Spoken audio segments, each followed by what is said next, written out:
Welcome to Novel Love Hearing. Get ready for heart-pounding action, thrilling adventures with fresh and unique elements, a touch of romance, and a dash of harem. Everything you're craving is right here. We're excited to have you join us on this journey. So come along to Novel Love Hearing, we're waiting for you. As a small favor, please consider sharing Novel Love Hearing with your friends, family, in YouTube comments, on Discord, Reddit, or anywhere else you hang out online. Happy listening, and enjoy the ride. And he holds a relatively high position. Glenda asked in confusion, he's just a bard, how could the secret cultivation hall possibly value him? We'll ask him when the time comes, and everything will become clear, Wu Hang said. Then, he turned his gaze to the second ring.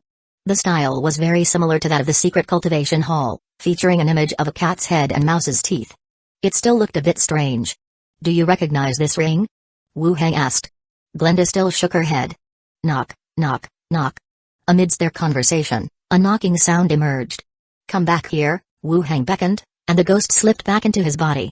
Immediately following, the door opened, and steward Zai Ligui peeked in. Did you need me? When Wu Hang returned, Zai Ligui and Shi Yali were not at the association.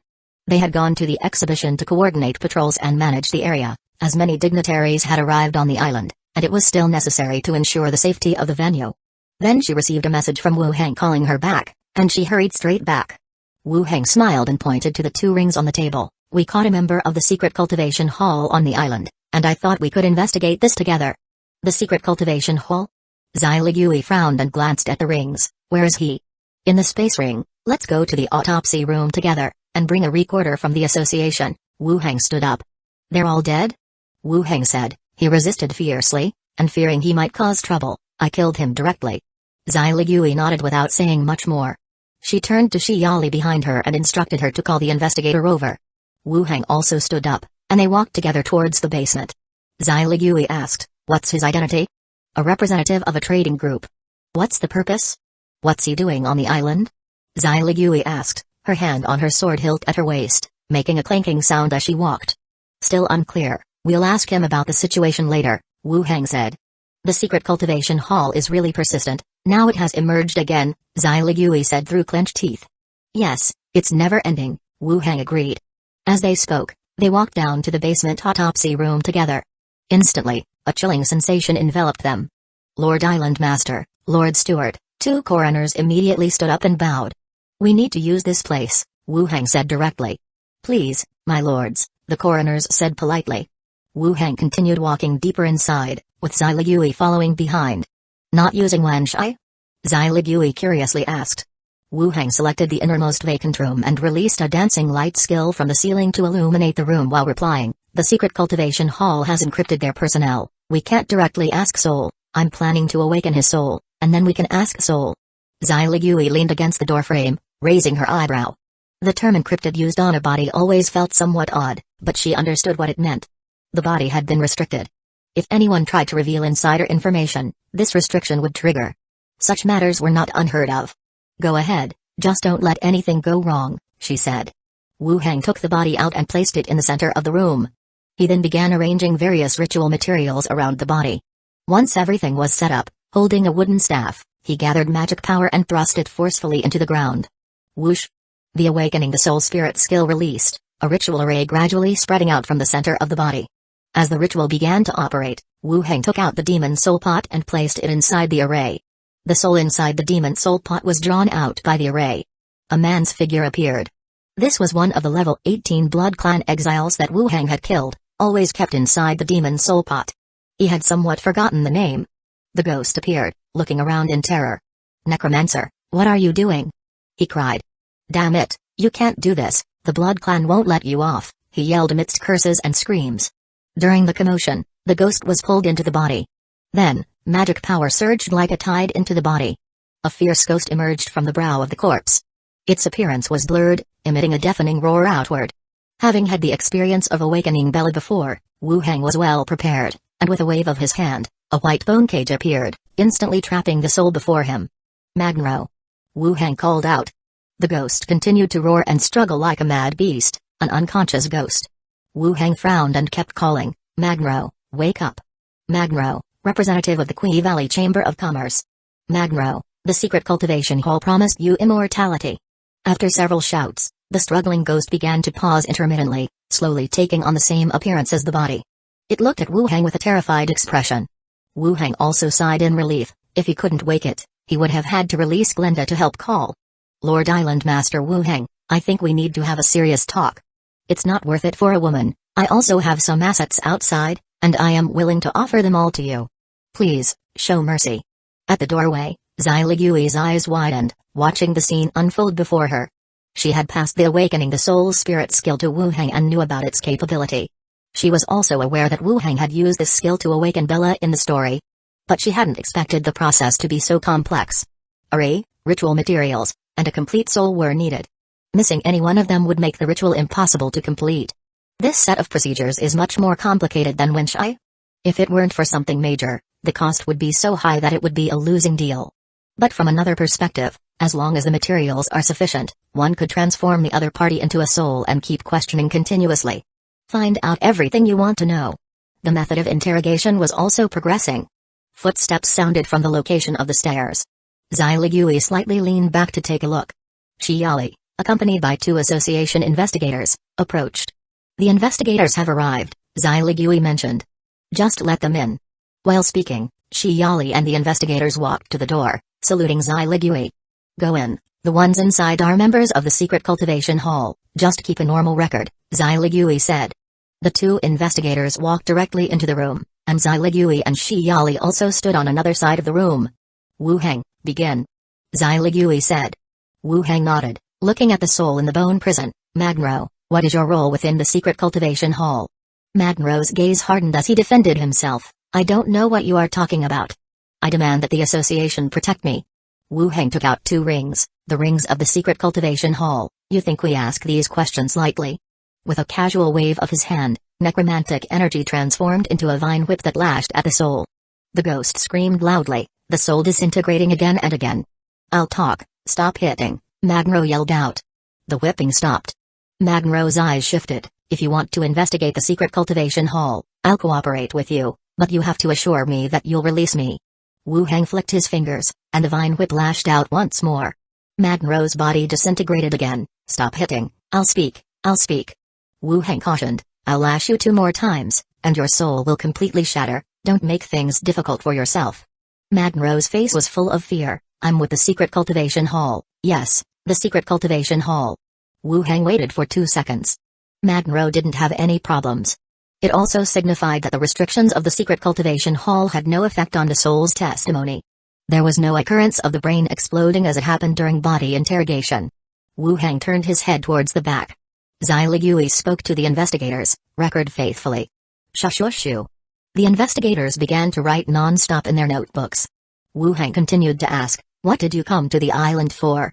To attend the exhibition. I, too, am a merchant, Magno said. What else? The purpose of the secret cultivation hall. Magno's gaze kept changing, knowing that if he didn't speak he would be hit again, and further hits could completely shatter his soul. He gravely said, to scout out the situation on Gold and Silver Island, and also to retrieve a special item lost to you. Aside from you, are there other members of the secret cultivation hall on the island? No more. As Magno finished speaking, he immediately changed his response. Perhaps there are, I don't know. The secret cultivation hall has a very high level of confidentiality. Wu Hang paused briefly to give the investigator time to record. Then he continued, what does the other ring, the one with a cat's head, represent? Magno replied, the Cat and Mouse Association. Wu Hang looked at Xiligui, who also shook her head. What does it do? Wu Hang pressed. Magno cautiously said, it is an organization under the secret cultivation hall, including gangs, small business chambers, and some lower-ranking government officials. It is called the Cat and Mouse Association. It sounded somewhat like the secret speakers of the association. Spread across various industries, they provide intelligence or covert assistance when needed. Wu Hang continued, what is your position within the Cat and Mouse Association? I can mobilize some forces. His status was not low. I'm done asking. Do you have any questions? Wu Hang turned to Xiligui. Xiligui stepped forward, and Wu Hang backed away a little. Magno instantly said, Steward Xiligui, I wanted to visit you as soon as I arrived on the island, but time was tight. I am willing to cooperate with the association. You must protect me. Wu Hang will definitely kill me. Xiligui spoke indifferently, it depends on your performance. You say. I have only one question. Name all the Secret Cultivation Hall and Cat and Mouse Association members you know, Xyligui demanded. Magnero's expression changed again. He said, Steward Xyligui, all these people are in my head. I can help you capture them and gain merit. Keep me by your side, I am willing to become your assistant. Wu Heng flicked his finger, swinging his vine whip again. This time, Magnero was convinced that naming the members could save him, but despite crying out loudly, he did not relent. Xyligui glanced at him and simply turned to walk away. Okay, record this much, the rest is up to you. Shiyali and the investigator also started walking out. Magnero immediately cried out in panic, Steward, save me. Wu Heng will definitely kill me. I can help you. There was no reply in the corridor. Xyligui left with her people. In the room, only Wu Heng and the trap ghost remained. With a thought, Glenda flew out from within. Her gaze on the ghost in the bone prison was filled with anger and hatred. She had grown to hate this man to death. Magnero now faced Glenda again, his soul retreating rapidly, his eyes darting about, at a loss.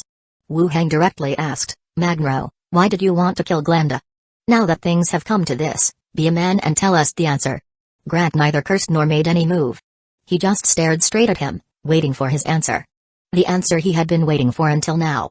Magnero was full of terror, but facing Glenda gave him some hope of living. It was certainly better than facing someone like Wu Heng. He floated forward a bit, his expression sincere. I was wrong. I don't know what clouded my judgment at that time to do such a beastly thing. Glenda, I love you. Think about how I used to treat you. I was incredibly attentive. I even wrote love poems to you. Have you forgotten all that? I know I was wrong. Please forgive me. We were husband and wife. I am willing to submit myself to you and Wu Heng, and use the rest of my time to make up for my wrongs to you. Ever since you died, I've lived in guilt, and I haven't looked for another woman. Glenda, I love you. Chapter 627, Why Aren't You Happy? Wu Heng glanced at Magnero, who kept repenting, and then turned to look at Glenda, whose expression hadn't changed at all. Even the most infatuated woman, faced with being endangered twice in a row, would likely have her feelings dissipate. Moreover, Glenda was not lacking in intelligence, and even now could see the truth. Not a single true word, Wu Heng said. Glenda spoke up directly, let him out. Wu Heng waved his hand casually, and the bone prison trapping the ghost disappeared. When Magnero regained his freedom, joy showed in his expression, and he turned to pass through the wall to escape. The very next second, he was controlled by Glenda. She moved quickly, beginning to devour his soul. In the entanglement of the two ghosts, Magnero's soul was steadily consumed. Glenda, I beg you, don't kill me, I really made a mistake, please. He pleaded in terror. Amid his frightened pleas, his soul was completely devoured until it vanished. Glenda then floated back into the room, frozen in the middle. She looked up at the ceiling, drifting there in a daze. Wu Heng didn't wait for a system prompt and was somewhat worried about her state. He called out with concern, Glenda? Glenda turned her head, her expression complex. Wu Heng. Are you alright? Wu Heng asked. Glenda managed a somewhat stiff smile. I've taken my revenge, and I also know why he wanted to kill me. Why? Glenda didn't answer directly, but instead entered his body. The next second, shattered and disjointed images began to surface in his mind. In a dimly lit room, a middle-aged man dressed handsomely was dining elegantly at a table. Glancing over here, he spoke softly, Magnero, your test has been given. Whether you accept it is up to you. Magnero bowed respectfully, his face sincere. I am willing to give everything to join the Secret Cultivation Hall, including all my wealth. Hey, the middle-aged man laughed, the Secret Cultivation Hall doesn't care for your trinkets, what we want is your sincerity and obedience. Magnero lowered his head even more, indicating his willingness to comply. The middle-aged man put down his cutlery and looked at him. I've heard you have a gentle and smart wife. I've met her, indeed, she is young and beautiful. Magnero's body trembled, but he said nothing. The other man continued, the order from the Secret Cultivation Hall is for you to kill her. The images changed again. In a mansion in London City, Magnero lit the magic sensor. The beautiful woman on the bed lost consciousness in her sleep and was dragged into the basement by Magnero, who propped up her arms. He knocked over a lamp and watched as she was engulfed by the flames. The man stood at the doorway, looking down at the rising flames, and muttered, my dear, don't blame me. Blame only that you stood in the way of my ascent. In the next life, if we meet, I will surely repay you well. The perspective shifted once more. Magnero told everyone he met that his wife had been enchanted by an evil spirit in the mountains and had burned herself to death by knocking over a lamp. The images ended there, no further memories were shared. Wu Heng released Glenda. It's somewhat amusing, just the Secret Cultivation Hall, Glenda suddenly laughed. She had thought of many reasons, but the secret cultivation hall was not one she had anticipated. In Wu Heng's hands, they were repeatedly killed, and for quite some time, they didn't even dare to set foot on the island. Her husband burned her alive just to join them. Wu Heng consoled her, "Don't be unhappy. We've avenged our great enmity, which is a good thing." "You're right," she agreed. Wu Heng still looked at her, saying, "Smile for me, let me see." Glenda rolled her eyes at him irritably and forced a smile. "Let's head back first, we'll talk about the rest later," Wu Heng said. Glenda nodded and slowly faded from sight. Wu Heng collected the body and walked out of the room, heading towards the stairs. As he passed the coroner's room, the coroner came out and said, "Lord Island Master, the steward said to wait for you to finish and have the body examined, then to record and report the findings." Wu Heng handed over the body. "I'll leave it to you. Inform Zai Ligui of the results directly." "Yes, Lord Island Master." The two coroners, together, lifted the body onto an iron bed and began the examination. Wu Heng then directly returned to his accommodation. Upon returning to his accommodation, the island lord's mansion had received even more gifts, which piled into a small mountain on one side of the living room. Given the quantity of gifts, the number of visitors must have been considerable. But from the maids' expressions, they appeared to be quite pleased. Many of the items they hadn't even seen before. As dusk approached, several people dined together in the dining room. Shendu had sent word back that she had received an invitation to a banquet and went to attend, not joining them for dinner. Andre Willow discussed the exhibition and city hall matters, and Annette spoke about the situation with the elixir. Representatives from the past trade associations had mostly left their names and addresses. The elixir was highly valued. Overall, today's exhibition went off quite smoothly. "Wire, the exhibition officially opens tomorrow. Increase the staff to prevent any problems," Wu Heng said. The people of Gold and Silver Island naturally loved to join in the excitement. One could easily imagine how bustling the exhibition would be the next day. If there were a real fight or a stampede, it wouldn't be good. Andre Willow nodded. "All right, Master, should we continue to exhibit the strengthening potion on the third floor? I feel it might be safer to take it down for now." Wu Heng thought for a moment and felt she made a good point. "Then let's not exhibit the elixir for now." "Okay." They chatted for a while and finished their dinner. The maids went to the flower beds in the courtyard together. Wu Heng went upstairs and entered the study. Inside the study, Glenda floated by the window, looking out at the scenery of the garden. Mangekyō was dead. She had avenged herself. All the past seemed to mean nothing, even life itself felt somewhat dull. Creak. The door opened, and Wu Heng walked in. He glanced at Zhao and Bella, who were keeping their voices down, not far away, then looked towards Glenda. Wu Heng asked, "Haven't come out of it yet?" "It's nothing." Glenda smiled. Wu Heng poured himself a glass of water and began to speak slowly. "Did I ever tell you about my first steward?" Glenda looked at him, somewhat puzzled. Wu Heng continued, "My steward in Blackstone Town, who made an exception to recruit me into the association, taught me the rules of the association, and also took great care of me during missions. Back then, people in the association claimed I was the steward's illegitimate child, and if not for our noticeable difference in appearance, complaints would have been filed to the headquarters.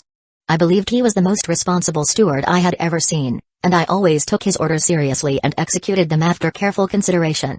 Glenda frowned. "So what happened next? Why are you drinking water at a time like this?" After finishing the water, Wu Heng said, "Until one day, he asked me to go to his office study. I had no defenses up when he activated an array, aiming to take over my body to live on as me. It was only then that I started to connect all the dots, realizing everything he had done before was for this purpose, including my later transfer to London City, which was a fallback plan he set for himself." Zhao raised her hand and said, "I know about this incident, it really scared Uncle at the time." Glenda and Bella were filled with surprise. They had no idea Wu Heng had gone through all this in Blackstone Town. Wu Heng looked at Glenda and said, "Glenda, you've read more books than I have, and your experiences are no less than mine. I just want to say, in life, everyone will encounter a few rotten people. They are rotten to the core and even try to drag others down with them. What we need to do is to get rid of them, not let them interfere with us. Leaving Blackstone Town, I met you and Minnie, as well as the steward Emilio later on. Most importantly, those rotten people died, and we are still alive, and we will keep getting better and better." Glenda still stood there stunned, somewhat at a loss. Wu Heng looked at the time and stood up saying, "It's getting late. I'll come back tomorrow to persuade you. If you're still not feeling better, go out for a walk, take a look at Gold and Silver Island that we have built." After speaking, Wu Heng turned and left the study. Glenda continued to look out the window. Indeed, who hasn't encountered a few rotten people? The bedroom. Phew. After showering, Wu Heng lay on the bed and let out a sigh. He really wasn't good at consoling people. The comforting words he thought of earlier somehow seemed hard to say. In the end, he just shared his own story of Gold and Silver Island. He wondered if it had any effect. And why had the unfinished wish not been unlocked yet? The man was dead, his soul obliterated. Logically, there should have been other possibilities. Creak. The door opened, and Minnie and Andre Willow, after taking their showers, walked straight in. Gently shedding their clothes, they climbed onto the bed, one to the left and one to the right. The night grew deeper. Wu Heng just closed his eyes, holding the two women. Ding. A system notification suddenly appeared. Ghost unfinished wish unlocked, his just closed eyes flung open. It was unlocked. Glenda had figured it out on her own. The next day. Having been quiet for a day, Gold and Silver Island completely exploded. More lively than even the sale of newspapers. What? The island lord's mansion improved quills, producing a kind of fountain pen. Pocket watches really exist, they were displayed at the exhibition, the stories were true. I heard from the coachman that the merchants who went to the island lord's mansion to set up shop were lined up to the end of the street. The island master is too awesome. The opening of the exhibition allowed the inside news to spread across the island at top speed. Even those who were illiterate and uneducated could see the usefulness of the improved fountain pens and pocket watches. So many caravans participated in the exhibition. Yet none were as good as the products from Gold and Silver Island itself. The island's residents became even more excited, discussing it everywhere. Chapter 778, 628, I should have thought of him earlier. Island Lord's Mansion. Wu Heng walked into the room next to the study and his gaze fell upon two mage skeletons standing in different positions. These two skeletons had been purchased from the Snake Badge Consortium in Lopez City. After transformation, they were placed here to learn skills. The level 11 mage skeleton had already unlocked Corpse Battlefield and Bone Manipulation skill. The level 7 skeleton had only unlocked Bone Manipulation skill and was learning Corpse Battlefield. After checking the skills of the two skeletons, Wu Heng pointed at the level 11 skeleton. Come out with me, there's a task for you later. The skeleton walked over to Wu Heng's side and followed him out. The room door closed again. Wu Heng, with the skeleton following, entered the study. Glenda was revising her novel at the desk while Zhao and Bella were chatting about an animated film. Whether it was movies or animated films, Glenda watched them too but wasn't as engrossed as Zhao and Bella appeared to be. Wu Heng glanced at Glenda, who seemed to have reverted to her usual self. Last night, Glenda's unfinished wish had been unlocked. It seemed she had came to terms with it in her heart. Wu Heng casually opened her panel to check her attributes.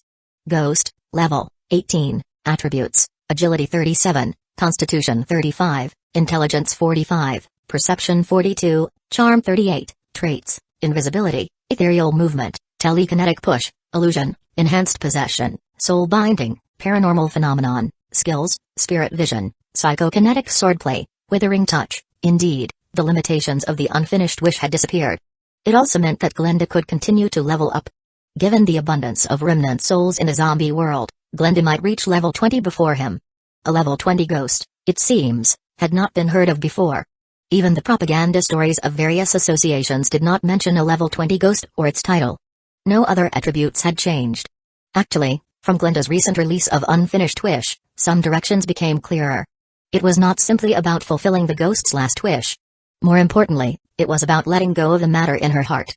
Glenda had always wanted to know why her husband had killed her. After devouring his soul and viewing the memory fragment, she had understood the reason. Ultimately, it was Wu Heng's advice, and her own realization, that prompted the release. The option for unfinished wish had disappeared from the panel. That being said, Zhao not having completed her unfinished wish may not necessarily be about whether her mother learns skills or stays at a certain base. It might still be the worries about the future. The guess might not be accurate, but the likelihood is quite substantial. What are you daydreaming about? Glenda looked up. Wu Heng said with a smile, I'm just pleased to see you've come through. What do you mean, come through? I haven't noticed any change, Glenda replied. No change is good too, Wu Heng said, then clapped his hands towards Zhao and the other soul. Ladies, we're heading to the zombie world. The two souls flew over. Zhao rested on one shoulder. Uncle, are you going to be my dad? Bella floated over as well. That's such a weird way to address someone.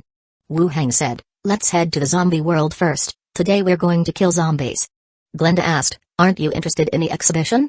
It's open to the public today, and there will definitely be a lot of people. Everything has been arranged. The patrol guard and the associations will all deploy people. There's not much we can help with by staying here, Wu Heng replied. As long as you've arranged it, Glenda nodded. Let's head back first. We haven't been to the zombie world for several days, so let's see what the situation is there.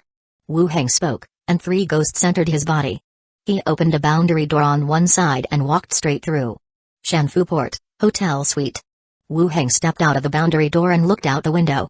The number of people at the base had increased, and some of the base's elderly could be seen as well. After a quick glance, he used the walkie-talkie to call Chi Hankai. Soon, there was a knock at the door. Chi Hankai entered. She was wearing a white shirt with a blue-gray jacket over it and a slightly fatter little owl perched on her shoulder. Below, she had on tight blue jeans, looking very professional. What is it? Doesn't this look good? Chi Hankai sensed his gaze and turned around on the spot.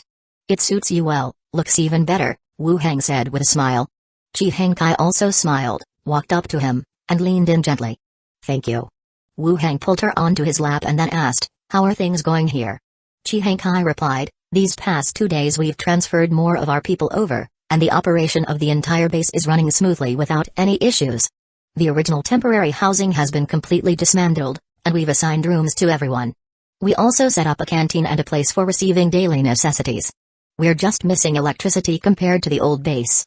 The radio station has been restored and has begun broadcasting our information. Next time we carry out a rescue, people will know that skeletons mean it's our team. A few days had gone by, and progress had been quite rapid. After listening, Wu Heng said, later we'll go check out the nearby power plant. If it's a thermal power station, restoring electricity shouldn't be a big issue. Okay. Chi Hankai agreed. Cooking still required firewood, and solar panels had to provide power to some equipment. Life was actually quite tough without electricity. Wu Heng continued to ask, how is the escort ship training going? Chi Hankai answered, I think there's no problem. Yesterday the skeletons even conducted a navigation trial. They can steer the ship normally and operate the weapon systems. The only thing is that they haven't used live ammunition yet. Wu Heng raised his eyebrows. Being able to fully navigate and operate weapons meant there were essentially no problems. All that remained was to send the ships to the other world. To enhance the naval combat capabilities of Gold and Silver Island. Later, continue to have them train skeletons and also arrange for some of our people to learn as well, Wu Heng instructed. I'll arrange it when the time comes, Chi Hankai said. Shall I take you to the port for a look? Wu Heng thought for a moment, no need to look. Do you know the location of the power plant serving the port? I have the address of the power plant. Arrange it. Let's start by clearing out the zombies. Okay. Chi Hankai stood up, took the walkie-talkie, and delegated the task. As she was speaking, she felt a strong hand on her. She slightly turned her head to look back and arched herself backwards, making it more convenient for the man behind her to touch her. Gold and Silver Island, exhibition event.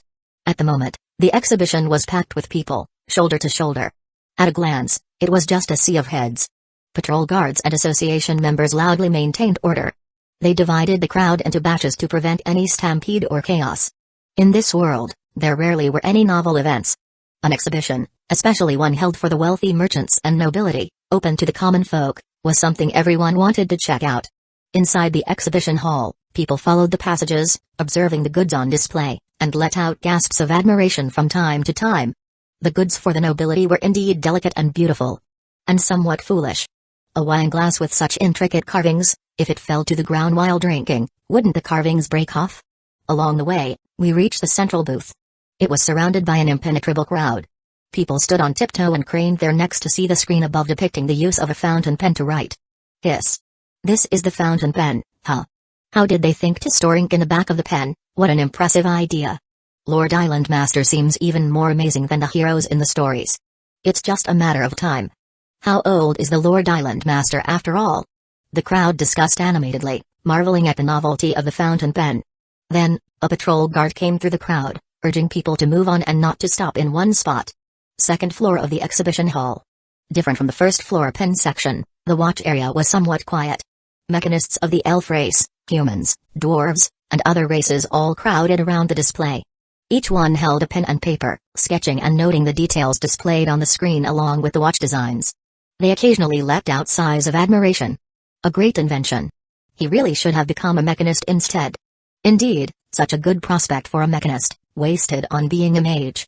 Third floor of the exhibition hall, the actual strengthening potion had been removed, leaving only certification from the associations and consortiums inside the glass display cases. As the crowd walked by and glanced over, none of the congestion seen on the 2 floors below occurred. Outside the display case, 2 not-so-tall figures donned in black cloaks stood stiffly in front of the cabinet, staring at the certificates inside. "Miss, the alchemy master you're looking for," the maid standing behind whispered. The figure in front spoke with determination. "I should have thought of him long ago." Chapter 779, 629 Association. Perhaps due to the exhibition, the usually bustling hall of the association was also sparse with people today. The civilian staff were all daydreaming, and most of the internal guards were assigned tasks, maintaining order outside. Zai Ligui and Shi Yali came back from outside, and as they entered the corridor, they saw Vice Executive Skeeter pacing back and forth in front of the office door. Upon hearing approaching footsteps, Skeeter looked up to see the 2, bowed slightly. "Steward, Assistant Shi Yali. Did you come to find me for something?" Zai Ligui asked. "There are some things I'd like to report to you," Skeeter immediately said. Zai Ligui opened the door. "Come in." All 3 entered the room. Zai Ligui walked to her desk, while Shi Yali prepared tea to one side. "What is it?" "Sit down and talk." Skeeter still stood at the door, took out a delicately crafted wooden box from his space ring, stepped forward, placed it on the desk, and said, "Steward, Magnekyō visited me the day before yesterday under the guise of a visit, saying he wished to meet with the Island Master. He asked me some things about the Island Master. This is the gift he gave me at the time." When Skeeter learned of Magnekyō's death at the association, a bad premonition had risen in his heart. He went to the autopsy room, inquired about the specific cause of death from the coroner, and when he heard that Magnekyō had been killed by Wu Heng, cold sweat instantly broke out. Without even analyzing it, he understood what had happened. The other party had come to him the day before to probe for information about the Island Master, indirectly inquiring about his identity as well as about the ghosts. Even if it were preparation for a visit, it was more likely preparation for an assassination. After returning to his own office, the more he thought, the more uneasy he became. If it were someone else, perhaps this incident could be concealed, but the other party was Wu Heng. How could it possibly be hidden from him? After much thought, he still took the item to the steward's office, planning to tell Zai Ligui about it first. After all, dealing with Zai Ligui seemed more manageable than with Wu Heng. And she was also his direct superior. Hearing Skeeter's words, Zai Ligui and Shi Yali both looked up at him at the same time. Killing a member of the secret cultivation hall, who knew it would be related to the association's deputy steward. Zai Ligui opened the box on the desk to see the beautifully crafted gem-inlaid dagger inside. It was indeed pretty. For professionals who used swords, it held a considerable attraction. Closing the box, she said, "What exactly did he ask you when he came to you? Tell me in detail." "Yes." Skeeter complied, recalling and recounting the event. He also repeated the key points of what the other party had asked, with a serious and sincere attitude. After listening, Zai Ligui said, "Is there anything else? Think carefully, don't miss any details." Skeeter bowed again. "Steward, I dare not omit any details." Zai Ligui nodded. "When do you patrol?" "There's another patrol at dusk." "Let someone else handle the patrol later, and don't talk about this matter to avoid affecting your promotion later," Zai Ligui said. Skeeter immediately saluted. "Yes." "All right, you can go back now, don't be too stressed," she added. "Thank you, steward." Skeeter saluted again and left the room. Once the door closed again, Shi Yali, holding the brewed tea, approached her. "Do you really trust him that much?" Zai Ligui took a sip and picked up the wooden box. "I'll go to Wu Heng, you take his place in leading the patrol." "Why me?" Shi Yali exclaimed. Zai Ligui walked out of the door without responding. Outside the Island Lord's mansion. As the carriage approached the Island Lord's mansion, a tumult broke out. Pulling back the curtains to look, there was a long line formed outside the Island Lord's mansion. Everyone in the queue was dressed opulently, clearly rich or noble. None were ordinary folks. The carriage stopped at the entrance of the Island Lord's mansion, and Zai Ligui stepped down from the carriage. Someone immediately greeted her, and Zai Ligui waved back in acknowledgement. Inside the Island Lord's mansion, numerous skeletons stood guard at the door, and 3 maids busied themselves, one receiving the gifts and giving thanks, one recording the names and the trade guild names, and another arranging the gifts. Zai Ligui was speechless. If it weren't for knowing Wu Heng didn't lack money, she might suspect that the exhibition was held to collect gifts. All comers were welcomed, and all the gifts were accepted. Suddenly, she felt that Skeeter's acceptance of the dagger didn't seem like much of an issue. "Steward Zai Ligui." Ms. Minnie walked over, smiling and curtsying. "Miss Minnie, is Wu Heng here?" Zai Ligui asked with a smile. "The master isn't here, I'll have him come to you when he returns, Minnie replied directly. Xyligui frowned, speaking softly, I've come on a matter that requires an audience with the prophet. I'll take you there, Minnie realized, leading her straight into the dwelling. He ascended the stairs, entering into the prophet's room. Facing the skeleton prophet, Xyligui maintained proper etiquette, took out the gift box, and said, Prophet, I need to investigate the incident that occurred the day before yesterday. The prophet turned his head to look over, his hollow eye sockets briefly resting on her. As he received the wooden box, one hand floated above it while the other reached for Xyligui's arm. The next second, a series of fragmented images appeared in Xyligui's mind. It was a conversation between Skeeter and Magneto in the study. It could prove that what Skeeter said was true. He was just visiting and indirectly inquired about Wu Heng's situation. It lasted only 3 or 4 seconds. All the images came to an end.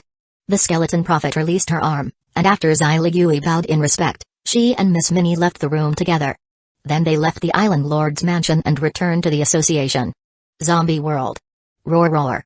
The horde of zombies slammed against the spear array like a tidal wave. Screams and tearing sounds rang out, and at the same time, zombies died under the spears, with the ones behind still surging forward relentlessly. Then, a series of ghosts rose towards the sky. Wu Heng looked to his side and said, Glenda, Bella, go absorb the remnant souls. The two ghosts looked at each other and charged forward, one after the other, beginning to chase and devour the remnant souls that filled the sky. Zhao remained to one side, floating and watching the commotion unconcernedly. She had no share of the remnant souls and didn't care in the slightest. At the back of the team, the veterans from the base behaved very calmly, busily following orders. Some of the new South Korean survivors, who had joined, had never seen such a scene. Just listening to the incessant growling and the teeth-grinding hacking sounds was enough to make their legs tremble, and hamper their work. Get it together, we're support, there won't be any danger, shouted a veteran member who spoke Korean. Why are you confronting the zombies head-on? That's very unwise, someone said loudly. The veteran glanced at him, what's there to fuss about?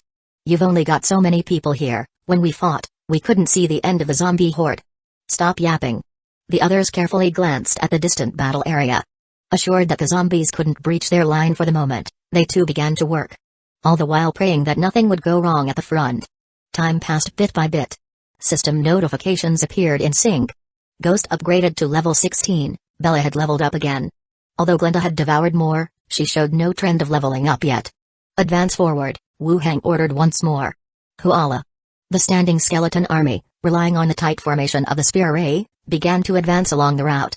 All remaining zombies were killed.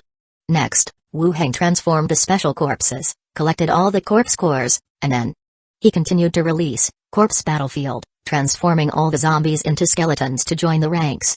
Then, the skeleton army marched forward. Charging into the power plant, they killed all the zombies inside and took over the plant. Wu Heng briefly surveyed the interior. He could confirm that the place was still using thermal power generation and that his own furnace power generation system would still come in handy. He took out the walkie-talkie and called Chi Henkai. Once she arrived, he said, arrange for someone to measure the dimensions, then I'll restore the power supply here myself. Alright. Chi Henkai agreed. Then, the survivors jumped off the trucks and began scavenging for resources. As evening approached, the convoy finally returned. After the convoy returned, Wu Heng went back to his bedroom and through the boundary door, returned to Gold and Silver Island. He set the opening of the boundary door at Pier Number 2, on the giant wooden gate that had been previously constructed. Then he went back to Zombie World, leading a large group of skeletons to the harbor. After confirming there was no one else around, he used the bronze ring to open the pre-built large gate on this side. The light screen of the boundary door appeared, like a massive curtain of light. Wu Heng ordered the skeletons on the escort ship, move forward into it. Woo! The escort ship started up and charged directly into the boundary door.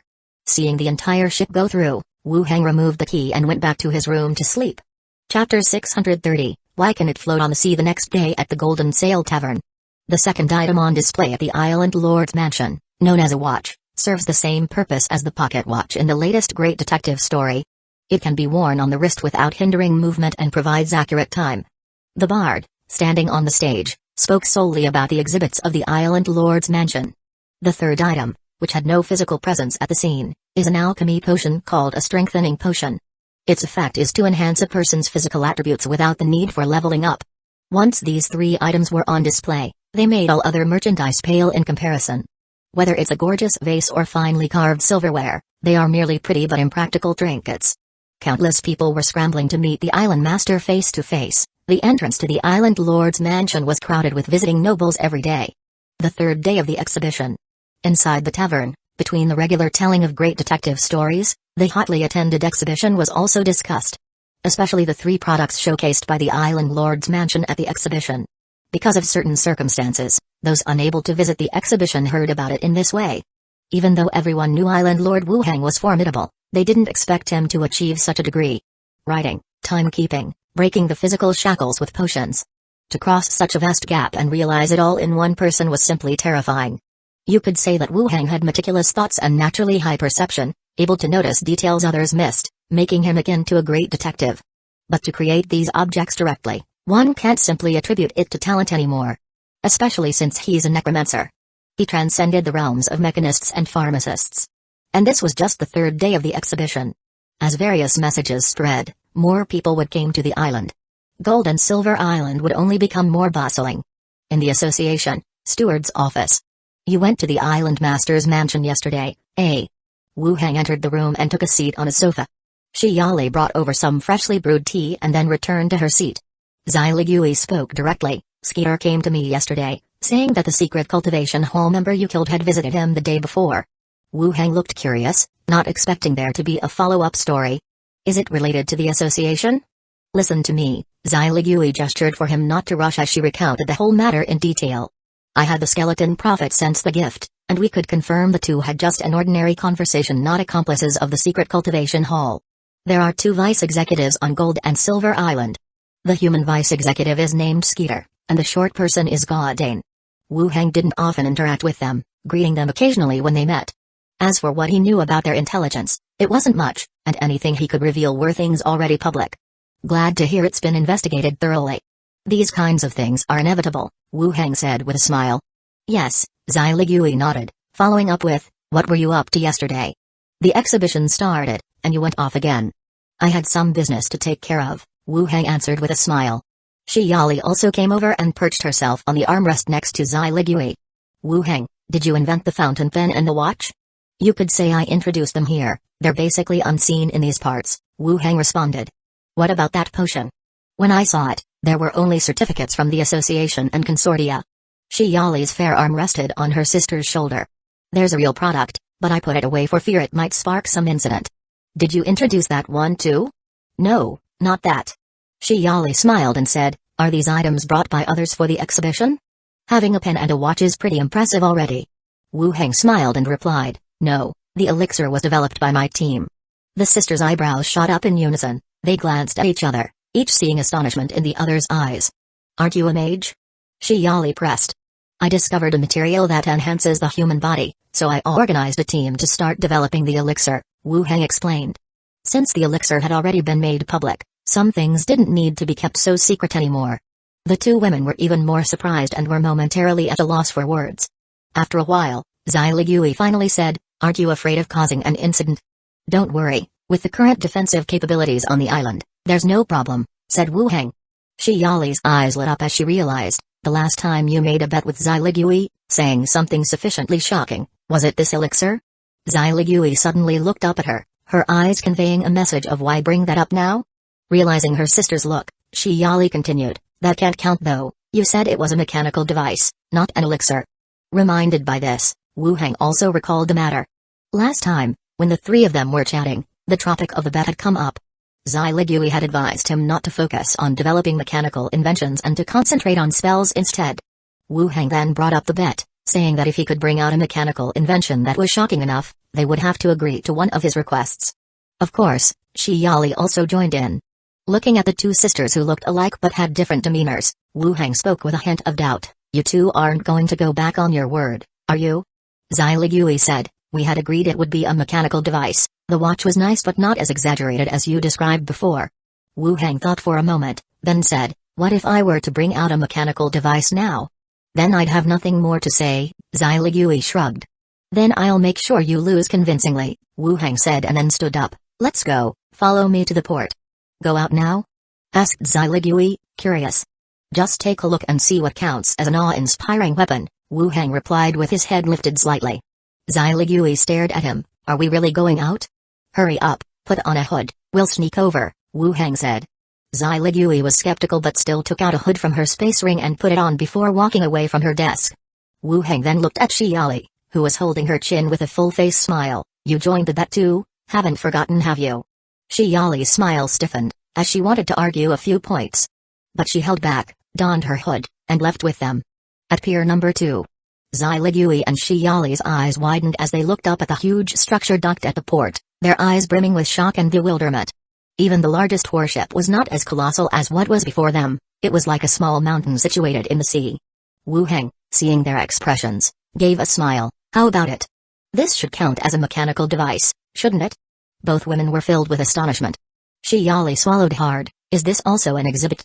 What exhibit? This is our little island's escort ship, safeguarding the security of our waters, Wu Heng replied. This is too extravagant. You've come up with something like this, Xiali exclaimed. Zai Ligui chimed in, just to win over us. Wu Heng rolled his eyes at the two women who had not seen much of the world and said, by the way, to win over you. Is this made of iron? Zai Ligui asked. Why can it float on the sea? Xiali continued. Chapter 631, Test Firing. Simply put, it's through design and structure that the ship has enough buoyancy to float at sea, Wu Heng explained. The two frowned but still nodded in agreement. During their conversation, another ship approached the harbor from the distance. Philippa, along with her green parrot, ran down to greet them from afar. Zai Ligui, Xiali, you're here too. The two smiled and nodded. Then, Philippa urged Wu Heng, everything's ready, let's set off, I want to see the new ship. Wu Heng nodded, get on board, let's go for a test run. A few people followed him onto the ship. The equipment on the ship was still modern. Wu Heng introduced the various cabins and their functions to everyone. The three women listened intently, feeling even more amazed. Unlike anything in this world, it was clean and tidy and didn't have a strong smell of decaying wood. After a brief tour, Wu Heng went to the control room and ordered the skeleton, leave the harbor and head southwest. With a rumbling sound, the escort ship began to move.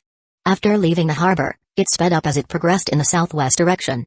It continued until it reached the position prearranged by Philippa. The escort ship began to slow down and gradually stopped. Philippa pointed at a dark spot at the edge of their sight. That's the small boat that was set off just now. Are you planning to test weapons? Picking up binoculars, they looked towards the target direction. They could see a fishing boat with a black flag, rocking ceaselessly with the waves. Wu Heng instructed the control room, the target fishing boat ahead, destroy it directly. The cannon's muzzle turned. Boom. A loud boom followed, and at the fishing boat's location, a towering wave of water exploded. When the wave subsided, the sea surface was empty. The three women's eyes grew even wider, staring at the spot where the fishing boat had disappeared.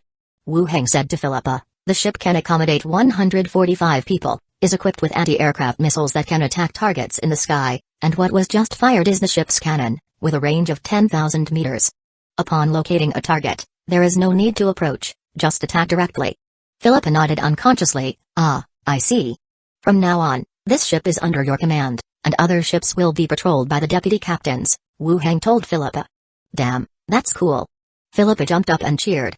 Wu Heng was also very satisfied with the ship, at least in this world, it was definitely the master of the seas. Once maritime trade began, it would ensure the safety of the shipping routes. Return to the harbor, Wu Heng ordered.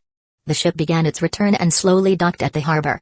Philippa stayed behind to continue studying the ship and called some skeletons over. Wu Heng, Zai Ligui, and Xiali, on the other hand, returned together.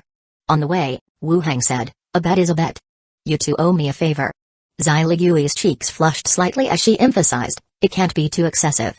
Alright, I'll think of something, Wu Heng said with a smile.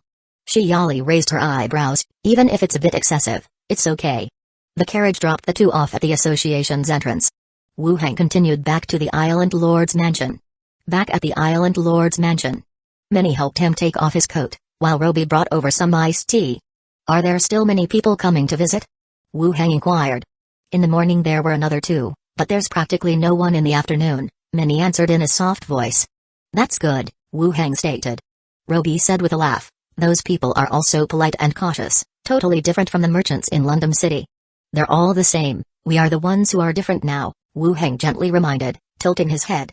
Oh right, we are now maids of the Island Lord's mansion, it's different, Roby stood up straighter, puffing out her chest. Wu Hang chuckled, rested for a while, then went to the backyard to continue assembling the electromagnetic cannon while drinking tea. Dusk. Andre Willow and Shayla also rushed back from outside and had dinner together in the dining room. Shayla asked, "When are you going to start selling those exhibits? Those people couldn't find you and came to me instead. The pens will be the first to go on sale. There's a limited quantity, so we can't just sell them widely yet, then come the watches. As for the elixirs, I plan to auction them off." Wu Hang shared his thoughts. "When will the pens be available, and how many can be sold?" Shayla inquired. "There should be about 70,000, he replied. Shayla calculated the number of commerce guilds in her mind and said, "Then let the guilds limit it to 100 pieces, tell them to bring them back to test the market, and we will open up sales later." After a moment of silence, she continued, "As for the price, it would be best to set it between 20 and 60 silver, more expensive than those specially made quills, but not outrageously so. Those who commonly use them for writing should be able to afford it." Wu Hang frowned and thought for a moment, "Isn't the price too high? Once the factory area is built up, we'll be able to mass produce them. 20 silver, enough to buy a decent strong crossbow. Compared to the modern world, there's a big gap in the pricing of steel pens." Shayla shook her head. "It's not expensive, the first batch must set the price right, and the earliest buyers aren't short on money. Once we mass produce, it will be more convenient to negotiate prices, and we can take back the market." "You make sense," Wu Hang nodded. "What price do you plan to set?" Shayla put down her utensils, looking at him curiously. "The steel plates also come in different styles and qualities. Ordinary ones will be set at 30 silver, and higher for the others," Wu Hang replied. "What about the watches and elixirs?" Shayla continued to inquire. "The number of watches is even fewer, over 20,000, and the number of elixirs is even less," Wu Hang recalled and said. In fact, the number of elixirs was greater than that of watches.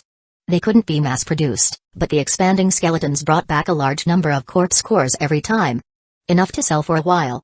Given the special nature of the elixirs, it was necessary to declare them extremely rare to the outside world to maintain their importance and a good selling price. As for steel pens and watches, as long as the production lines were moved over, normal production could resume. "That works, we'll discuss it again when it's time to sell," Shayla said.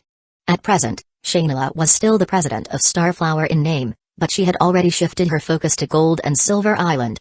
Especially after the success of the exhibition. Gathering the large commerce guilds of various races had never been achieved by any country or power before. Moreover, the exhibits Wu Hang brought out had indeed produced a good effect. "There's no rush," Wu Hang said with a smile, then added, "Are you going back tonight?" Shayla glanced discreetly at a few maids before responding, "No, I'm not going back." Night fell. Shayla emerged from the bathroom, her wet hair cascading down her shoulders. She was wrapped in a white bathrobe, loosely tied at the waist, and walked lightly across the carpet.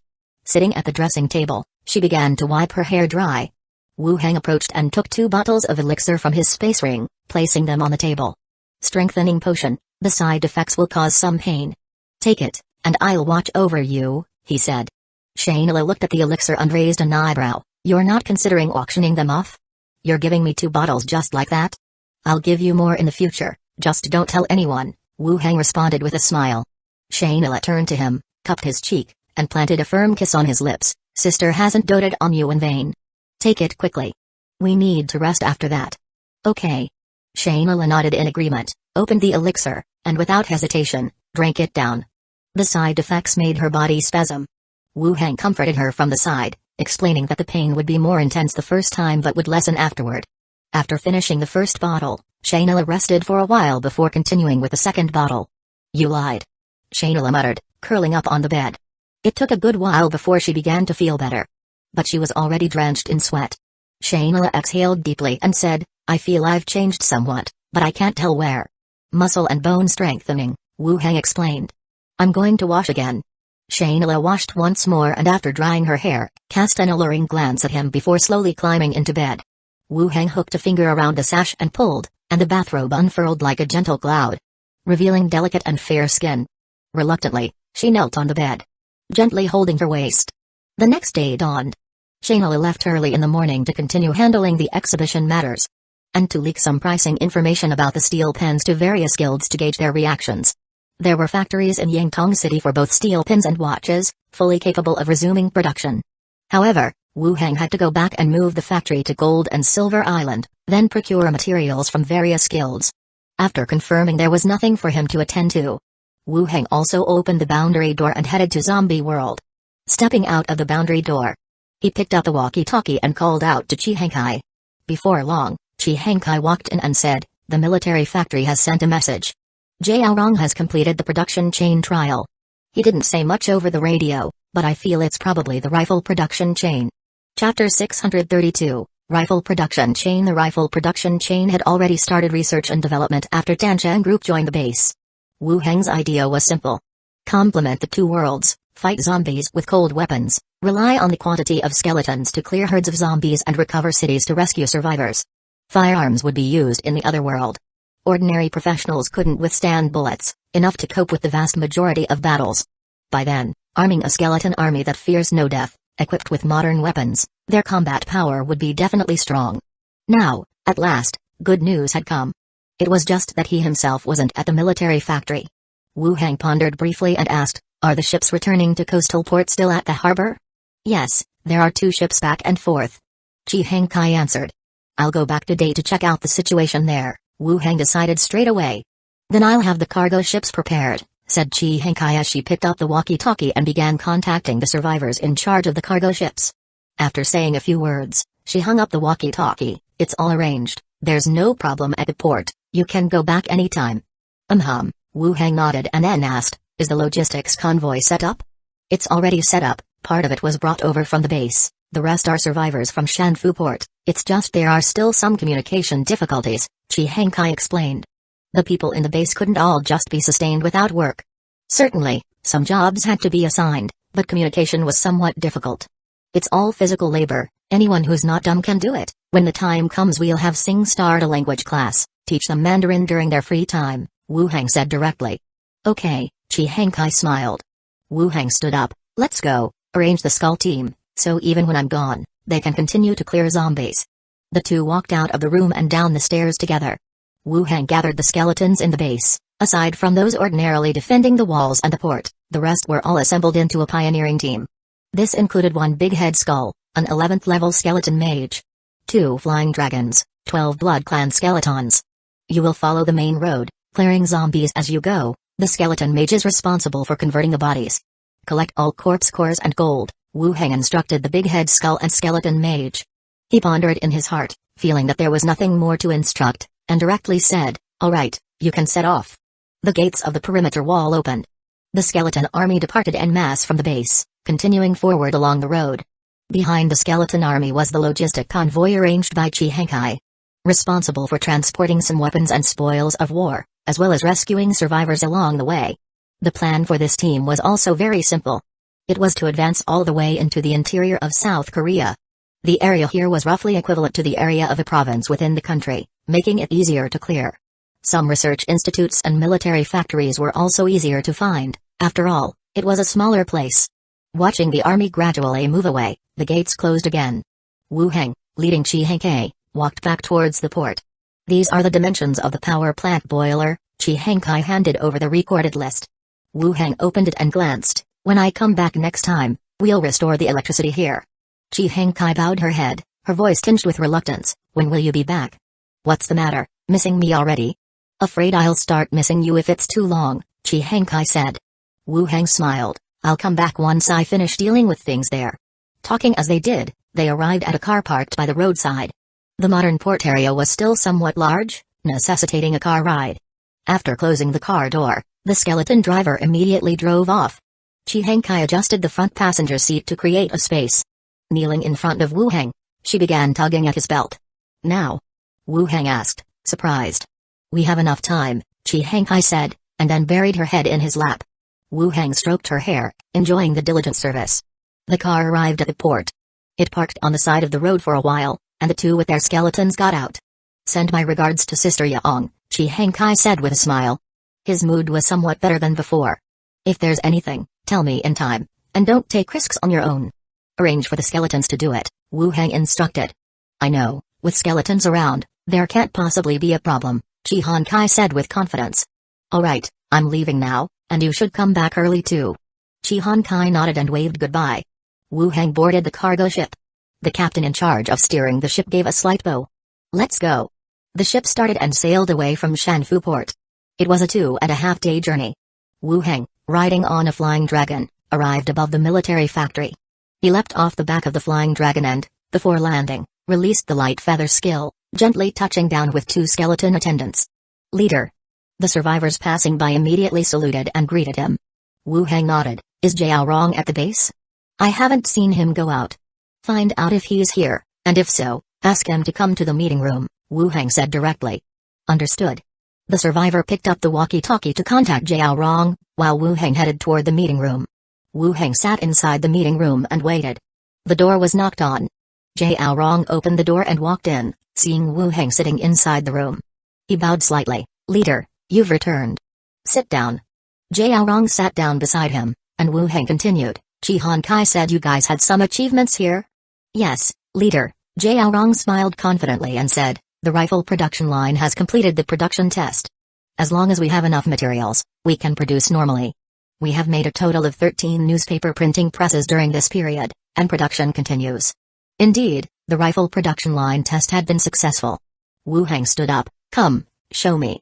Please, leader, Jiao Rong said. The two of them walked out of the building and, led by Jiao Rong, headed towards one side of the factory. From a distance, they could see a row of factory buildings. This area had been burnt down in a big fire before, but now that the weather had warmed up, it had been rebuilt into a factory zone, albeit looking somewhat simplistic with its red brick walls. Upon entering the factory, Jiao Rong flipped on a switch and lights throughout the room brightened, revealing the mechanical structure of the production line. The machinery was not running, but one could tell it had been tested before. Jiao Rong explained, Leader, this is the equipment for making gun barrels. The machinery will drill out the bore, then a deep hole drill will make a through hole in the center of an alloy rod, and the inner wall of the through hole will be polished smooth to become a seamless steel pipe. After all, we had access to the documents and blueprints, even if we weren't previously involved in military machinery. We could still talk about the production process and features. Can it withstand the firing of bullets? Wu Heng asked. It's all high-quality steel, and it's purchased according to the records on the rifle blueprints. There shouldn't be any problems, Jiao Rong said. What about the others? The other factory buildings are for the production lines of other parts, Jiao Rong continued. Is it difficult to operate? Not really, they're all automated equipment. After starting, they run on their own. If a problem arises, it just needs to be corrected. Wu Heng nodded in satisfaction. Run the machines for a day tomorrow. I'll arrange for skeletons to come in and produce. You accompany and guide them. Okay, Jiao Rong agreed. After that, the two visited a few other factory buildings, and Jiao Rong introduced the equipment and details of the parts one by one. After having a look at everything, they went back to the meeting room. Wu Heng looked at him and said, You've done well and worked hard. It's what I should do, Jiao Rong said modestly. How many of you are there altogether? Jiao Rong answered, There are a total of 7 research personnel, and including the apprentices, there are 18 people. Wu Heng nodded, then he said, You've seen Chi Kai's owl, haven't you? Jiao Rong looked puzzled, not knowing why the owl was suddenly mentioned. Still, he answered, I know. It's Vice Leader Chi's pet. It even helped to find wandering zombies before. That's a kind of ability that can continuously enhance the bodily state. It presents similar abilities to those awakened by taking corpse cores but without side effects. Wu Heng looked at him and explained. Chapter 633, Wrong Decision.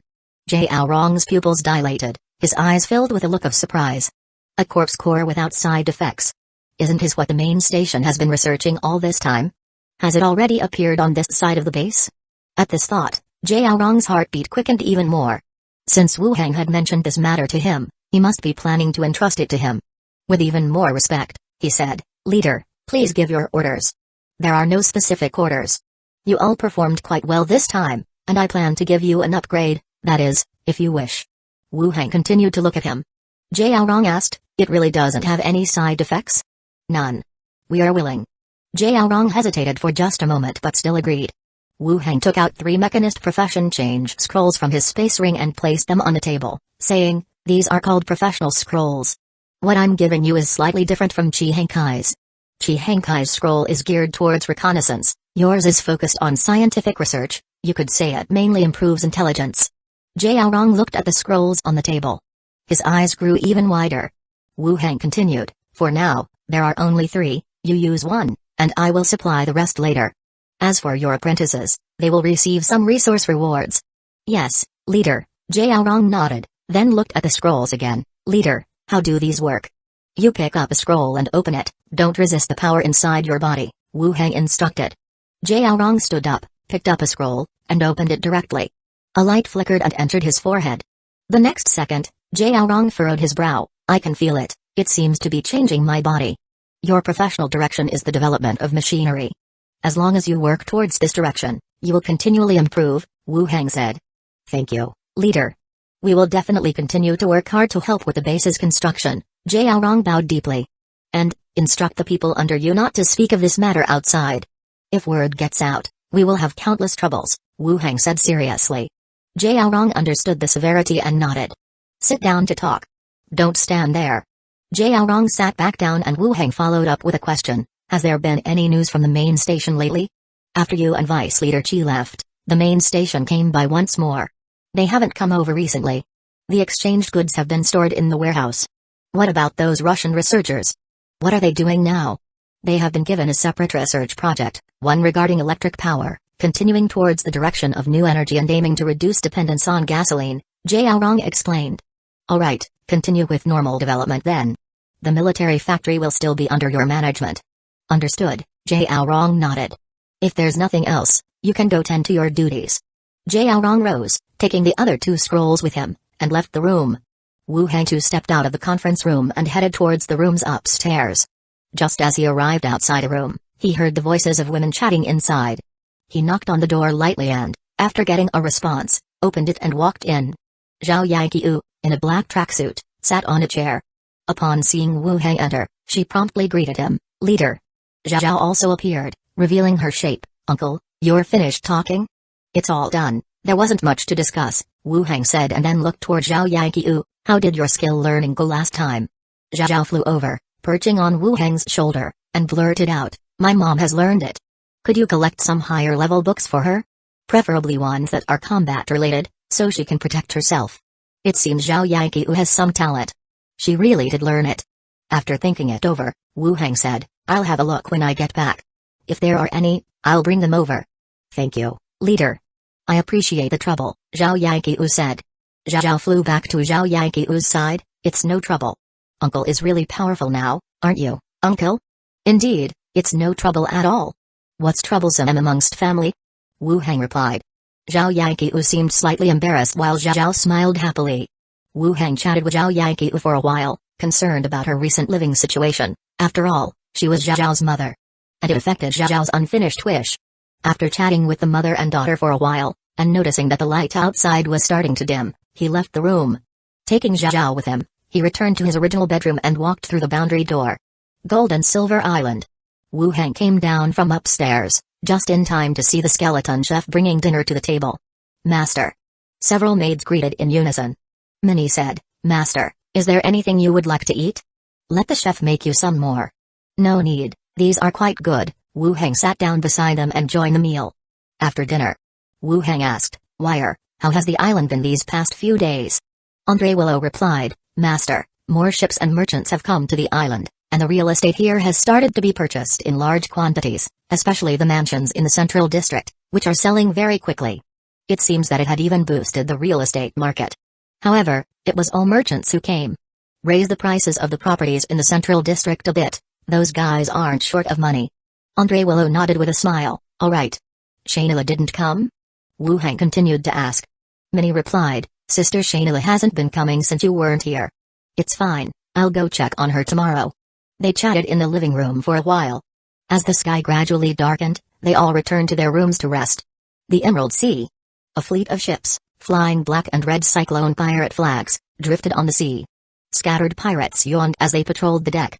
In the sky, several harpies with human faces circled back and forth around the ships, intermittently crying out like infants. Soon, another pirate ship with the same flag approached. The harpies quickly moved closer, observing and circling. After confirming it was one of their own ships, they returned to their original position, standing on the mast. The pirate ship continued to approach and a person, grabbing a rope, swung directly onto the main ship. He greeted the patrolling pirates on the deck. He hurried toward the captain's cabin, where, standing at the door, one could hear heavy breathing and a woman's moans coming from inside. He waited at the door for a while. When the battle sounds inside ceased, He knocked lightly on the door and said, "Captain, I have gathered some intelligence." The door opened and a voluptuous woman walked out slowly. She glanced at him and said softly, "You've come at just the right time." Without acknowledging him, she walked straight into the room. A burly man with a full beard, bare-skinned, sat carelessly on the bed. "What's the intelligence? Speak up." His subordinate replied, "According to the intelligence, the pirates of the Emerald Sea have been eliminated by the association. It's said they were lured to Gold and Silver Island and wiped out in one go. All of them." The captain frowned and was also somewhat surprised. "Most of them? The few that slipped through don't dare to show up now." The captain pondered for a moment then asked, "Recently, there have been many merchant convoys on the trade routes. What's the reason?" The other replied, "It's also because of Gold and Silver Island. They held some kind of banquet or ball, inviting many important figures from the merchant guilds." "Gold and Silver Island?" The captain murmured, then asked further, "Who from the association is stationed at Gold and Silver Island?" "It is said to be a newly appointed island master, not even level 15 yet." The sun rose high, and Gold and Silver Island became lively once more. "The island lord's mansion has started selling pens. They're limiting the purchase quantity," someone returning from the central district casually mentioned to an acquaintance. "When did this happen?" "It started this morning, and there's already a long queue. It's all those people from the merchant guilds." "Is that so? I'll take a look too. If it's not too expensive, I'll buy one." 25 silver, not cheap. "I have a feeling this first batch is priced especially for those merchant guilds. They all want to take it back and replicate it. At that price, it really is expensive, but it's still worth a look for the fun of it." In the central district, outside a building next to the city hall, it was now overwhelmed by a throng of people. The large sign by the door read, "Pens for 25 silver each, limited to one per person, merchant guilds limited to 100 each." The price wasn't cheap, and there was a purchase limit. You could say it was the first time anyone had seen such restrictions set on the sale of an item. Yet, a queue stretching meters long formed in spite of this. Especially the merchant guilds. They wanted to buy them to take apart, to see if they could produce them themselves. So no matter the cost, they had to buy the first batch. "An improvement by Island Lord Wu Heng, truly impressive," someone in the line said. "I heard that he was marginalized quite a bit in the Hueco Kingdom, and it wasn't until he came to Gold and Silver Island that he gradually began to show his talents. The Hueco Kingdom has been on the decline for a while now, with their borders sealed and constant internal strife. Anyway, if the Hueco Kingdom had kept Wu Heng at the time, they might have had a chance to shine once more. Indeed, it was their biggest mistake." Chapter 634, We have met Lady Shainera's mansion. Lady Shainera, this exhibition was conducted too successfully. Your business intuition and judgment are admirable. Yes, and it's the first time someone thought of holding an exhibition of this kind. Inside the living room, representatives of various commerce associations continually spoke words of praise. Pen sales had already started, and with queues for purchasing, naturally, they were not needed. More concerning were the plans behind Gold and Silver Island.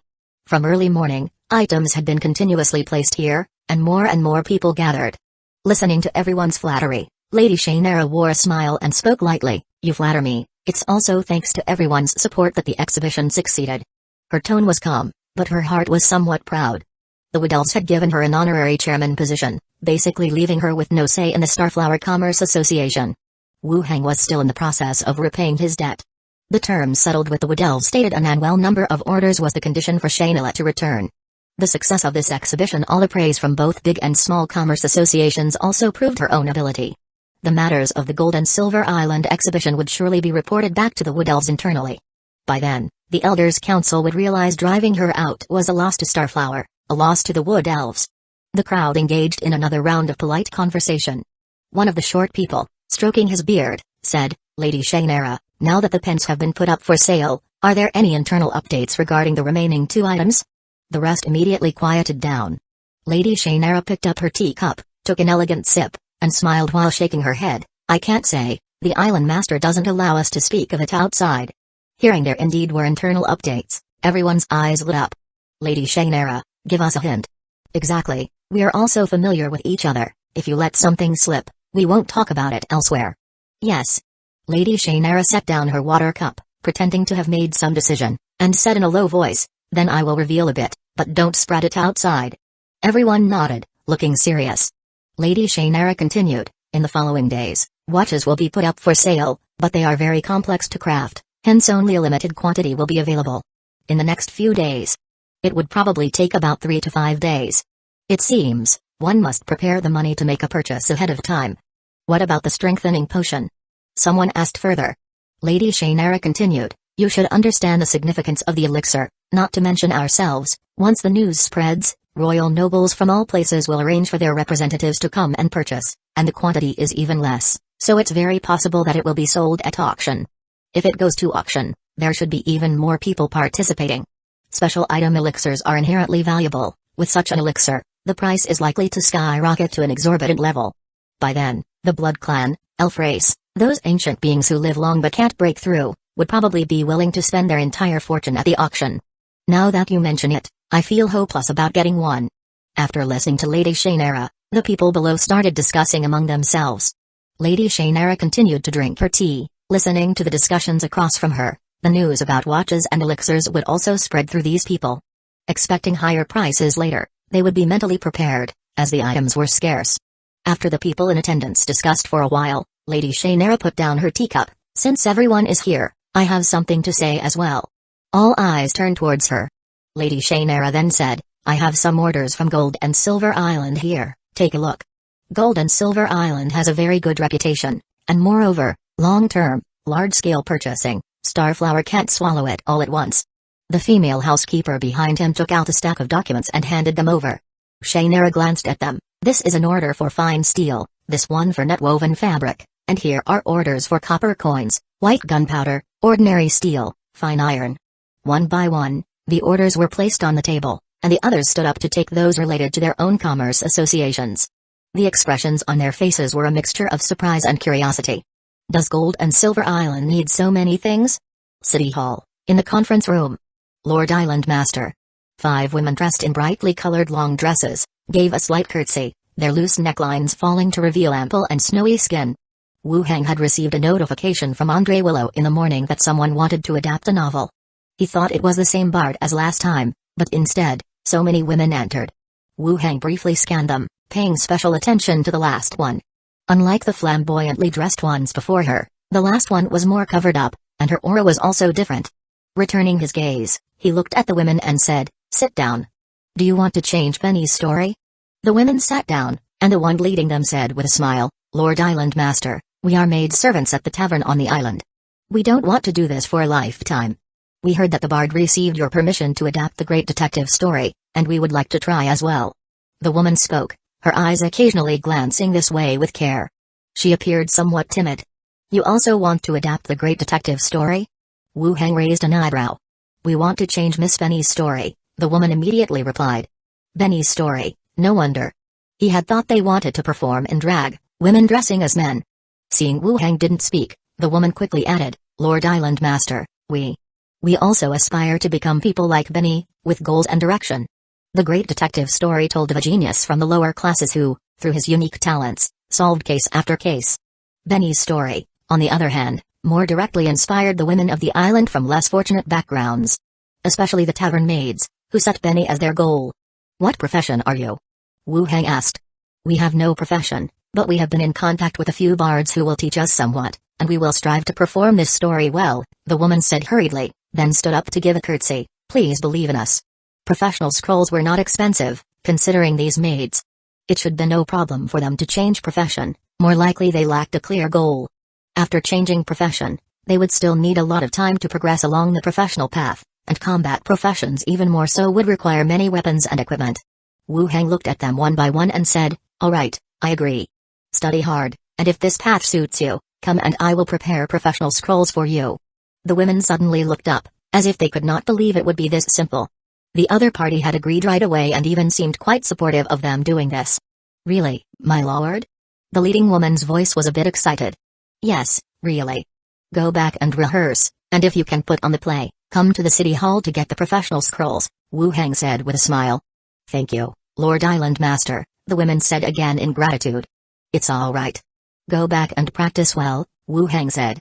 The women nodded, gave a curtsy, and retreated out of the room. After the others had left, the figure in the back wearing a hood didn't leave the room. Wu Heng looked at the figure with curiosity. Aren't you with them? The figure removed the hood, revealing golden hair and a delicate face. She was young and very beautiful, a fine example of the human race.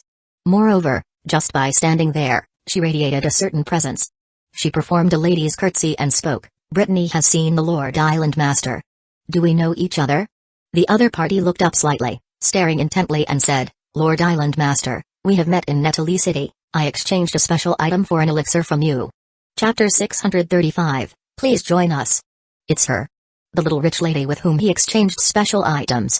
The last time Wu Hang visited, the tavern had already been sealed off, otherwise Wu Hang would have liked to continue the exchange with her. Unfortunately, he hadn't left any contact information at the time. But he didn't expect that she would find her way here directly. Wu Hang had also inquired about her identity through the association and guessed she was a princess from the Hueco kingdom. But it had been a while, and he couldn't remember her name, unsure if it was the same one she had just mentioned. Wu Hang didn't hide anything and said with a smile, "Hello, this time we meet in our true forms." Princess Brittany spoke solemnly, "Lord Island Master, I am the 5th princess of the Hueco kingdom. I am here to kindly ask for your help with a matter." She was indeed a princess. Without much expression, Wu Hang asked, "What is it?" "Lord Island Master, please help me reclaim the Hueco kingdom and join my team," Brittany said earnestly, with a heroic look in her eyes.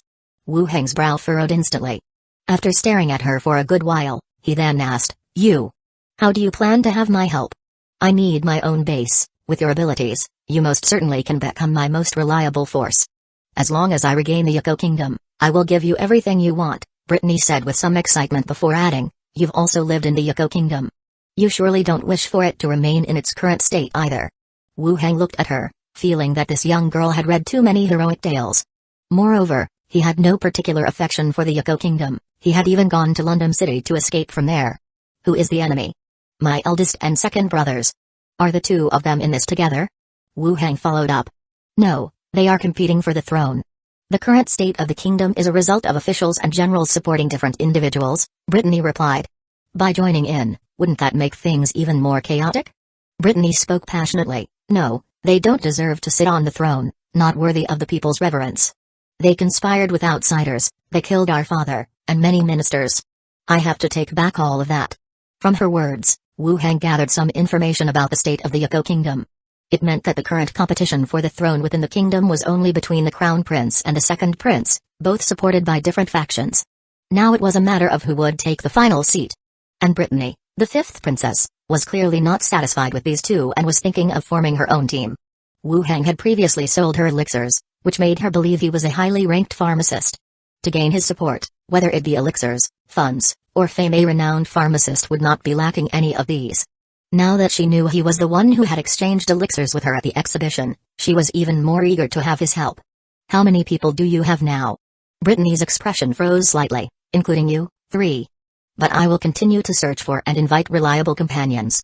Damn, with just 3 people she wants to fight for the throne? How is that different from a fisherman boasting in a tavern after too many drinks?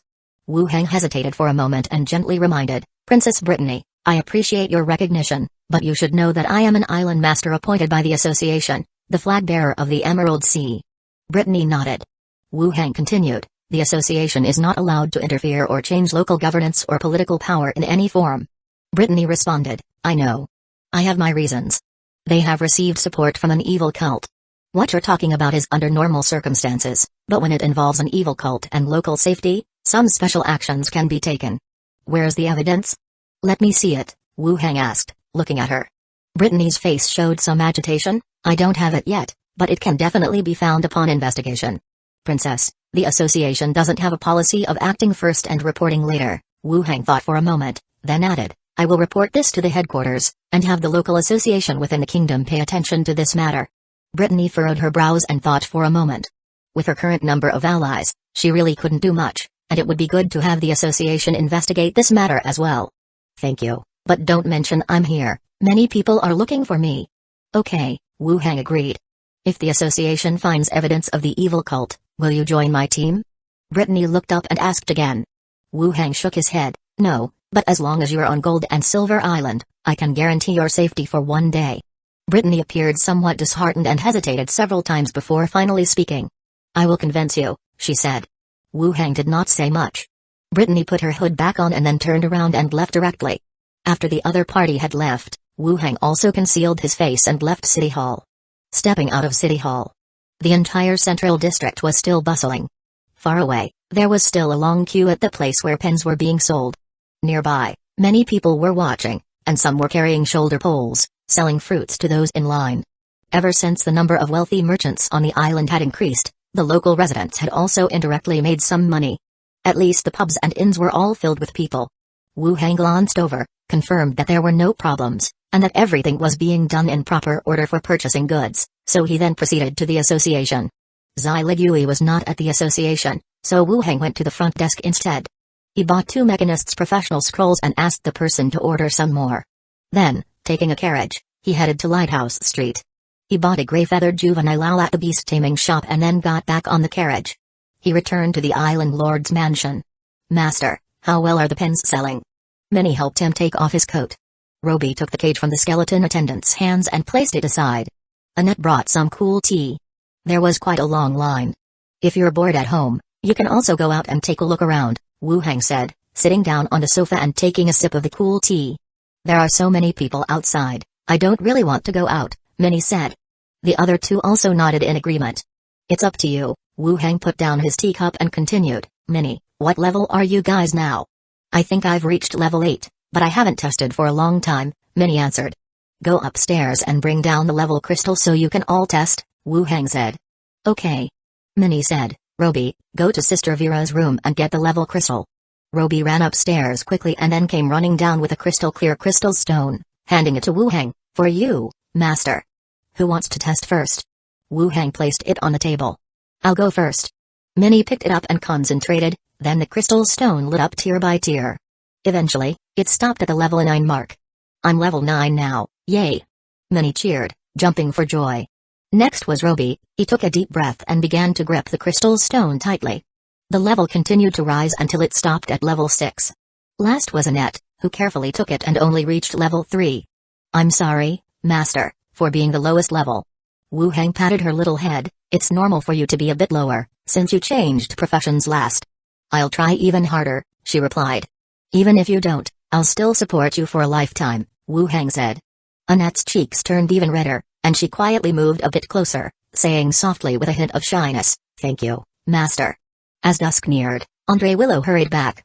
With a wave of her space ring, 20 wooden chests filled with silver coins appeared in the middle of the yard.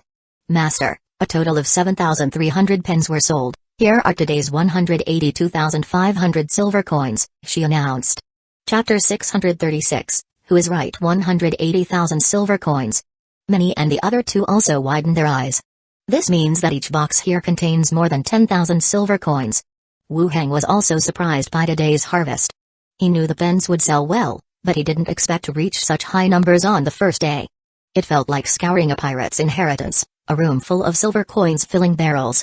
Andre Willow looked at the expressions of the others. "The shop is closed, or else we could have continued selling." "No rush, let's sell slowly, and also prevent any problems from arising," Wu Hang said. "Made a net, outside the door.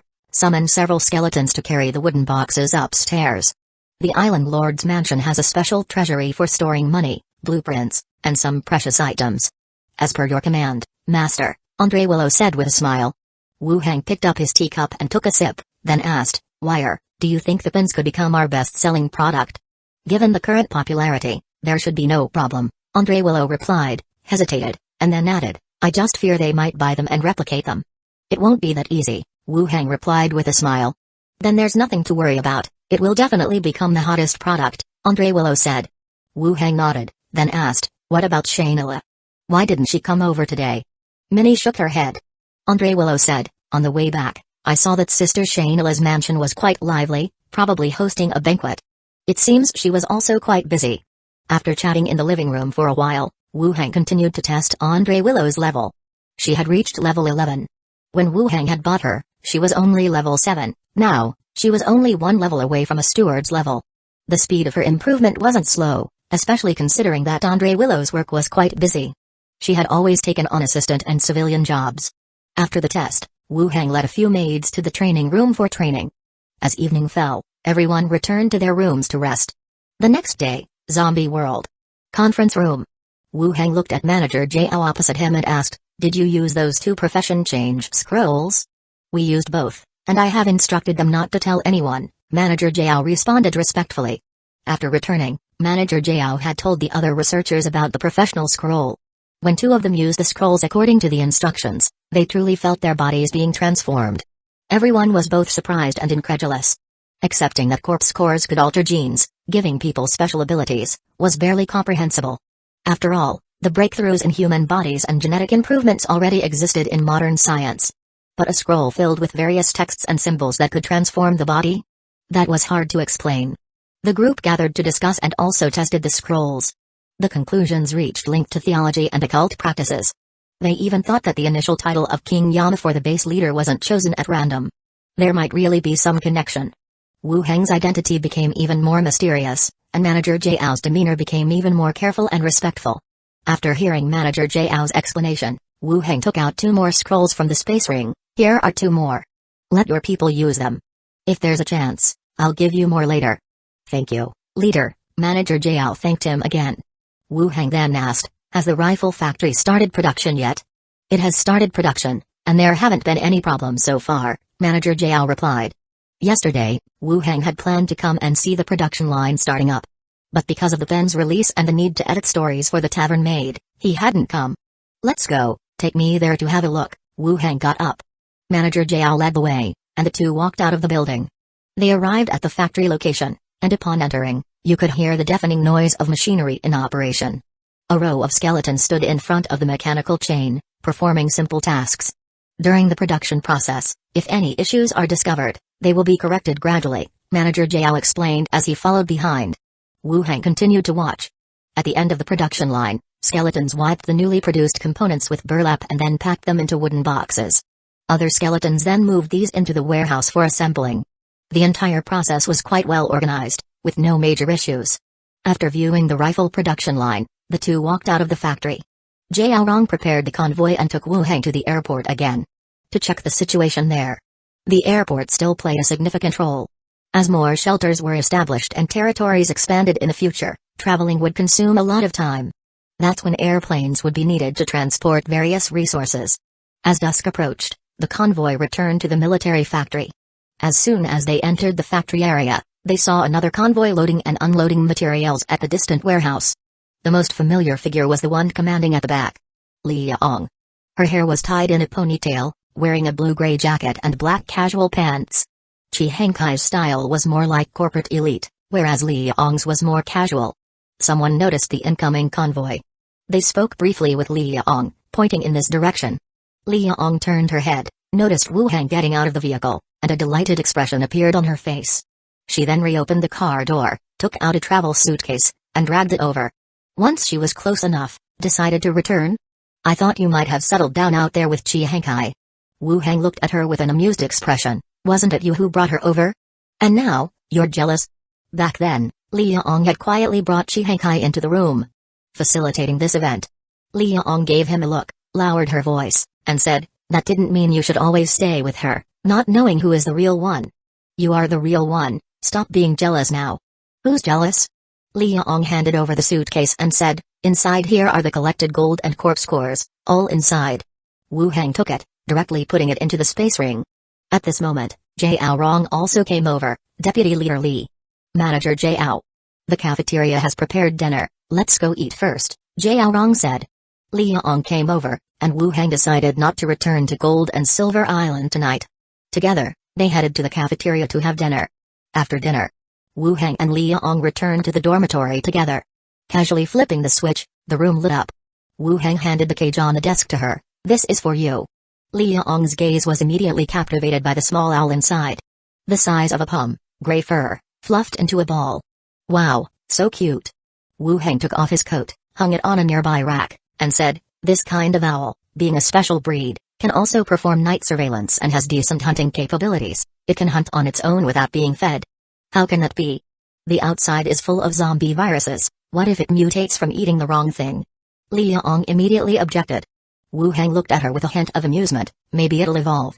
Forget it, just growing up healthy is good enough. Li Yong held the cage, her face glowing with fondness. Then she turned back and asked, so, what about the contract Chi Henkai mentioned? After Wu Heng hung up his coat, he sat down next to her. Touch the owl, sense it in your heart, try to establish a connection, Wu Heng instructed. Ranger contracts with tame beasts, part of his professional abilities. Chi Hangkai used a similar method when she did it. It shouldn't be difficult. Li Yong stretched her fingers into the cage. The owl immediately made evasive and backing motions.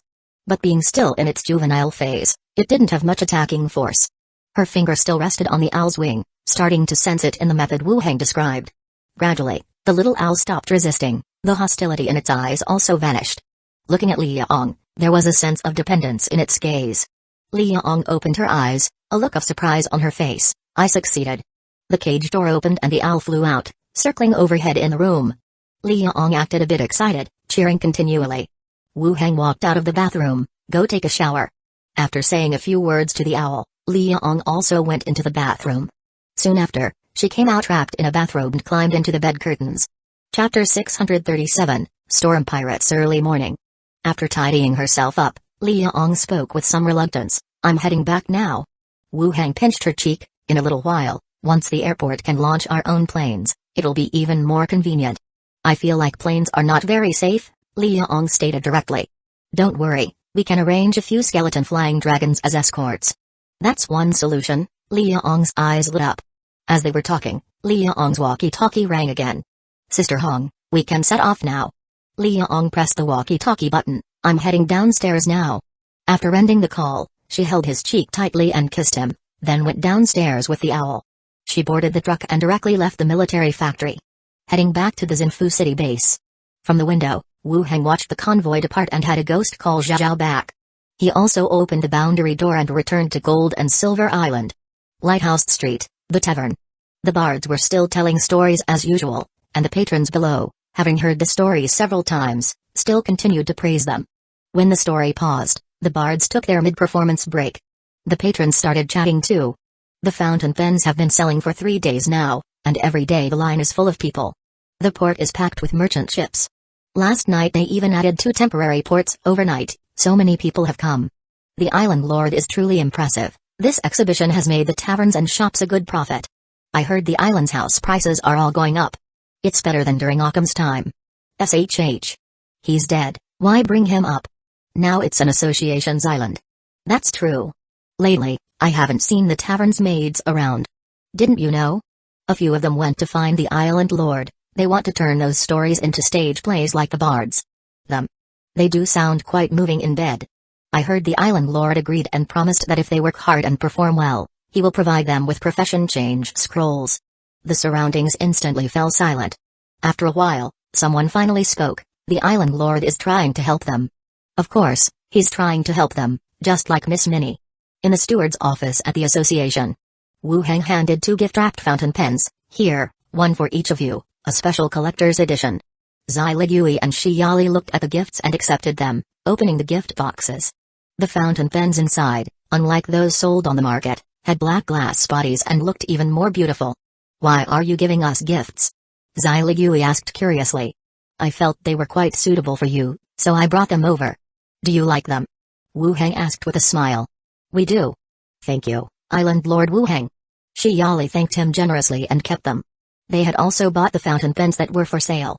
But the ones in their hands were clearly better. They could use the ones they bought for everyday use, while keeping the ones in hand as collectibles. Wu Heng's gesture of giving them gifts was also related to recent events at the exhibition. Primarily, Zai Ligui had been arranging patrols and maintaining order, sometimes even patrolling herself. Now, with the fountain pens selling so well and bringing in over 100,000 silver coins a day, it only made sense to give Zai Ligui some gifts. Moreover, the fountain pens were ready-made, and many more could be mass-produced in the future. Seeing her sister accept the gift, Zai Ligui also thanked him. Thank you, I really like it too. It's nothing, Wu Heng said, sitting down on the sofa and speaking. By the way, the day before yesterday I saw the 5th princess of Hueco Kingdom, named Brittany. Zai Ligui furrowed her brows slightly, her gaze shifting from the fountain pen. She came to the island? What for? She plans to have me join her team to help her reclaim the throne. What is she thinking? Zai Ligui's frown deepened. Shi Yali brought over some tea and pastries, then returned to her seat. Leaning her chin on her hand, she listened to the two discuss matters concerning Hueco Kingdom. She might be quite desperate, haphazardly seeking help to try her luck, Wu Heng said, then continued. She also mentioned something else, saying the old king was murdered and that the throne's competition has become so chaotic because an evil cult is involved. An evil cult? Which sect? In the past, Wu Heng and Zai Ligui might have been somewhat skeptical. But not long ago, Wu Heng had eradicated Heaven Destiny cult, making it uncertain whether other sects existed within Hueco Kingdom. She didn't say. From what she implied, she doesn't know which sect it is. Zai Ligui looked up at him. What do you mean? I promised her to report this matter to the headquarters of the association, so that the local association within the Hueco Kingdom can conduct an investigation. Wu Heng revealed his thoughts. That should be fine, no issue there. Zai Ligui, looking at Wu Heng who was stroking his chin, turned to Shiyali and said, Shiyali, write a report stating that the 5th princess of Hueco Kingdom has provided intelligence on the evil cult and requested an investigation by the local association within the kingdom. Right away. Shiyali turned around and began to write immediately. She used a pen that was on sale outside. What is she doing staying on the island? Zai Ligui continued looking at Wu Heng. Wu Heng thought for a moment. It seems she plans to gather some helpers, and she has also joined a group adapting stories. She wants to turn Bella's story into a stage play. What? She's planning to retake the throne while also adapting a stage play? It feels like she's holding a determination in her heart, unwilling to accept the kingdom being this way, but she lacks the motivation to act on these matters, Wu Heng analyzed. That could be. They finished discussing the matter regarding the 5th princess of Hueco Kingdom. Wu Heng then asked, anything else happening on the island? No, the island is quite safe. Zai Ligui flipped through the documents on the table and picked up the next page, saying, a merchant ship that docked brought news that a significant-sized pirate group has appeared along the trade route, plundering ships. Wu Heng's brow instantly furrowed. Pirates again? Can't be helped. The merchant fleets coming to Gold and Silver Island are growing. Attracting some pirates is not surprising, Zai Ligui said calmly. What sort of pirates? Are they formidable? From the intelligence provided, it's a pirate flag with a bloody tornado. I checked the wanted lists. It's called the Storm Pirate Group, not previously active in the Emerald Sea waters, Zai Ligui explained. Pirates from other sea areas. Seeing no other pirates around here, and many merchant ships. They came directly here.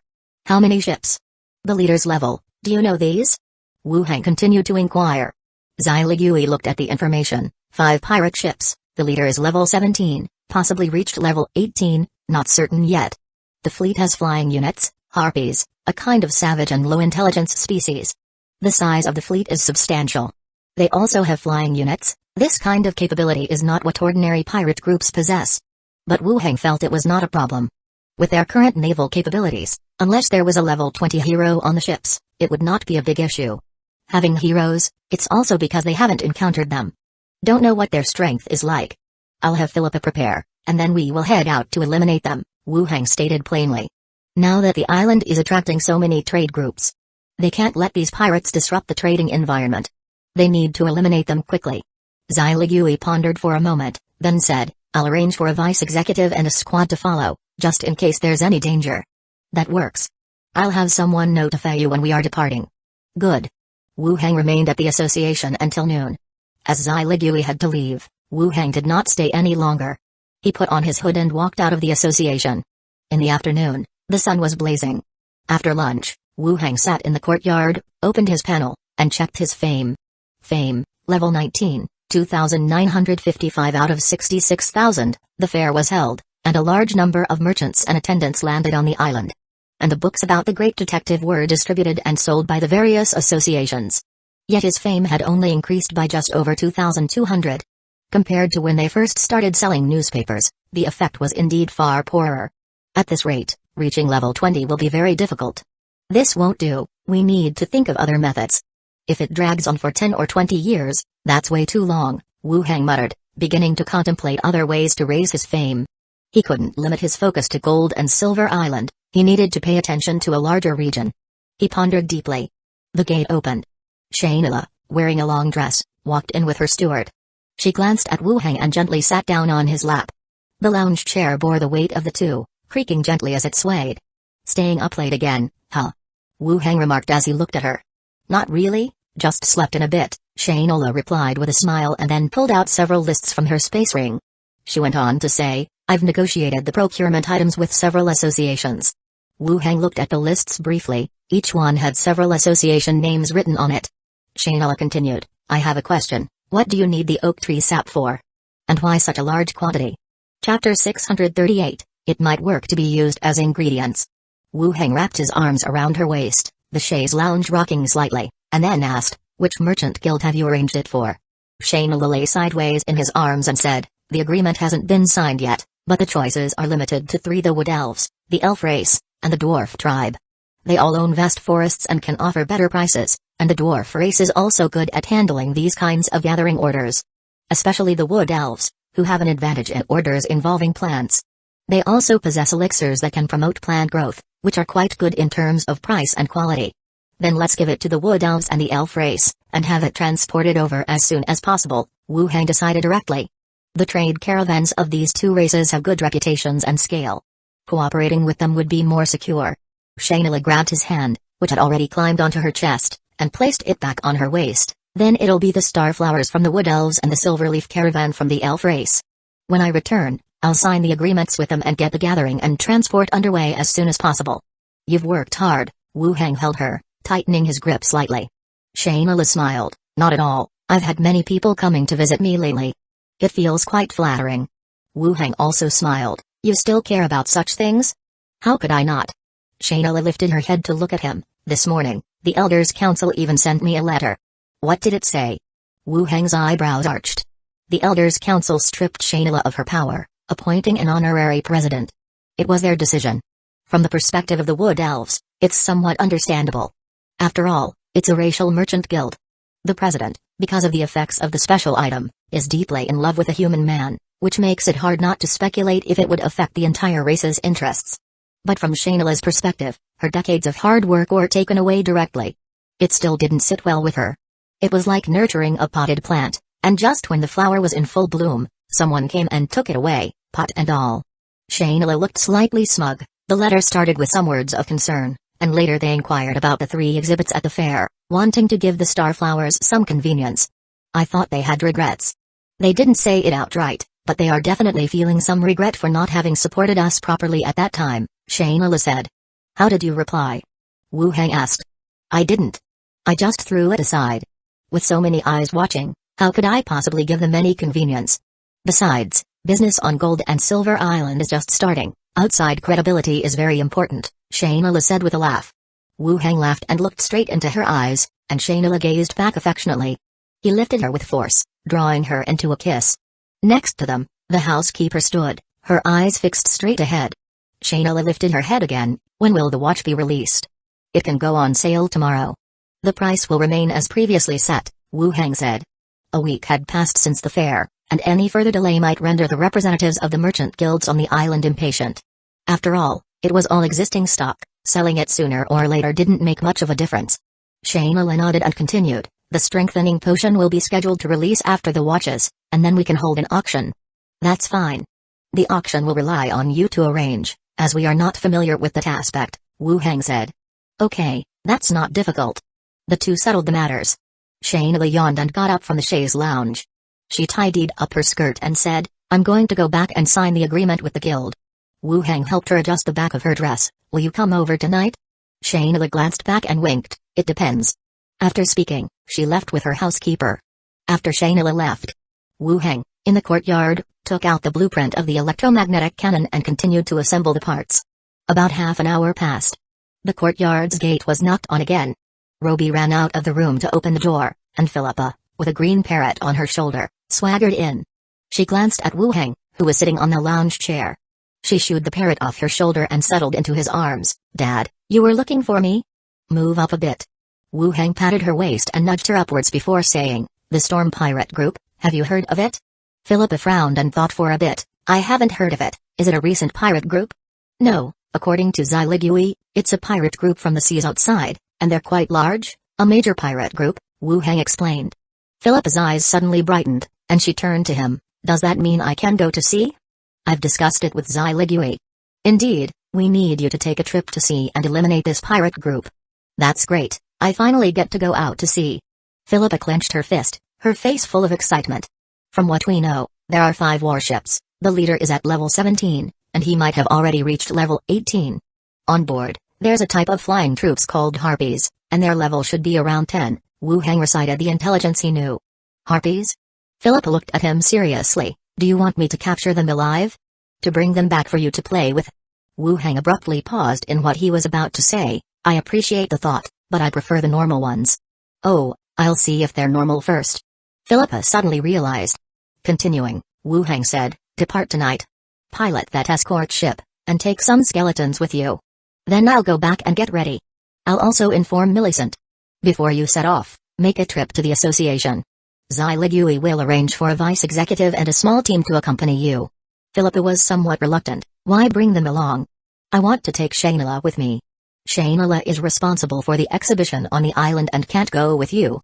Zai Ligui arranged this probably because she wants to mix with us and earn some merit on fugitives. It's all our own people, take them along, Wu Heng said flatly. When he said that, the idea of leading a vice executive to earn merit made her feel a bit proud.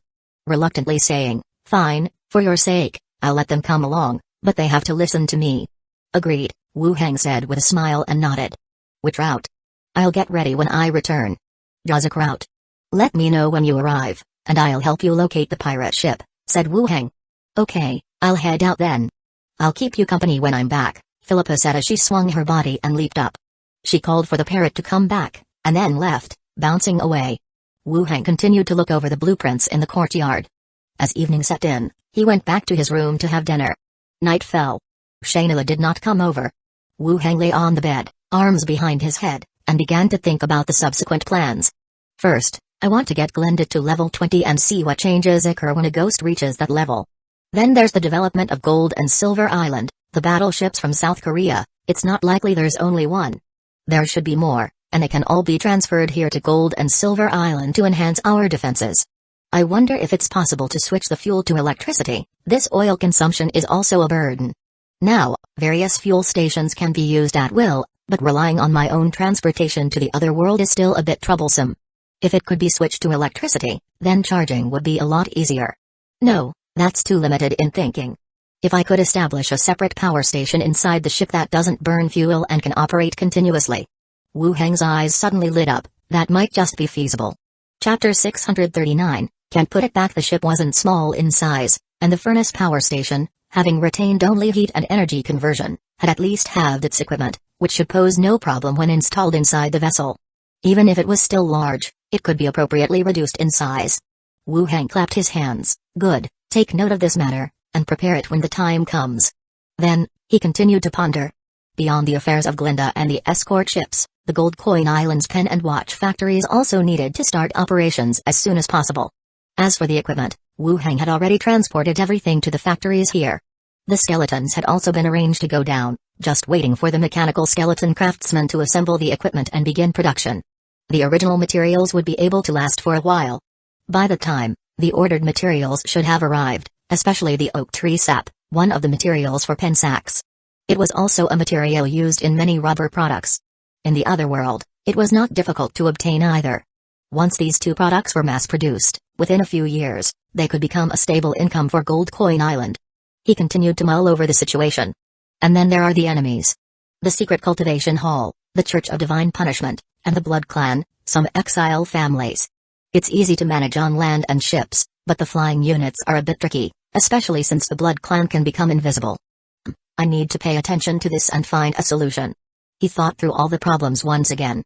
Wu Heng closed his eyes and fell into a deep sleep. Watches are now on sale next to the pen shop. Early in the morning, someone shouted from afar. And with the spread of similar words, the entire city seemed to come alive as figures converged toward the central district. Looking at the price tag placed at the door, people lined up and murmured quietly as they conversed. This price is a bit outrageous, isn't it? The standard edition costs 4 gold coins, isn't his practically robbery? Then don't line up. I'm just saying, don't push me, I finally got a spot near the front. What's there to grab? If any commercial association developed such a thing, they could sell it for a sky-high price.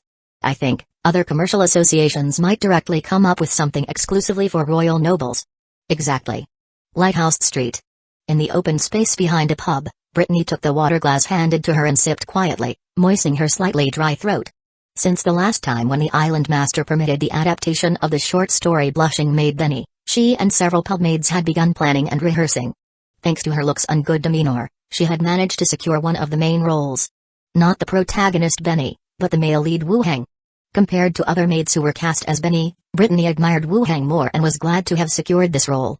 Why is it so lively outside? Brittany asked softly. The island lord's mansion has started selling watches.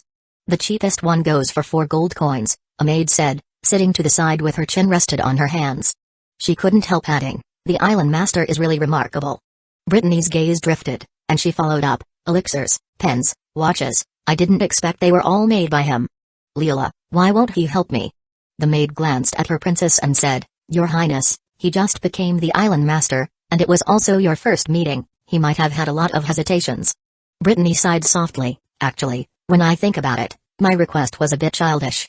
The island master is so nice, and you are so beautiful, he won't blame you, the maid comforted with a smile. Brittany still looked somewhat disheartened and whispered, if only we had met each other a bit earlier. Princess, let me help you line up to buy a watch. I hear there are designs for both men and women, the maid continued. Don't waste it, we still need to live on the island for a while. That kind of watch isn't of much use to us. Alright then. In a residence. The windows were open, and 2 illuminating stones were propped up on either side of the desk.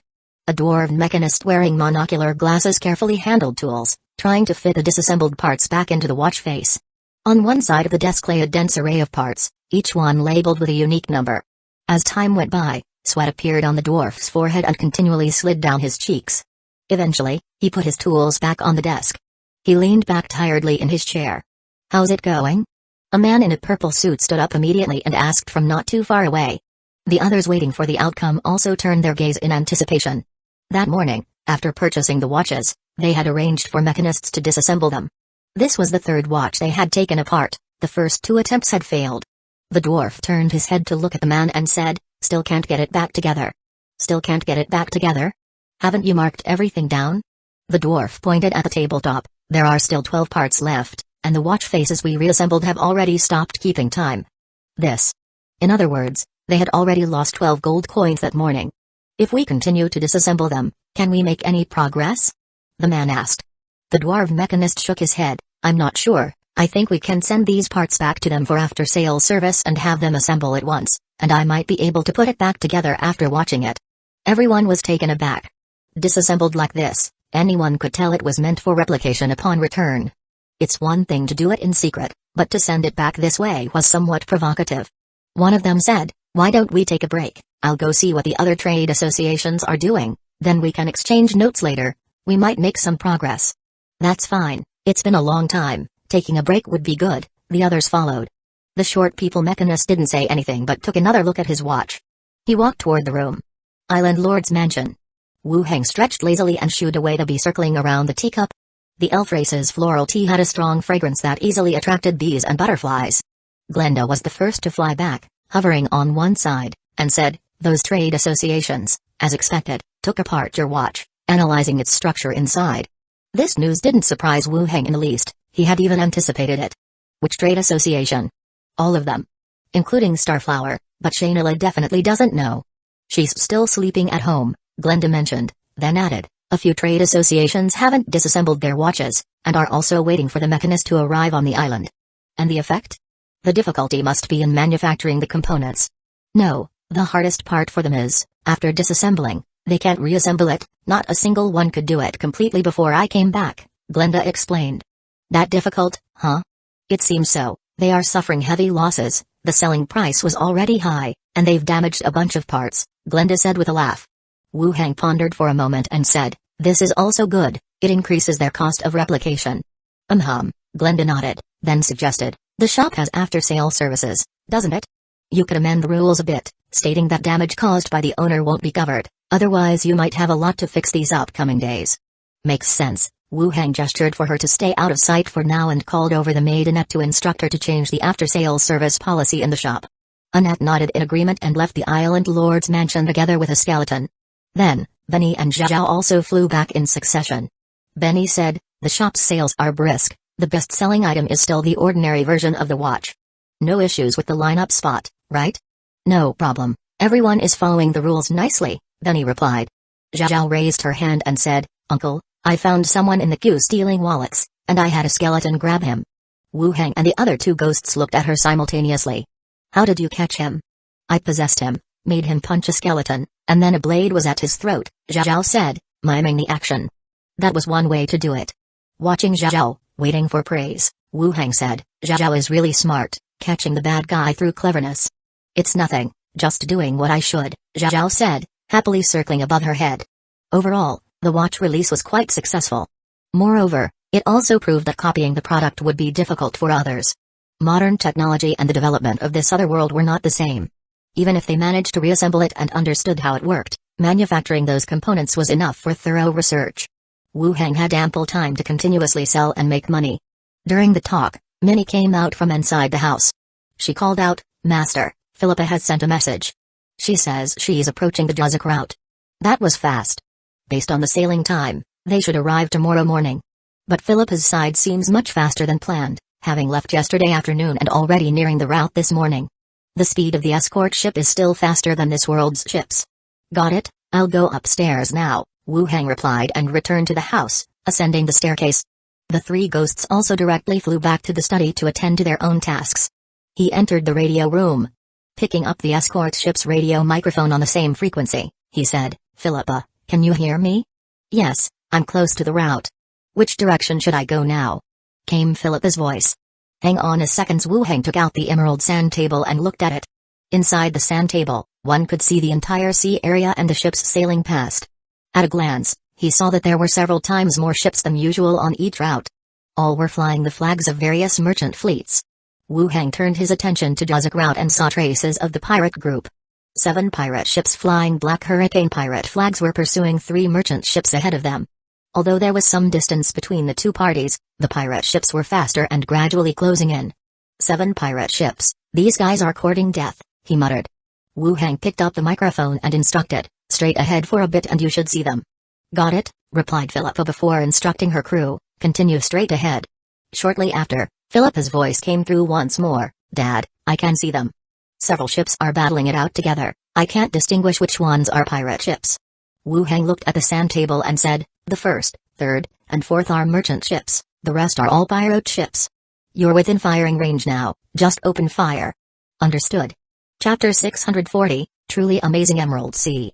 On the vast, boundless sea, 3 cargo ships bearing the merchant flag struggled forward like 3 lonely leaves. Behind the cargo ships, several pirate ships spread out in pursuit, doggedly closed the gap between them. The pirates, one hand grasping the ropes and crowding the deck, waved their weapons in the other, shouting excitedly. Their faces displayed the greed of an imminent harvest. On the cargo ship. "Captain, the pirate ships are faster than us. If this keeps up, they will catch us sooner or later," the deputy said, approaching quickly with an ugly expression. "Throw the cargo overboard, throw half of it to lighten the load," the captain ordered through clenched teeth. The deputy hesitated. The captain cursed out loudly, "If you want to live, throw the cargo off the back of the ship." The deputy nodded, signaling to the ships on either side while ordering the crew to dispose of the cargo. The crew immediately sprang into action. They threw the goods from the warehouse into the sea to lighten the ship. The other 2 cargo ships began to jettison their cargo as well. The floating debris filled the sea behind them, creating obstructions for the pursuing pirate ships. Damn it, wasn't the Emerald Sea supposed to be free of pirates? Gold and Silver Island holds an expo and they can't even secure a safe voyage. The association touted that the island master had cleared the Emerald Sea of pirates. Damn it, all lies. It's so harmful. The crew cursed under their breath while continuing to throw cargo overboard. The speed of the ship gradually increased.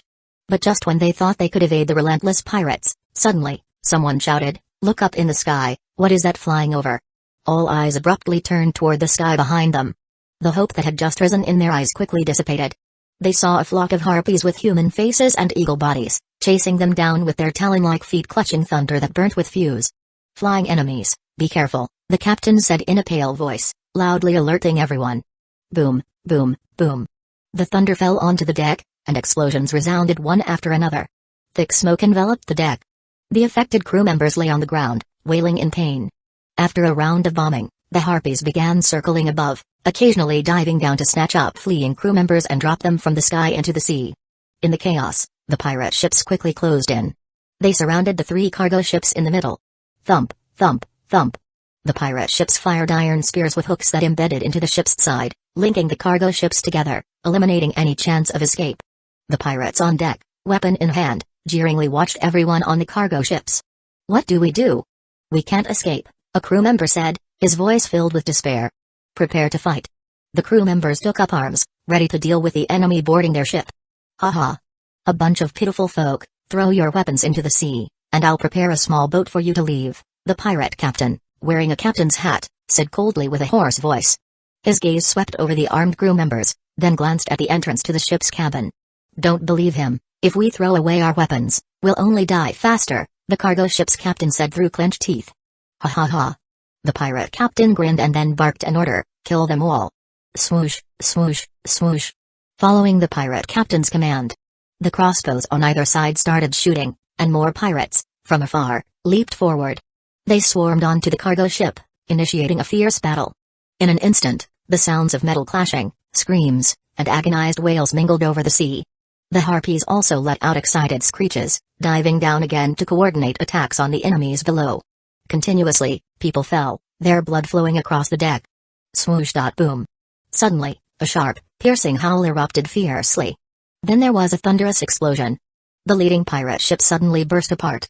The shattered hulls scattered like bullets, striking nearby ships. Swoosh, swoosh, swoosh. The piercing howl returned, even more dense and grating. Boom, boom, boom. One after another, the pirate ships consecutively exploded, broken wood shards falling like raindrops everywhere. In the blink of an eye, all the pirate ships were under attack. Their hulls fractured, ignited into great flames, and debris floated all over the sea. Like a murky swamp. Luckily, the pirates who fell into the water struggled, swimming toward nearby floating debris. And on the vast expanse of the sea, only 3 merchant ships remained, drifting lonely amidst the debris-filled waters. On the merchant ships, both sides of the fighting were terrified by the sudden bombing and they scattered, clutching their heads. Hiding in concealed areas, they frantically scanned their surroundings in search of targets. However, the surroundings were eerily empty. They saw nothing, there was nothing at all. The recent attack seemed as if it had come from an invisible source.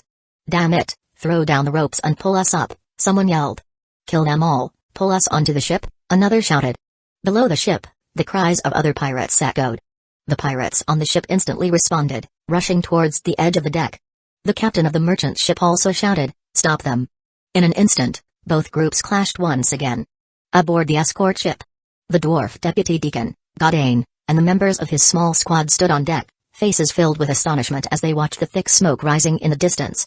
Everything had happened so fast, by the time they realized it. When the sound of the cannon fired and the target in the distance was enveloped in thick smoke. It was only then that the crew realized they had attacked and hit their target. Their stunned gazes were fixed on the distance. Swallowing their saliva nervously. Such a long distance, yet so precise. How could it have such immense power? It was even more terrifying than the armored vehicles on Gold and Silver Island. The escort ship quickly approached the direction of the pirate ship, while Captain Felipe swaggered over from behind and picked up a pair of binoculars to look ahead. The dwarf deputy deacon approached and asked, Captain Felipe, was that new machinery used just now? When they had set out, the size of the ship had already startled them. Now it was clear that it was not only enormous but also possessed terrifying offensive capabilities. Being able to shatter a ship directly meant it could also obliterate any person or building. As the dwarf deputy deacon inquired, the members of the squad also turned their attention. Captain Felipe slightly tilted her head, her tone filled with pride. The weapons on board are self-contained, as long as you can see it, it can hit it. Lord Island Master, truly miraculous, the dwarf exclaimed. While they were talking, the alarm on the ship sounded. Looking into the distance, they could see more than 10 harpies rapidly flying towards them. They were fierce, with bloodthirsty ferocity in their eyes. Harpies are seldom seen here in the Emerald Sea, said the dwarf deputy deacon immediately. They are pirate flying troops, be careful, Captain Felipe remarked and quickly walked towards the cockpit. The squad members also started to put away their weapons. The green parrot and the ranger's owl also hid inside the cabin. Captain Felipe returned to the cockpit and asked the skeleton, Wu Heng mentioned last time, those anti-air missiles, can they attack these? The skeleton looked down at the radar dial and then shook its head. Damn, can't use it, Captain Felipe cursed, then picked up the microphone and said, skeleton shooters, come out and attack the aerial targets. Rattling noises arose. Skeletons holding rifles emerged from the deck. Their empty eye sockets glanced at the diving harpies, switched off the safety, and directly pulled the trigger. A barrage of bullets poured into the sky. The bodies of the harpies were instantly pierced by bullets, and along with their feathers, they fell from the sky. The harpies that landed on the deck were again shot by the skeletons, directly killed. Soon, the attacking harpies disappeared, leaving only a few scattered, bloodied ones flying away into the distance. The escort ship continued to approach the battle zone. The combatants on both sides were still fiercely engaged. Through the ship's loudspeaker, Captain Felipe spoke into the microphone, This is the escort ship from Gold and Silver Island. Members of the merchant fleet, drop your weapons. Any target wielding weapons will be identified as pirates and eliminated. The booming sound reverberated through the sky above the region. Seeing the imposing warship docked beside them, everyone on the merchant ship swallowed nervously. Let's fall back, drop the weapons, the merchant fleet captain said. With some skepticism, the members of the merchant fleet retreated and then placed their weapons on the ground. The pirates, on the other hand, held on to their weapons tightly. The ship from Gold and Silver Island had already made it clear that it intended to purge them. Dropping their weapons would only lead to a quicker death. On the deck, Captain Filipa did not give them much time, and gave the order, kill all those holding weapons. The skeletons crowded around the railing began shooting downwards. On the deck of the merchant ship, pirates struggling in the sea were killed in swathes under the gunfire. The blood stained the sea red. Chapter 641, The loss is huge. Before long, the battle was over. The waters around the escort ship were now filled with bodies. A rope ladder was thrown down the side, and the disheveled merchant ship captain climbed aboard.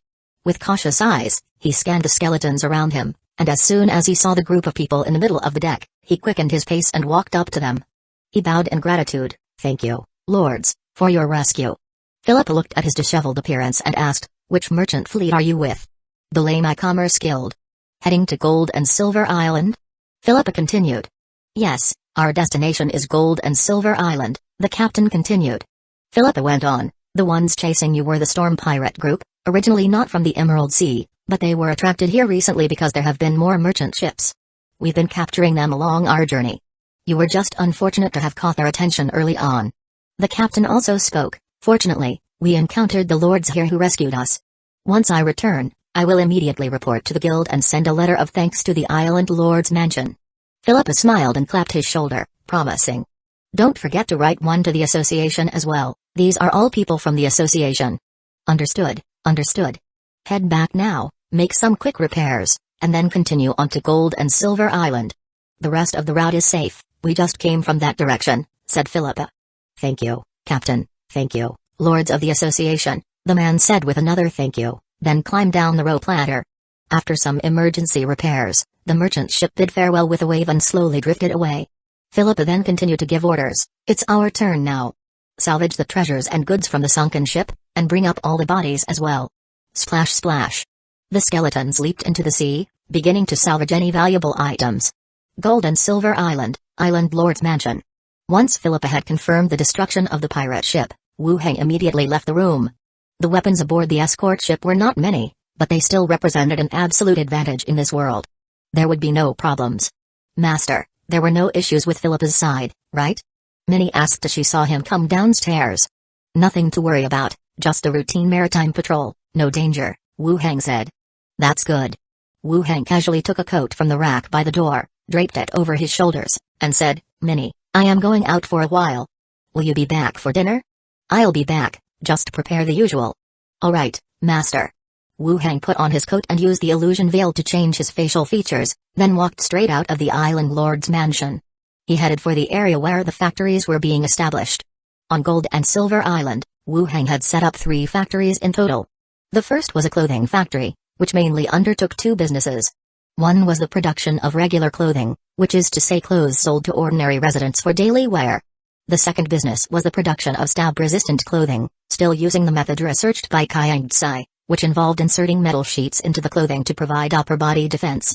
Its advantage lay in high production efficiency. With metal sheets cut to size provided, it could complete over 200 pieces a day.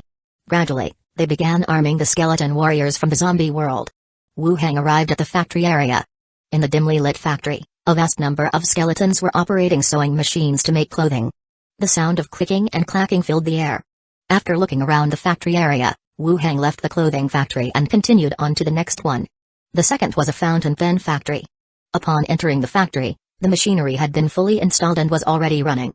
In time, fountain pens could also be produced normally. Moreover, the remaining materials originally in the pen factory were enough for a period of production, until the newly ordered materials arrived. The last stop was the watch factory. The machines were still being assembled, skeletons dressed as electricians were also making connections to the circuitry. When will it be complete? Wu Heng asked a skeleton mechanist. The mechanist turned its head, extending 3 bony fingers. 3 days? Wu Heng inquired. The mechanist nodded. All right, no rush. Be careful with the assembly, don't break anything, Wu Heng instructed. The mechanist nodded again. Inside a residence. At a wooden table sat a mechanist carefully assembling a watch. The tabletop was covered with various styles of disassembled, unfixable watch parts, and several watch faces that had stopped keeping time. Behind him, on the sofa, representatives from the Commerce Guild accompanied him, sipping tea while awaiting the outcome. Tap tap tap. Urgent footsteps sounded from outside. Then came a knock at the door. Come in. The door opened, and an attendant hurried in. Someone glanced at the other person and lowered their voice to admonish, "Didn't you see we're assembling watches here? What's the rush for?" The attendant looked at the serious mechanist and said softly, "My lord, the watch sales outlet has changed the after-sale policy." Everyone in the room frowned. Changed the policy? Just released this morning, and changed in the afternoon? What changed? The attendant replied, they added a clause stating that watches damaged through human actions are not covered by the warranty. The moment this sentence was uttered, everyone's heart skipped a beat. A bad feeling rose from deep within them. What do you mean by human actions? The attendant answered, according to their explanation, intentionally opening up the inside of the watch and causing disassembly or damage would be considered human actions. Damn. Their gazes shifted to the watches spread across the table, taken apart beyond recognition. Cold sweat started trickling down. This was a significant loss. After returning to the Island Lord's mansion and having dinner, Wu Heng was in the study looking at the latest edition of the newspaper according to the schedule. Tomorrow would see the new issue of the newspaper go on sale, and printing had already started in large quantities. I'm heading to the zombie world tomorrow, the newspaper should be sold as usual, Wu Heng said as he placed the newspaper back on the desk. The sale of the newspaper had become a common occurrence on Gold and Silver Island. There was no need to pay attention to it as in the beginning. Just proceed with the regular sale process. Glenda said, there's enough material for at least 10 issues of the great detective stories, I'm not worried. You've written that much already? Maybe we can print the serialized stories in advance and release them in sync with the end of each story, Wu Heng suggested. No problem at all. It's up to you how you plan it, but it would be best if each volume had its custom cover to give people a sense of novelty, Glenda proposed. Wu Heng thought for a moment, that's possible. When I have time, I'll have Shayla help me design some covers first. We'll make several extra. Glenda nodded with a smile. Knock, knock, knock. While they were conversing, the door was knocked. Upon opening the door, he was greeted by the skeleton alchemy warlock with 6 arms standing in the doorway. In its hands, it held a tray with 3 elixirs. Enhanced Strengthening Potion, Strong Intelligence Enhancement Potion. 2 Enhanced Strengthening Potions, and 1 Strong Intelligence Enhancement Potion. Level 3 Corpse Nucleus Potions had been made again, and this time there was also an Intelligence Enhancement Potion. Wu Heng's heart leaped with joy. Taking the elixirs, he said, good work. Continue making potions after you go back, and hurry. The alchemy skeleton gave a slight bow and left. Wu Heng closed the door again. Alchemy skeleton? Asked Glenda. Yes, it brought the new corpse core potions, Wu Heng said as he placed the potions on the table. Glenda floated over to look and commented, now I understand why you necromancers are so disliked. How so? Once you are left to develop, it becomes very difficult to keep you in check. Glenda floated to the other side and continued, your profession alone, with the help of converted skeletons, can carry out the work of all professions, just like a king who isn't afraid of his subjects' betrayal. Smiling, Wu Heng said, how do you feel about it then? From my perspective, of course it's good. The more powerful you are, the better it is for Zhao and us. If someone who stands against you knew about your current development, I bet they would lose sleep over it. Glenda floated back to the desk. If I were a king, you would be a concubine at the very least. Glenda gave him an annoyed look, flirting with a woman who has just lost her husband. Necromancers truly are the epitome of evil. Wu Heng glanced at her, unfazed by the mention of her deceased husband. He said, I'll take the potion first, then we can race later. Glenda nodded and picked up her pen to continue editing the story. Wu Heng glanced at the 3 potions beside him. He picked up the Strong Intelligence Enhancement Potion, and held it in his hand. Taking a deep breath, he opened the bottle cap and tilted his head back to drink it all. Side effects appeared instantly: dizziness, ringing in his ears, the world spinning around him. Wu Heng clenched his teeth and persisted, gripping the armrest of the chair beside him firmly. After enduring for a while, system notifications followed closely. Intelligence +2, Perception +4, Charm +2, Unlocked Rate, Hostility Detection, Chapter 642, damn, another cliffhanger. Wu Heng is fine, right? He looks worse than last time, Bella said, looking at Wu Heng with some concern. It's okay. Uncle is used to it. It just hurts a bit, nothing dangerous, Zhao said. Bella then flew to Lady Glenda's side. "Lady Glenda, should we inform the maids?" "No need, they wouldn't be of much help if they came in," Glenda said. Seeing that both of them said so, Bella didn't say anything more. She just floated on the side, with a look of worry in her eyes.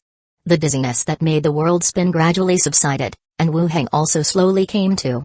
Unlike the physical pain caused by ordinary strengthening potions, mental pain felt as though the soul itself was being stirred. He let out a heavy breath and sat up straight in the chair again. Looking at Bella in front of him, he said, "Don't worry. It's the normal effect." Zhao and Glinda had been quite nervous the first time they saw him using the potion. As the number of times increased, they got used to it. Besides, ghosts wouldn't be much help in this situation. "It's good that you're okay," Bella nodded, flew back to Zhao's side, and continued to watch the movie on the tablet. Wu Heng took out 2 spirit potions and drank them down. Waiting for the discomfort in his mind to disappear, he checked the traits he had just unlocked. Hostility detection, keen perception of hostility and malice. The description was brief, but fairly clear. He could capture the hostility and malice directed at him. This ability seemed to fall into the category of perception. Moreover, it was somewhat similar to the level 18 Prophet's domain prophecy, which could foresee imminent dangers. His hostility detection certainly wasn't as powerful, but if someone held hostility towards him, he could sense it, acting as a form of early warning. From Wu Heng's perspective, abilities awakened through mental means seemed to be better than those awakened through strengthening potions. After all, as a mage, he relied mainly on his skeleton attendants for close combat. He glanced at Zhao not far away, thinking about having her secretly watch over him to test his ability. But then he thought better of it. He could sense ghosts on his own, and with his own ghosts involved, it was very difficult to generate any hostility. He closed the panel and looked again at the remaining 2 strengthening potions. Picking up one, he took off the cork and drank it down straight away. The bone-scraping pain attacked him again. Cold sweat poured down as his body curled up. This time, Bella just glanced over without flying over to ask as she had at the beginning. Constitution +2, Strength +3, Agility +3, the system notification appeared, and the side effects gradually receded. Wu Heng continued to take a healing potion to relieve the burden on his body. After resting for about 5 minutes, he opened the last potion and poured it down his throat. His body tensed up again as he clenched his teeth to endure the pain. Constitution +3, Strength +2, Agility +3, the system notification appeared. His attributes increased, but no new abilities were unlocked. That was fine, unlocking one trait with 3 potions was already not bad. The last 2 potions had both enhanced his constitution-related attributes. He was feeling like he might surpass his intelligence soon. He opened the panel again and looked at his attributes. Name, Wu Heng, level, 19, 174,538 out of 355,000, fame, 19, 3,142 out of 66,000, attributes, strength 53, agility 41, constitution 60, intelligence 56, perception 37, charm 36. Looking at his attributes, Wu Heng's brows arched. The experience points at the level had reached 170,000, which was already close to half of what was needed to level up. The skeleton army that was dispatched still had a rather significant effect. It was estimated that within a month, the experience points would be filled. The reputation had become 3,101, simply unable to keep up with the pace of the experience points. Still, a solution had to be found. As for attributes, constitution had reached the highest at 60. One's body had grown to a terrifying extent, and in the future, any exposure to toxins would have a significantly reduced impact. The second highest was intelligence at 56 points, signifying that one was still a mage, with attributes not diverging too much. After that, strength and agility came next, which would also be helpful in dealing with crises and emergencies. In any case, all were quite good. After consuming the potion, Wu Heng also stood up. "I'm going to rest," Wu Heng said to the 3 ghosts beside him. The 3 ghosts nodded. "Good night." "Goodbye, uncle. Have a good rest, don't wear yourself out." Wu Heng smiled and nodded, walked out of the study, and returned to his bedroom to rest. The excitement of the exhibition continued, and today was the day the new edition of the newspaper was released. For the common residents of the island, the exhibition was simply an additional place to join in the bustling excitement amidst their mundane lives. Exquisitely carved goblets and brightly colored, luxurious wool carpets, these were made for those noble lords. They didn't have much to do with ordinary people. Even the pins and watches later released by the island master were priced out of reach for the commoners. But today's newspaper was different. The release of the newspaper was like a storytelling session every 7 days. Free of charge and regardless of social status, everyone could hear the thrilling stories. On this day, everyone had the same topic of conversation. Extra, extra, the latest edition of the newspaper is hot off the press. Detailed list of exhibit samples, the newest warships of Gold and Silver Island destroying a large pirate group, and the latest great detective story. Take a look, check it out. The newspaper boy's voice echoed through the streets. Waiting bards and residents rushed forward, scrambling to buy the newspapers. Golden Sail Tavern. Sabin, wearing a black wig and dressed in a dark blue close-fitting robe, stood on a wooden platform, loudly narrating the latest edition of the newspaper. This attire was also an imitation of Island Master Wu Heng's style. One reason was the costume he practiced in, and the second was to add a sense of immersion for the patrons. On the night of his death, the Cedius brothers were both by his side when suddenly, Major Shelto exclaimed with a quivering hand pointing toward the window. The Cedius brothers hurriedly looked back, seeing on the window pane a stretched, fierce face. Commander Shelto was so startled that he passed away before he could reveal the location of the treasure. The next morning, they found the bedroom window open, all the cabinets and chests had been rummaged through, and a piece of torn paper was nailed on the box with 4 signatures written on it. As Sabin finished the last sentence, he bowed slightly and stepped down from the platform. Only then did the silent, attentive patrons realize the story had came to an end. They cursed loudly. Damn it. It's over again. Damn it, he's left us hanging. Shameless. The harbor. A captain preparing to set sail stood on a wooden crate, shouting loudly. Be careful with these, they are headed to the headquarters of the association, keep them in the dry cargo hold. Below, the workers were moving the sealed newspapers and books, transporting them onto the ship. Chapter 643, Island Lord Wu Heng sent a gift. Zombie World, meeting room. Wu Heng sat on one side, opposite him was Jiao Rong holding a pen and paper. Wu Heng handed over the last mechanist scroll to him, saying, I'm going back today, you're still in charge here. Jiao Rong's attitude was serious. Leader, rest assured, I will arrange the work here properly. Wu Heng was quite satisfied with Jiao Rong's attitude.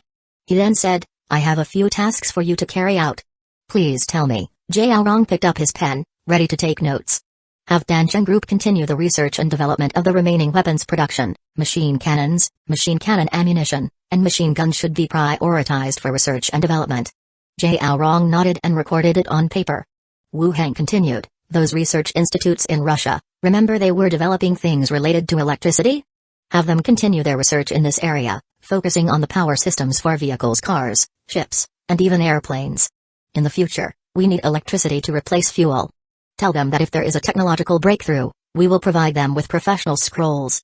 They might not understand this, just say it will help them enhance their physical fitness, like the effects of a corpse core. Jiao Rong raised an eyebrow slightly and continued to write down this sentence as well. Wu Heng's direction was very clear. One was the mass production of weapons, and the second was to break away from the reliance on fuel. Now, the base's power plant can convert electricity without fuel. This technology is difficult to understand but also signifies that there is no shortage of electricity within the base. As long as fuel is replaced, various equipment and vehicles can be used freely, reducing the troublesome task of collecting fuel. I've noted it down. Is there any other arrangement? Jiao Rong continued to ask. Wu Heng pondered for a moment and then added, tell Li Yang to arrange for some propaganda, externally publicizing the base to attract more talents to join, and internally to increase propaganda for the leader and deputy leader to also strengthen the group's cohesion. When he talked about cohesion, what Wu Heng thought of was raising his own prestige among the survivors. Although the number of people in each base was not large, any increase in numbers was valuable. Little by little, it would add up to some extent. Jiao Rong thought for a moment and said, it's not good to say this over the radio. I'll arrange for someone to go to Xinfu City later and pass on the message. Wu Heng thought about it again and felt that there were no omissions. The rest is up to you. Whatever components are needed, arrange for their production. Strengthen our capabilities as soon as possible. Maintain the trade with the headquarters and especially tell them about the matter of training pilots. Understood. Let's leave it at that, then. Let's go out. Wu Heng stood up and left the meeting room together with Jiao Rong. They went downstairs together. Passing by a room, Wu Heng knocked on the door lightly. Zhao Yanqiu, are you ready? I'm ready, a voice came out from inside the room. Following that, the door opened, and Zhao Yanqiu came out dragging a large suitcase. After discussing with Zhao in the morning, he had decided to take Zhao Yanqiu with them. One reason was that the mother and daughter had been apart for a long time and missed each other, and the second was to pay attention to Zhao Yanqiu's profession advancement. To hopefully find the key to lifting Zhao's unfinished wish. Different from Glenda. Glenda knew exactly what her last wish was, But Zhao's goal was very vague. It might be possible to find a method by keeping her mother close.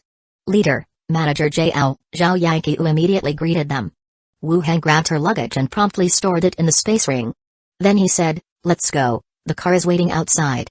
The three of them walked to the door together. Wu Heng and Zhao Yanqiu boarded the truck.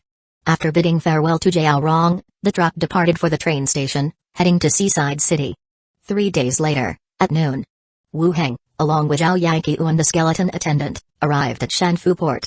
It must have rained last night, as puddles could still be seen around the port. But it also made the entire area look cleaner. He quickly introduced Zhao Yanqiu to the place and proceeded to the large hotel at the center of the base. Upon entering the hotel, he arranged a room for Zhao Yanqiu. He waited briefly in the conference room before Chi Hengkai opened the door and came in. "Back already?" Chi Hengkai said with a smile. "Yeah, nothing's up here, right?" Wu Heng inquired. Chi Hengkai replied, "No issues. The skeleton army is still expanding outwards. Supply trucks shuttle back and forth every day, transporting scavenged goods and survivors here. The base's population is nearing 100 now." "Good, the base is most secure in your hands," Wu Heng said. Chi Hengkai laughed. "Not really, I haven't done much." Wu Heng continued, "It's good that the base is fine. By the way, what have those two from the Korean Navy been up to recently?" "Their daily task is to teach the skeletons how to sail, as well as some knowledge on ship repair and maintenance," Chi Hengkai answered. "Have them come over." "Sure." Chi Hengkai picked up the walkie-talkie and instructed someone to go to the harbor and call them. The two chatted in the room for a while. The door was knocked, and 2 members of the Korean Navy walked straight in. Upon seeing Wu Heng seated in the room, they both shuddered and immediately bowed their heads. Wu Heng went straight to the point. "I've reassigned the escort ship to another harbor, but why can't the anti-air missiles lock onto the target?" Although the storm pirate group was easily killed, Philippa still sent back some information. Among it was the fact that the anti-air missiles couldn't attack the harpies. In the end, it was the skeletons that turned the aerial units into civs with rifles. Even though the outcome was the same, Wu Heng still felt it was a pity that such weapons couldn't be used. Addressing this matter was his first order of business upon his arrival today. The 2 men glanced at each other, and one cautiously asked, "Leader, what target are you referring to?" "You could think of it as a type of mutated flying beast," Wu Heng said. After a moment of thought, they replied, "Leader, it might be a matter of frequency bands. You could think of it as electromagnetic waves being adjusted. To avoid interference from crow flocks affecting the missiles, they won't lock onto these targets." "Do you know how to adjust it so it will lock onto these targets?" Wu Heng asked. The one who answered shook his head. "I don't know how." After speaking, he looked towards the other man. The other also shook his head. "I don't know either. The equipment on the ship is all preset, and we aren't able to adjust it." Wu Heng thought for a moment and then asked, "Are there other devices that can quickly capture such flying targets?" "Yes, we can install a close-in weapon system, a 7-barreled Gatling gun that fires 4,200 rounds per minute. Whether it's airplanes, missiles, or the mutated flying beasts you mentioned, it can shred them to pieces once activated, especially the beasts since they definitely don't fly as fast as missiles," they promptly said. Wu Heng had seen close-in weapon systems on military channels on TV. They had a high rate of fire and could intercept incoming missiles, mainly used for defense. Wu Heng had a few machine guns at his disposal too, but they were for handheld use, for taking down pirate ships and the like. This one seemed likely to be more powerful. "Is there one at this harbor?" Wu Heng inquired. "No, but there's a military harbor where you can swap out shipborne weapons." Wu Heng raised an eyebrow, pleasantly surprised by this unplanned bonus. "Are there escort ships there too?" "Normally, yes, but I don't know if any are docked currently," they responded. Wu Heng turned to Chi Hengkai, "Give them the map, and mark the spot." Wu Heng handed over the map to them. The two examined it carefully and then marked a location on it. At the association headquarters. The long corridor was empty, dark, and deep. Huge pillars supported the dome while dimly glowing illuminating stones hung on either side of the walls, providing a soft light. The middle-aged man in a black suit with a stern face walked steadily to the door. He knocked gently on the door. Then, the door slowly opened to reveal the luxuriously furnished room. A red carpet covered the floor, and black velvet curtains dropped to the floor, blocking the sunlight from outside. In the center of the room was a black coffin with the lid tightly closed. The middle-aged man bowed slightly toward the coffin and said softly, "Miss, Gold and Silver Island has sent the latest edition of the newspaper. The great detective story has been updated, and additionally, Island Lord Wu Heng has sent you a special gift." Chapter 644, What Gift has HH? A heavy friction sound arose. The tightly closed coffin lid was gradually opened and fell onto the carpet with a thud. Cadaverous fingers gripped the edge of the coffin. Slowly sitting up emerged a figure. Brown hair fell over shoulders, the face finely chiseled, exquisitely beautiful, eyebrows slightly arched, beneath them a pair of blood-red eyes. The skin was pale as snow, as delicate as porcelain, glossy. Dressed in a black turtleneck dress, the collar and breast adorned with exquisite red embroidery. Roses and thorns among other patterns could faintly be distinguished. Blood Clan Leader, Association Hero, Secret Speaker Leader Lilith Anbeshmt. Lilith sighed softly, her voice clear and cold. What does he want now? The butler stepped forward, presenting a chic black gift box, repeating his earlier words. Island Lord Wuhang has sent you a gift, along with the latest newspaper. A gift? Lilith turned her head to look, extending her slender, pale hands to receive it in front of her. She twisted her head gently, casually undoing the ribbon on the gift box. As a leader of a race, who had also ascended to the rank of hero. What hadn't she seen? Let alone a gift from a minor place like Gold and Silver Island. Yet, she was somewhat curious about what Wuhang would send her. The ribbon came undone, and the gift box opened to either side. Simultaneously, the contents inside appeared before her eyes. To her left was a book, finely bound, its cover featuring a black-haired, black-eyed man, titled Great Detective Collection 1. No need to mention, it was the serialized story from the newspaper. Lilith viewed the cover image, her lips curling slightly, such a narcissistic fellow. The second item was a long cylindrical object, the third a round disc adorned with a leather strap. The disc, detailed with numbers, emitted small clicking sounds. Lilith picked it up for a closer look, a trivial plaything. The butler, observing subtly, took the opportunity to remind softly, Miss, the last two items are the newest products from Gold and Silver Island, as recorded in the accompanying newspaper. What products? Lilith queried impatiently. From Gold and Silver Island, the first one is called a fountain pen, which can replace the traditional feather quill for ink dipping, and the second is called a wristwatch, worn on the wrist for precise timekeeping, murmured the butler, then glanced once more before adding, the ones given to you are obviously better, more precious. Lilith's eyebrows twitched slightly.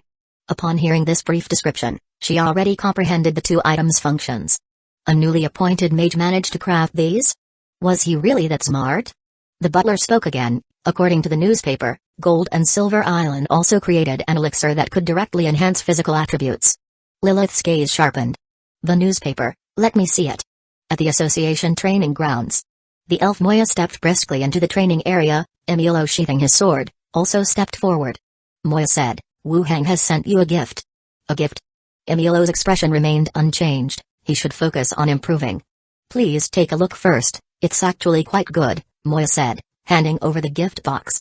As Moya lifted it, Emilio noticed a peculiar object on Moya's wrist. Emilio took the gift box, opened it, and looked at the three items inside. Moya explained with a smile, Wuhang's novel, the second item is a fountain pen, and also a wristwatch. The newspaper reports that they are selling well and are hot commodities in various trade associations. As he demonstrated how the two items worked and adjusted the wristwatch, Emilio, astonished by the items, expressed, he indeed has some talent. The newspaper also mentioned an elixir that seems even more powerful. Moya handed the newspaper to him. In the Hall of Glory, passers-by casually picked up newspapers at the front desk, perusing the content. Since the incident with Luan, Gold and Silver Island had been sending a batch over, distributing it here for free. Gold and Silver Island is holding an expo, 300 trade associations are participating. They must be exaggerating, where did they find so many trade associations? The fountain pens and wristwatches mentioned here sound quite interesting. Luan lost to them, it's not undeserved. Gold and Silver Island is making moves so frequently, could they be preparing for level 18? Isn't it too soon? He joined the association less than a year ago. Soon?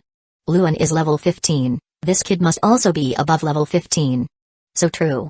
Another person said, didn't you see the third item mentioned above? An elixir, certified by associations and consortiums, that can enhance physical attributes. The others looked back at the newspaper. Really, he developed it? How can there be such an elixir? The newspaper says there will be an auction on Gold and Silver Island. Excuse me, I need to go prepare to visit Gold and Silver Island. I'm heading back too, I won't keep you all. Saying this, the crowd dispersed in confusion. Hongwen Alliance, Research Tower. An elder, looking at the newspaper, ordered, go to Gold and Silver Island and arrange some courses for the local association, and take a look at the launch of this elixir. Yes, leader, Hongwen Alliance's Virgil nodded in response. Oh, and on your way back, Buy some pins and watches, these items are just right for us. Yes. Virgil nodded again, confirming no more matters were pending. He then left the room. Teacher, do we have any options left?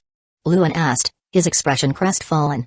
After finishing the newspaper, Mofati casually set it aside. He closed his eyes and mused for a moment before saying, I'll write a letter, you take it to the chieftain of the Blood Clan's Bardley family. Remember, this must be secretive, no one should find out, especially be careful of the secret speakers. Luan's gaze sharpened, and he nodded. Zombie World, conference room. Wu Heng looked at the location marked on the map by the other party, an area to the east of Sanfu Port that was not drafted on the map. It must be a confidential port. The Korean Navy said, I am not sure about the situation there, but past ships and maintenance were performed there. Wu Heng looked at Chi Hankai, put away the map, we'll take a trip there tomorrow. Chi Hankai nodded. Wu Heng then looked at the two opposite, you two will accompany us there as well.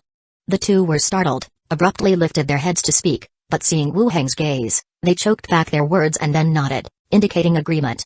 Alright, you two may leave now. The two bowed again and promptly left the room. In the room, only Wu Heng and Chi Hankai remained. Chi Hankai stood up and leaned over, there are no problems at the military factory, right? Wu Heng wrapped his arms around the other's waist, it's the same old, I have set up the development plans for later, just follow this direction. And Sister Yang? She must have pestered you quite a few times, right? Wu Heng playfully tapped the other's upturned buttocks, she only stayed for one night, thinking everyone is like you, huh? Not at all, Chi Hankai cooed softly. Wu Heng continued, assign some tasks to Zhao Yanqiu, nothing too difficult, just manage some matters. If it were another woman, Chi Hankai might have some doubts. Zhao Yanqiu was different, without many thoughts in that regard.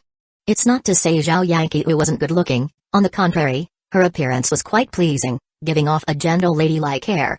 But also knowing that Zhao Yanqiu was Zhao's mother. Zhao, a base member often mentioned, yet one whom Chi Hankai had never met. Let her take charge of logistics management, just like the old factory in Xinfu City, the job isn't stressful, arranging for our trusted people makes it also safer, Chi Hankai suggested after a slight consideration. Alright, let's arrange it that way for now. After chatting for a while, Chi Hankai had people bring over the gold, silver, and corpse cores they had scavenged during this time. Wu Heng stored them in the space ring. He then returned to his bedroom, opened the boundary door, and went back to the other world. Island Lord's mansion. Wu Heng delivered the corpse core to the alchemist's room and casually opened a nearby refrigerated freezer to take a look. Inside were neatly arranged corpse core potions. The other freezers and constant temperature storage boxes were also filled with elixirs. Though not counted, the number must have also reached thousands. With the number of evolved zombies increasing in the zombie world, the quantity of level 1 corpse cores was also increasing. Chapter 645, Pretend to be a bird tonight. Enough for the auction. If prices are guaranteed, it should not be sold all at once. If released in bulk, these quantities would certainly not be sufficient. But through the method of auction, it would be enough to sell over a period of time. Initially, Wu Heng had even considered providing Zombie World base members with corpse core potions to enhance them. Indeed, this initiative had been implemented. Li Yang, Chi Hankai, even Wang Shenggang and Kaiang Tsai had received potions. But with the onset of the control tower, Wu Heng began to change his plan. The side effect-free corpse core had an appeal second only to the immortality elixir for people living in the end of the world. Once distribution began, and with all base members having radios, the message would inevitably get out. If they were then targeted by various forces and threatened with missiles, things would become very complicated. It was best not to disclose this matter outwardly. Wu Heng decided to upgrade only those in Zombie World deemed worthy, using scrolls instead. And this was limited only to certain internal members. Moreover, upgrading through scrolls was hard to describe. In a radio broadcast, saying that tearing a scroll granted special powers, modern people had a hard time understanding this. Closing the freezer door, Wu Heng left the alchemy room. He headed downstairs. Walking down to the first floor, several maids were chatting over tea in the living room. Hearing footsteps, they looked over. Master. Annette and Roby immediately greeted him.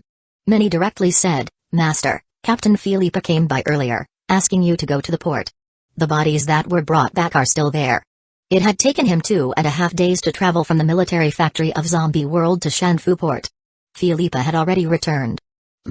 Wu Heng then asked, nothing much happened on the island during these 2 days, correct? Nothing much. Sister Vera came back with a lot of gold and silver coins these past 2 days, also mentioning that many people have been arriving on the island and told us to go out less. Minnie said while thinking. What about Shainla? Sister Shainla came yesterday, she didn't mention anything special.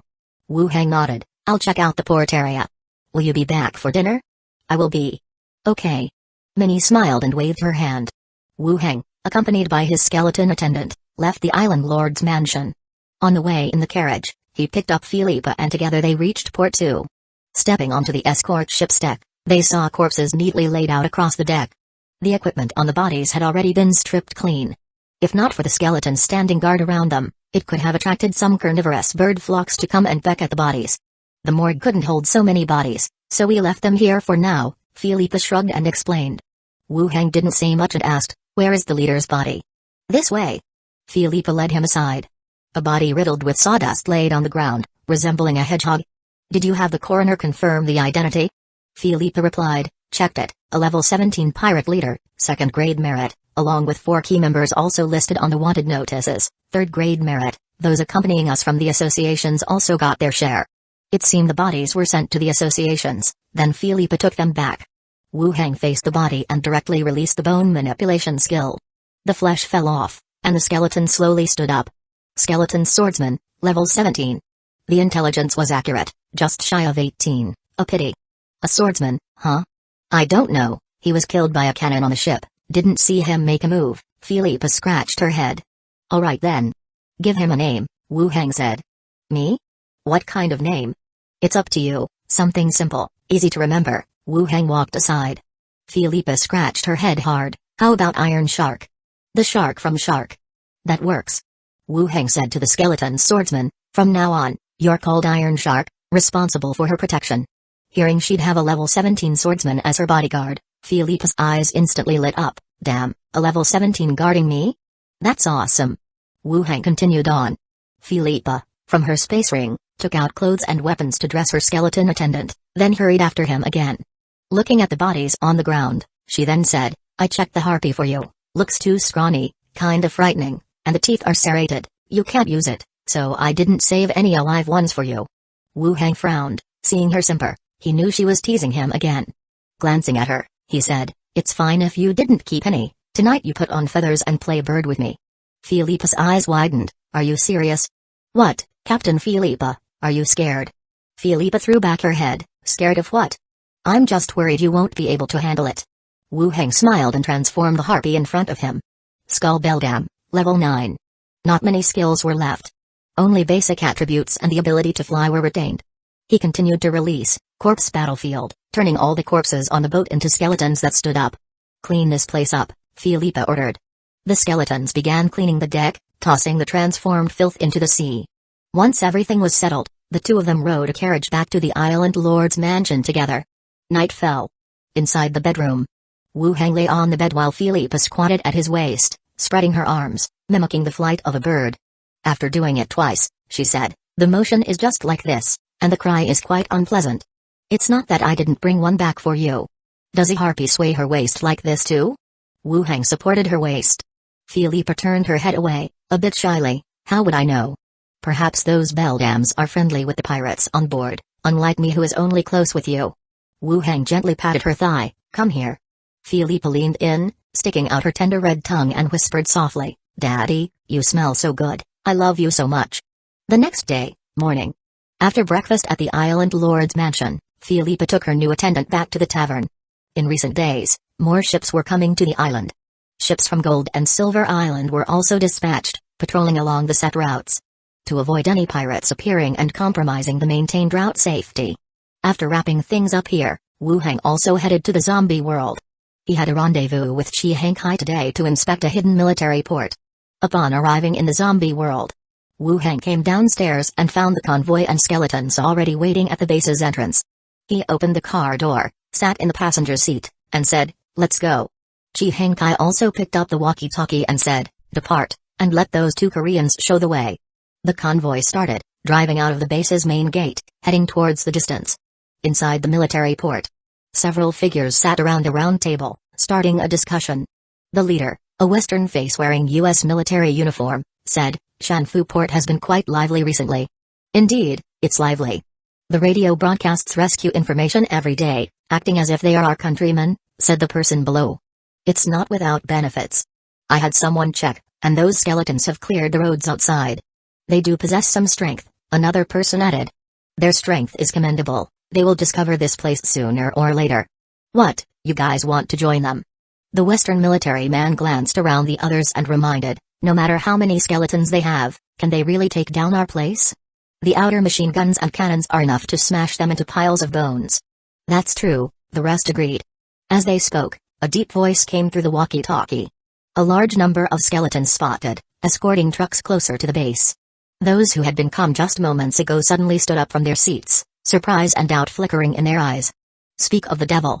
Those guys really found their way here. What should we do? Someone asked urgently. Don't panic. The leading military man picked up the walkie-talkie. How many skeletons, how many vehicles? About 3,000 skeletons, 5 modified trucks. Hearing this number, a sense of relief washed over the people in the room. The military man pondered for a moment, then said in English, find a super-powered man, and once the target is found, kill immediately. Yes. The convoy, escorted by skeletons, slowly moved forward. As they neared the target location, a voice from the leading vehicle came over the walkie-talkie. I see the port now, no zombies nearby, the city walls have been modified, there must be survivors here. Wu Hang looked forward through the glass. Through the gaps in the steel bars, he could see the thick walls topped with metal hooks and barbed wire, and even some machine guns and other heavy weapons. There really were survivors. Have the convoy stop moving, Wu Hang said. Chi Hangkai picked up the walkie-talkie to issue the command, and Wu Hang also ordered the big head skull to halt the skeletons. From a distance, shouts in Korean came from the walls. This is a vital base, please state your intentions. Chapter 646, Join or Die Top Floor Room. A sniper rifle aimed through the gap in the window at a group of skeletons in the middle of the road. Next to him was a companion holding a telescope, also observing the distant situation. The skeletons, donned in various styles of armor and weapons, surrounded a slowly advancing convoy. The news of Shanfu Port's skeleton army had already spread on the radio. The superpower that could control the skeletons was still something that amazed and intrigued people. They've stopped moving, the sniper said. The companion with the telescope said, don't rush, let's first find the superpowered man controlling the skeletons and try to take him out directly. Letting him escape would be more troublesome for us. I know, don't bother me. The two began searching for their target below. Suddenly, they saw someone in the middle of the skeletons turn his head directly towards them. It was as if he was looking through the scope, locking eyes with his own. What in the world? Has he spotted me? Convoy's position. Wu Hang had just climbed down from the truck when a sense of imminent danger surged within him. His expression changed slightly as he suddenly turned his head toward the top of a distant building. Enhanced perception allowed his vision to be several times stronger than that of an ordinary person. With a sweep, he saw the reflection of a scope in the window. His body instinctively dodged to the side. Crack. Almost at the same time, a bullet struck the steel plate of the modified truck, leaving a dented bullet hole. Sniper rifles. Only a sniper rifle could achieve such precision at such a distance. Wu Hang immediately raised his hand, releasing fog skill. Dense fog instantly covered the surroundings, obscuring the area. At the same time, he ordered, all skeletons, attack. Kill everyone. Rustle. In an instant, the skeletons awaiting orders sprinted out, abandoning the convoy's protection, and rushed out of the smoke toward the fence. Wu Hang continued addressing his 3 ghosts. Zhao, go and kill the sniper. Glenda, take over the fence. The main thing is to prevent the machine cannons from firing. Bella, stay close to me, approach me for protection if it gets dangerous. Understood. Be careful. Uncle, please don't die. If you keep wasting words, I really will be in danger. Zhao flew toward the side of the rooftop. Glenda charged straight at the front fence. Wu Hang opened the truck door and directly ordered, convoy, move back, create distance. Chi Hangkai issued the order through the walkie-talkie. The convoy reversed, hiding behind the buildings at the crossroads. Bang, bang, bang. The machine gunners on the fence began firing. The bullets, like a net, crackled as they hit the front row of skeletons. The skeletal frames could reduce the damage from the bullets, but the armor still bore the force of the projectiles. The struck skeletons fell back in pieces, only to stagger and rise again. They continued their charge forward. The soldiers on the fence gradually widened their eyes. Rows of skeletons at the front kept falling and then getting up to continue the charge. Damn, these skeletons aren't afraid of bullets. Use the machine cannons, machine guns are ineffective. Hurry up, don't let them break through. As the skeletons closed in, everyone began to panic. They turned to look at the machine cannon's position. But the person controlling the machine cannon's face reddened, and veins bulged from his neck. Help, help me. Clink. The next second, his neck twisted 180 degrees to the back, and his body slumped down. Everyone looked on in horror. Help, I can't control my body anymore. Another soldier, holding a rifle, moved stiffly like a puppet, aiming the rifle at several machine gunners and pulling the trigger. Bang, bang, bang. The bullets were fired at his comrades on the fence, plunging them into chaos. The skeletons trampled and climbed over each other, swarming up the fence and pouncing on the internal foes. And the soldiers couldn't defend themselves. With the approaching skeleton army at the front and randomly mutinous comrades at the back, sweeping their fellow soldiers with gunfire. The gate was forced open by the skeletons, and more of them rushed into the base. Side top floor room. The sniper and his companion began to gather their equipment, planning to leave. The current scene had exceeded their expectations and preparations. A person who could predict their position and dodge bullets was only something seen on TV. But it had actually happened right before their eyes. Squeak. Suddenly, the window in front of them was pushed open. What are you doing? The sniper frowned and said. Just looking up, he saw his companion stand on the bed, jump down. Thud, a sound rang out as he fell to the ground below. Blood spread beneath the corpse. The sniper's eyes filled with surprise and confusion. The next second, his body seemed to be controlled by a force. Uncontrollably leaning forward, he too fell through the window. Whoosh! The whooshing sound of air whirled. A helicopter, with a gust of wind, flew into the sky.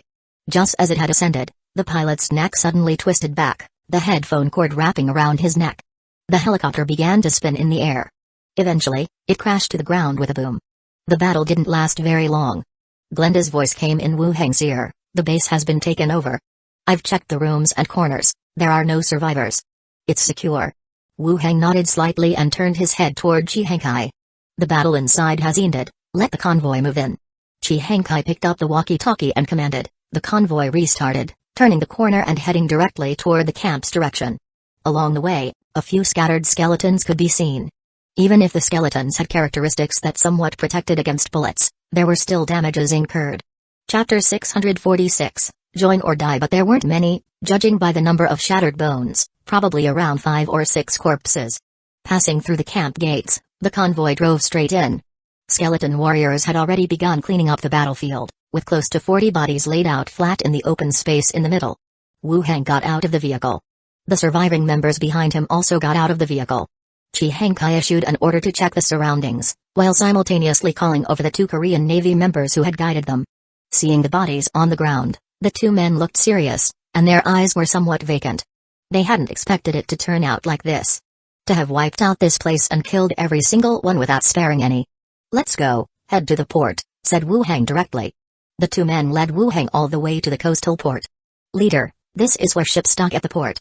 Escort ships and military vessels stop here for repairs and supplies, one of them said. Wu Heng glanced over, his eyebrows slightly raised. In the distance, he could see an escort ship similar to those from the other world, along with 3 regular ships and more than 10 military speedboats. Just one? Wu Heng asked. If no one escaped just now, then there's only this one, the other man responded. Wu Heng ordered Big Head Skull, arrange the skeletons to guard this place. Clatter. Over 100 skeletons rushed over quickly, sealing off the entire port. After inspecting the ships, they went back to the central district of the base. Chi Hengkai came over, somewhat excited, and said, "Come quick, take a look over here." "What did you find?" Wu Heng asked with a smile, following along. Chi Hengkai led him to a warehouse. The large doors opened, revealing a helicopter inside. "Leader, Deputy Leader, this is a Squirrel shipborne helicopter. It's carried on the escort ship and can be operated normally." The Korean Navy member who was following behind immediately volunteered the information. Wu Heng nodded. "Do you two know how to operate it?" "We know some inspection work. Normal piloting operations are conducted by the Navy Air Force," the other replied. Without saying much more, Wu Heng said, "Let's go in and see if there's anything else." The group entered the rear warehouse together. Inside, they found stocks of missiles, shells, 3 7-barrel Gatling cannons, and various specialized ship equipment. The 2 Navy members followed behind, introducing each item in turn. After having looked over every piece of equipment and weapon in the warehouse, Wu Heng collected all the ordinary firearms and ammunition into his space ring. Leading the group out of the warehouse, they returned to where the bodies were laid out. The 2 accompanying Koreans whispered, "Leader, if there's nothing else, we'll go help out over there." "Don't go. Identify the corpses, find out which are the technicians," Wu Heng said. The two men glanced over the bodies, not understanding his intentions, but they started to point them out regardless. Among the more than 40 bodies, they identified 7 people. 3 of the bodies were fairly intact. Technicians specialized in electronic communications and shipborne equipment. "That's enough, you can go now," Wu Heng said directly. The 2 men nodded and quickly left. "What are you planning to do?" Chi Hengkai asked. Wu Heng, looking at the bodies, said, "Let's see if they'd like to join us." "Join us? Become skeletons?" Chi Hengkai asked curiously. "You'll find out soon enough." During the battle, because the opponents had immensely powerful firearms, Wu Heng also feared that if they indeed pulled out some big gun, it could blast him to death. The order he gave to the skeletons was to kill every single one of them, leaving none alive. Now that safety had been confirmed, he began to consider the issue with the technicians. Those 7-barrel shipborne cannons weren't manual like ordinary cannons but were integrated systems. They still required some professionals to install all of these things on the ship, or perhaps teach his own side how to use them. The only pity was that the bodies of the aircraft pilots were in a particularly tragic state. Their bodies were twisted, with half of their heads caved in. In such a condition, not even the revival technique could bring them back to life. The only suitable ones were these 3 relatively intact bodies with obvious knife wounds on them. Wu Heng approached the first body, released the revival technique, and the power of necromancy slowly entered the body. Cough. The body suddenly trembled, coughing hoarsely and vomiting a mouthful of fresh blood. Chi Hengkai was startled, instinctively stepping back. Bodies that had been dead for a while, suddenly came back to life? True Yama.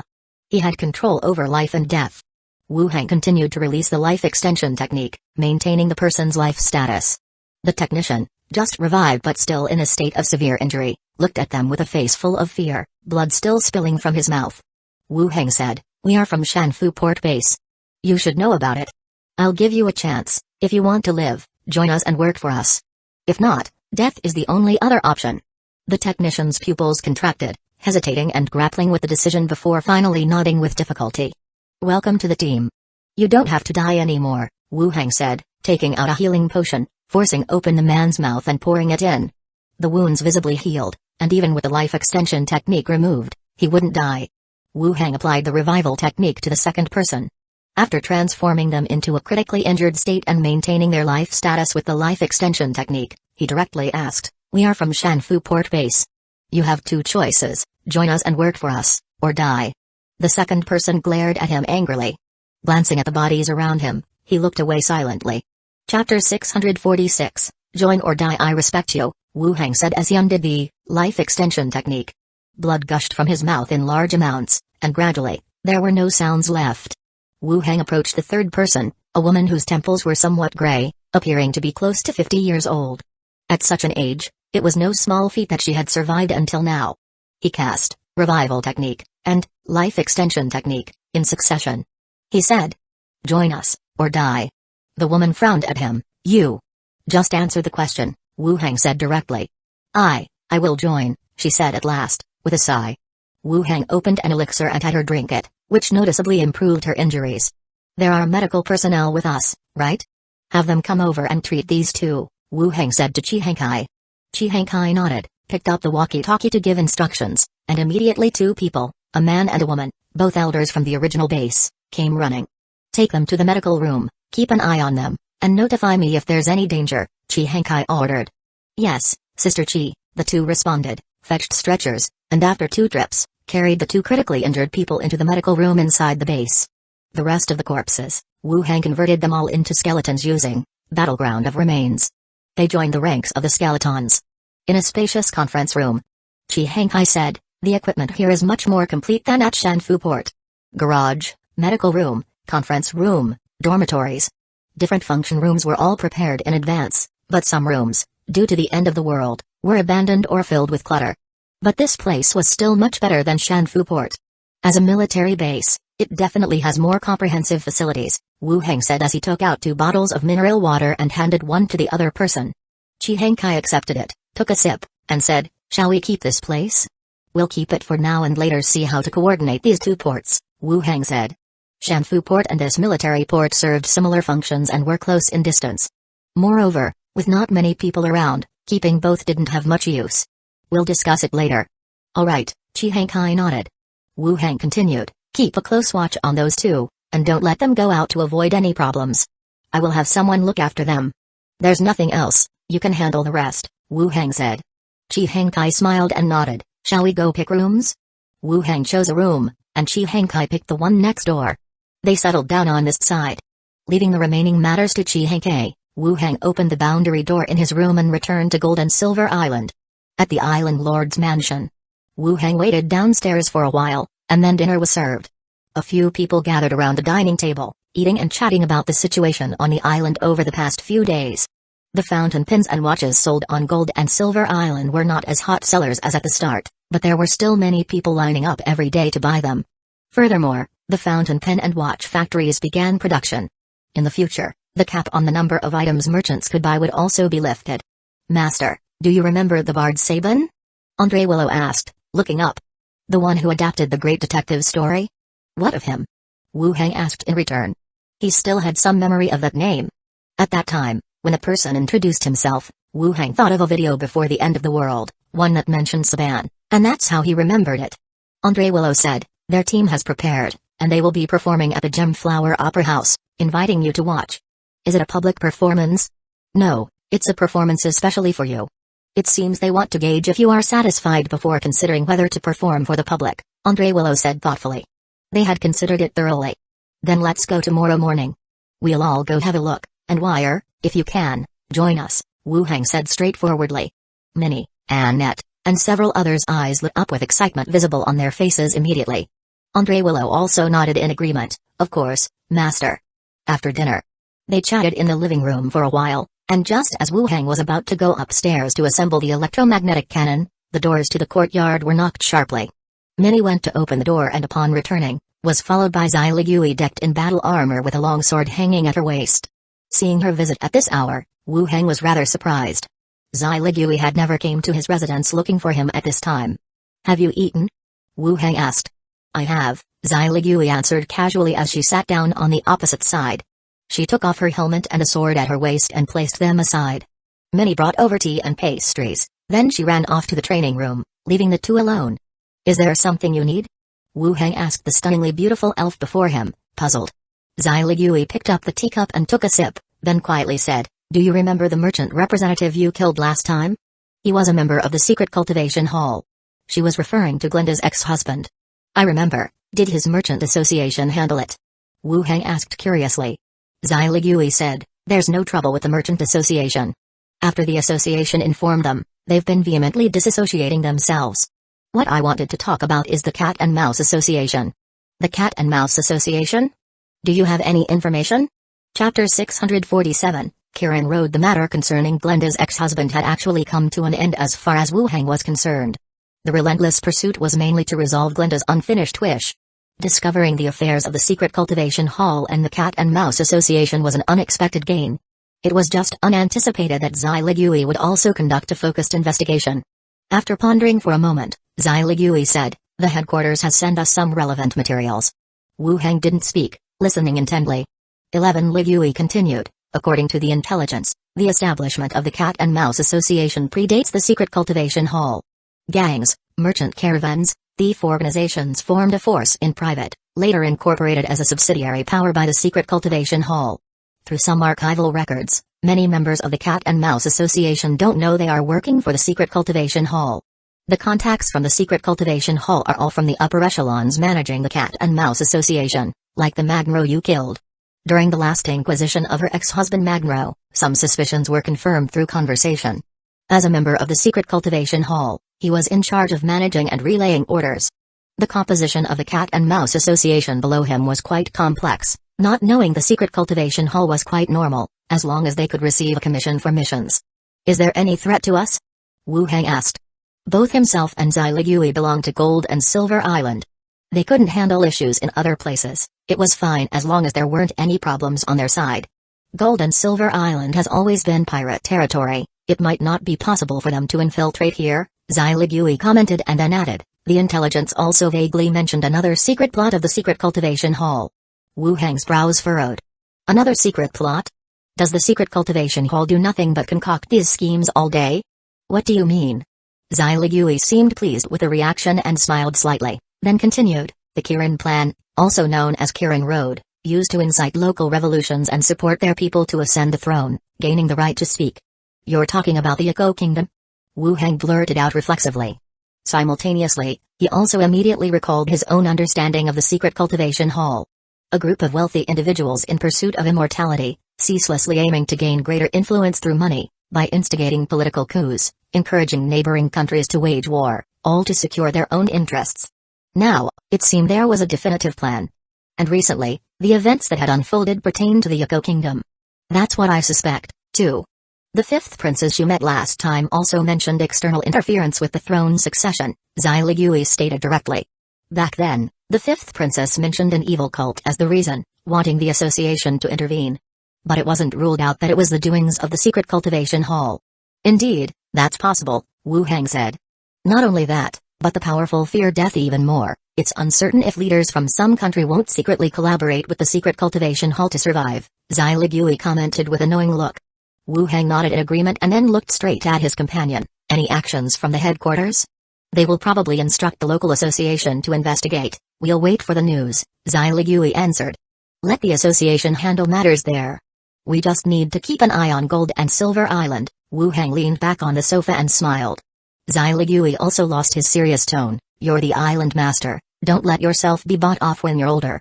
Wu Heng replied irritably, who are you underestimating? As a necromancer, if they want to extend my life, I can do it myself. Zai Ligui's tone stumbled, that's pretty hardcore. Seeing that Zai Ligui had no other matters, Wu Heng went on, a bard has invited me to watch a stage play tomorrow. If there's nothing else, you should come and join the fun too.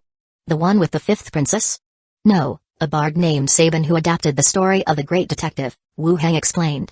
Will there be many people? No one else. I plan to take Minnie and the others to watch. Zai Ligui pondered for a moment, his interest piqued. He asked, alright, I'll arrange it tomorrow and let the off-duty squads go watch too. Wu Heng was taken aback but then nodded, okay. Speaking of which, you really do have a talent in the mechanical field. With the business discussed, Zai Ligui brought up the matter of the pen and watch again, and they chatted casually. Until the sky grew dark. Zai Ligui reattached her accessories and said, I'm heading back now. I'll bring people over tomorrow morning. Wu Heng also stood up. About the last bet, you and your sister still owe me one. Zai Ligui's steps halted, and she stared with wide eyes, somewhat surprised. You never mention it, yet you always bring it up. I'll wait for the right opportunity, Wu Heng said. You better think it through, it can't be too excessive. Shi Yali said she wants to invite you for a meal in a few days, you should make it known then, so it doesn't seem like we're reneging, Zai Ligui said, her cheeks visibly reddening. Then I'll have a good think about it, Wu Heng nodded, walking her to the door. As Zai Ligui walked, she said, it can't be too excessive. Don't make me do anything bad, or if you have second thoughts, just say so. You're the steward, I can't really do anything to you. Zai Ligui paused, alright, you think about it. He saw her out the gate, waving goodbye. Zai Ligui left the alleyway, hailed a carriage, and slowly vanished from sight. Wu Heng also went back into the house and made his way upstairs. On reaching the study, the three ghosts were busy with their own affairs. Wu Heng sat down and said, Zai Ligui just came by. She brought some information about Magnro. Glenda, who was revising a manuscript, looked up and asked, what information? About the issues involving the Cat and Mouse Association behind him, Wu Heng recounted what Zai Ligui had told him earlier. The news mostly involved matters related to the power behind the scenes and didn't concern Glenda's side. After a brief reflection, Glenda said, based on what I know about him, the Cat and Mouse Association side is likely arranged by the secret cultivation hall. He helps relay some orders. As for Kirin Road, this is the first time I've heard of it. If it's as Zai Ligui said, there's a good chance they're involved in the struggle for the throne in the Hueco kingdom. Yeah, we're pretty much on the same page, Wu Heng nodded. Glenda continued, your perspective must be different from Zai Ligui's. The lifespan of elves makes it hard for them to stand from humans' perspective and comprehend the fear of life passing by. The secret cultivation hall offering methods to prolong life would hold strong appeal to human royalty. That sounded about right. But any person with power would want to enjoy their privileges forever, to live on. It's not just humans, leaders of other races are unlikely to be any more noble. It just comes down to dying sooner or later. That's how things are. Actually, the Cat and Mouse Association and Kirin Road don't have much to do with us. Just keep Gold and Silver Island secure. Wu Heng stood up, stretching lazily. You're right, Glenda agreed. I'm going to rest, you guys have fun. With that, Wu Hang left the study and went back to his bedroom to rest. Gemflower Opera House. A new, immense building on Gold and Silver Island, with its pristine white columns and an exaggerated semicircular dome. The Opera House had become a landmark in the area. In the elf race translation, Shainala represents the Gemflower. The real owner of this opera house is also Shainala. The building's interior is equally grand and majestic, with a strong wood elf decorative style. Wu Hang walked into the main hall with the maidservants, taking a seat in the middle of the area. Minnie and the others chattered among themselves while taking in the surroundings. After sitting for a while, footsteps could be heard from the entrance. Andre Willow walked in with several personnel from City Hall. Lord Island Master, Andre Willow led the greeting. Following her, the City Hall personnel also paid their respects. Lord Island Master. Find a place to sit. Wu Hang told them. Andre Willow led the group to one side and took their seats. Roby spoke softly, Sister Veer looks impressive. Minnie also lowered her voice, she used to be a junior clan leader, managing these few people is nothing to her. Chapter 648, It won't deceive us, right? That's true, Annette nodded in agreement. Minnie added, just like a well-behaved baby when with their master. Hee hee. The other two also laughed along. Andre Willow seemed to sense something and glanced over here. Then, Xiligui, accompanied by Shiali and several squad members, came in, greeted everyone, and looked for seats. Next, Macintosh from the Old Barrel Tavern also came in with people. After greeting everyone, they sat down on the side. Once most of the people had arrived, Wu Hang spoke to someone next to him, tell them they can start now. Roby stepped out of his seat and spoke to a staff member waiting in the aisle. The attendant quickly walked down. On the stage, the huge red curtain slowly opened. The moment the scene behind was revealed, the stage started buzzing with activity, a guide holding a signpost, vendors carrying goods, and a woman muttering to herself as she carried a basket. Everyone on stage was performing, creating a scene resembling a street. Then, a figure in a cloak appeared, and with his appearance came a clear voiceover. I am a doctor, and upon the recommendation of a local friend, I and Mr. Wu Hang rented this house together. The scene shifted, the actor playing Watson walked towards a house. While the actor playing Wu Hang, Sabin, holding a vessel with elixirs, rushed out excitedly, shouting, I've found it, I've found it. Backstage. Several women were gathered together, watching the performance from the side. They've prepared so well, even recreating the street scene, one woman said, slightly surprised, as she adjusted her dress. They were another group from the Island Lord's mansion, who got the adaptation script of Blushing Maid Benny. Having heard that the performance had already started, they spent a long time persuading Sabin and others to let them come along and see what it was like. Yes, and they've prepared all the props so well, what if we don't perform well and make the Island Master angry? Someone started to worry. No, the Island Master won't, the fifth Princess Brittany said softly, her tone firm. The rest nodded and continued to watch the performance above. Brittany then leaned forward again, craning her neck to look towards the audience. Looking at the figure in the middle of the crowd. Just like the rumors outside. This Island Master really likes Beastman maids. Wow, they're performing so well, it's just that the one playing Wu Hang is a bit old, and lacks some charisma, Shiali commented, then nudged her sister with her arm. Xiligui, don't you think so? Xiligui glanced around at the members and said sternly, just watch, stop talking. Said late, her glance still unconsciously moved towards the figure diagonally in front. He does lack some charisma and isn't as pale as him. The performance lasted for over 40 minutes, presenting the entire story completely. It was the type where a narrator explained and the actors performed. Different from contemporary stage dramas. But it was evident that these people were very serious, both in their acting and the props. Sabin and the others bowed and then the curtain fell. After it completely finished, Sabin came running from behind and bowed, Lord Island Master.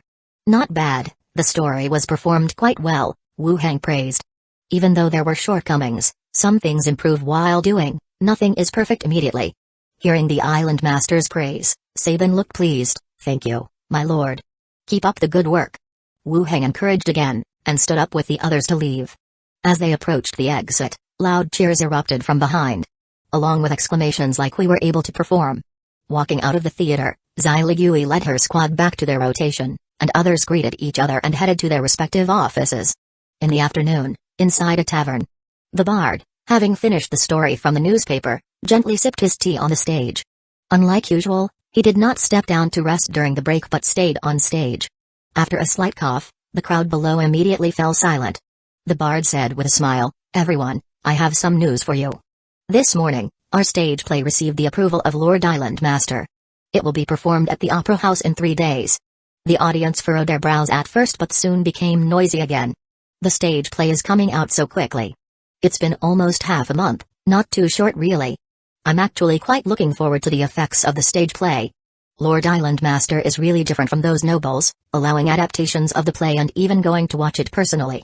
Listening to the discussions below, the bard also showed a smile. Most of the taverns on the island, during free time, were promoting the stage play. And this matter was spreading quickly across the island. On the island, discussions about the stage play were ongoing, but Wu Heng was not too focused on them. In the afternoon, he took a detour to the factory area. Several factories were busy, and the production could basically maintain the current supply. Moreover, the guards inside the factory were skeletons, and the workers were skeletons too. One might consider it a modernized unmanned workshop. No living beings and modern machinery seemed to fulfill all the conditions. The first batch of fountain pens and watches produced on the island had already been shipped overseas. The next steps would be waiting for the feedback from various trading groups. It shouldn't be too bad, considering there were no substitutes in the current market. Next, once the production was stable, the restrictions would be lifted, and they would sell massively abroad. After dinner, as the evening grew darker, Wu Heng sat in the bedroom waiting. Shainila came in, wiping her hair, and took a seat next to him, saying softly, "How was the stage play today?" Wu Heng had people notify Shainila to watch the stage play. But he had some orders to handle in the morning and had not gone. Wu Heng said, "Better than I imagined." "Then I will have a chance to see it too," Shainila said, then continued, "The elixir auction is the day after tomorrow, and a total of 5 elixirs will be sold." "No problem, you handle it," Wu Heng said. Shainila spoke earnestly, "Since it's going to be an auction, you must resist the pressure. If someone comes to buy them privately from you, you must not sell even one." Wu Heng frowned slightly. "Is it that strict?" "Of course. The more decisive your refusal, the better it is for the auction, especially with the pressure from the association. There are not a few who cannot become heroes," Shainila said softly. Wu Heng thought for a moment. "All right, I'll be away from home the day after tomorrow, you make the decisions." Shainila was momentarily stunned but then agreed, "That works." Once Shainila finished drying her hair, they both lay down in bed to rest. The next day, widespread promotion began. An elixir auction would be held at the Opera House tomorrow. Members of the trade association, invited participants, and individuals registered by the association and City Hall could attend. That made the Opera House quite lively as well. After all, just yesterday, most of the bards had announced the performance in 3 days. And now there would be an auction. The timing was tightly controlled. It's the auction of the exhibits on the 3rd floor, right? There are definitely actual items. These past few days, the dignitaries who've come to the island have all been waiting for this elixir. It must be nice to have money. Association, steward's office. Several strong individuals of different races and attire sat on the sofas. "You're saying Wu Heng is not here? He went out? You aren't conspiring with that lad to deceive us here, are you? We old folks wouldn't bully him, would we?" Opposite them, Zai Ligui's forehead was sweating. Chapter 649, How about 500? Zombie World, Medical Room. Wu Heng sat on one side, watching the 2 patients in the room. The man, about 40, had a pale face and sparse, messy hair, with an IV tubing in his arm, transparent fluid dripping steadily. On another bed not far away, there was a woman in her 50s with gray, dry hair scattered casually over her shoulders and cracked lips. Both of them also watched this way, their gazes filled with a hint of unease. Opposite each sickbed, 2 armed skeletons stood, their empty eye sockets staring fixedly at the beds, motionless. These 2 were South Korean technicians Wu Heng had revived. After resting for a day yesterday, he came over today to check on their conditions first. "Feeling better?" Wu Heng asked in Korean. The 2 weren't trustworthy, but the base needed people from all walks of life. If they were willing to work honestly, Wu Heng was still willing to let them join.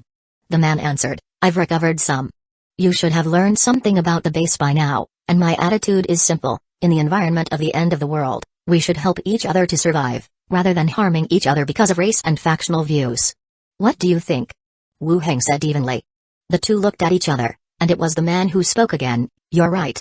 Since you've chosen to join the base, work well from now on, and we'll ensure your life and safety," Wu Heng continued. "Rest assured, we're just the base's technical staff. Your skull team's attacks have nothing to do with us, and we will try our best to complete the tasks you give us," the man said earnestly. Hearing the other's assurance, Wu Heng nodded, his gaze shifting to the woman inside. "And you?" The woman also said, "I'll also work according to your requirements, But I hope the work content is within our area of expertise. What were you originally responsible for? Wu Heng asked smoothly. The man said, I was in charge of device control on the ship, and also commanded installation and allocation as required. Can a close-in weapon system be mounted on an escort ship? Yes. Wu Heng thought about it some more, then asked, what about other areas? For instance, if I want to attack the ground or protect the safety of a building, the man replied, that's also possible, but some arrangements need to be made in advance, such as auxiliary systems, ammunition supply systems, and bases, all need to be arranged properly. Saving him wasn't a loss after all. The matter of the close-in weapon system was solved. I see, Wu Heng said, looking again at the woman on the bed. What area were you in charge of? The woman answered, I was a technical staff member in charge of communications. Communications technology.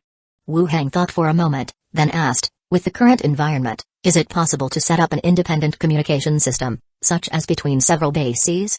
We can lay telephone lines, set up transfer devices in advance, and maintain telephone communications with each other, the woman said, pausing slightly before continuing. You can think of it as an old-fashioned landline. The challenges are power supply and laying out telephone lines. Wu Heng pondered and nodded. What she said wasn't really difficult, and was quite feasible. Are old telephone lines easy to find? Not difficult. The current ones still function as before, and places selling these telephone lines are easy to find, the woman said. I see, rest and recover for the next few days. Later, I'll assign you some students, and you'll be responsible for teaching them, Wu Heng told the two. Upon hearing they would only be teaching, they internally sighed with relief. A teacher's position had always been respectable. Once the students learned the skills and were placed in various sectors of the base, they too would be his own connections. It was a very good job. Understood, the two immediately responded. Wu Heng got up and left with Chi Hankai. In the hallway, Chi Hankai said, should we arrange a place for them to teach? Prepare a classroom. I'll arrange some of the Skull team to come and learn from them, as well as some of our own people, Wu Heng said. Okay, I'll take care of it right away, Chi Hankai said. With the matter of the two injured settled, Wu Heng then asked, is the motorcade here? It is. Get ready, we're going to clear out some zombies today. Okay, Chi Hankai agreed, picking up the walkie-talkie to mobilize the motorcade. Soon, the motorcade and Skull team gathered at the gate. Leaving the base, they drove towards the front. Roar roar roar. The dense crowd of corpses clashed against the spear array of skeletons. The sounds of tearing and gnawing echoed through the area. As zombies fell one after another, strands of remnant souls slowly floated up, like cotton drifting with the wind. Glenda moved among the remnant souls, devouring the fierce soul after soul, gaining experience. Can Aunt Glenda become a hero too? Piao asked curiously from the side. Bella thought for a moment, we are ghosts, so we probably can't become heroes. That's true, ow. Piao flew to Wu Heng's side. Uncle, what is a level 20 ghost called? Wu Heng shook his head, I don't know. There's no record of a ghost reaching level 20. Then could Aunt Glenda be the first one? It's possible. By then we'll know what level 20 is called, Wu Heng said with a smile. Piao said again, oh, can she reach level 20 today? She should be able to reach level 19 today. Level 20 comes after 19. I know. While the person and two ghosts were talking, a system prompt also sounded in their ears. Ghost enhanced to level 19, agility +1, intelligence +2, perception +2, charm +1, they had leveled up. Wu Heng looked up and saw Glenda still devouring the remnant souls. And the number of remnant souls wasn't as dense as at the beginning. Once the horde of corpses below was nearly annihilated, the ghosts in the sky were also completely devoured by Glenda. Wu Heng continued to give orders, advance the whole army. Clatter. The skeleton army rose to its feet and started to advance forward, killing all targets along the way. Glenda flew back. Piao and Bella flew over to inquire about Glenda's condition. Wu Heng then picked up the walkie-talkie, calling Chi Hankai to bring the convoy over to start scavenging. Before long, the battle ended. Bodies were dragged out from various places, and Wu Heng performed transformations. A vast number of skeletons stood up and joined the Skull team. After the convoy finished scavenging the spoils of war, Wu Heng resumed his seat in the passenger side, heading back to the base together. Once back at the base, he left the rest of the work to Chi Hankai. Wu Heng went back to his room and returned to the other world. Island Lord's mansion. Coming down from upstairs, Minnie and a few others were counting gifts in the room. Seeing Wu Heng come down, they all greeted him. Did someone come?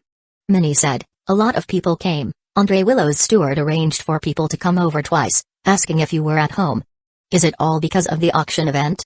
I don't know their purpose, but it's definitely not due to any case, Minnie said bluntly. Wu Heng scanned the living room for the gift boxes. Anything good? Quite a few good items. Minnie took out a beautifully carved sculpture from the gift box. Roby took out from another gift box a pair of glasses hanging with a gem pendant, stretched out a finger, and passed it through where the lens should be, empty. It's similar to the last time, all objects reflecting noble and elegant lifestyle. It would be better to give me 2 automatic heating bathtubs to place at the newly occupied bases.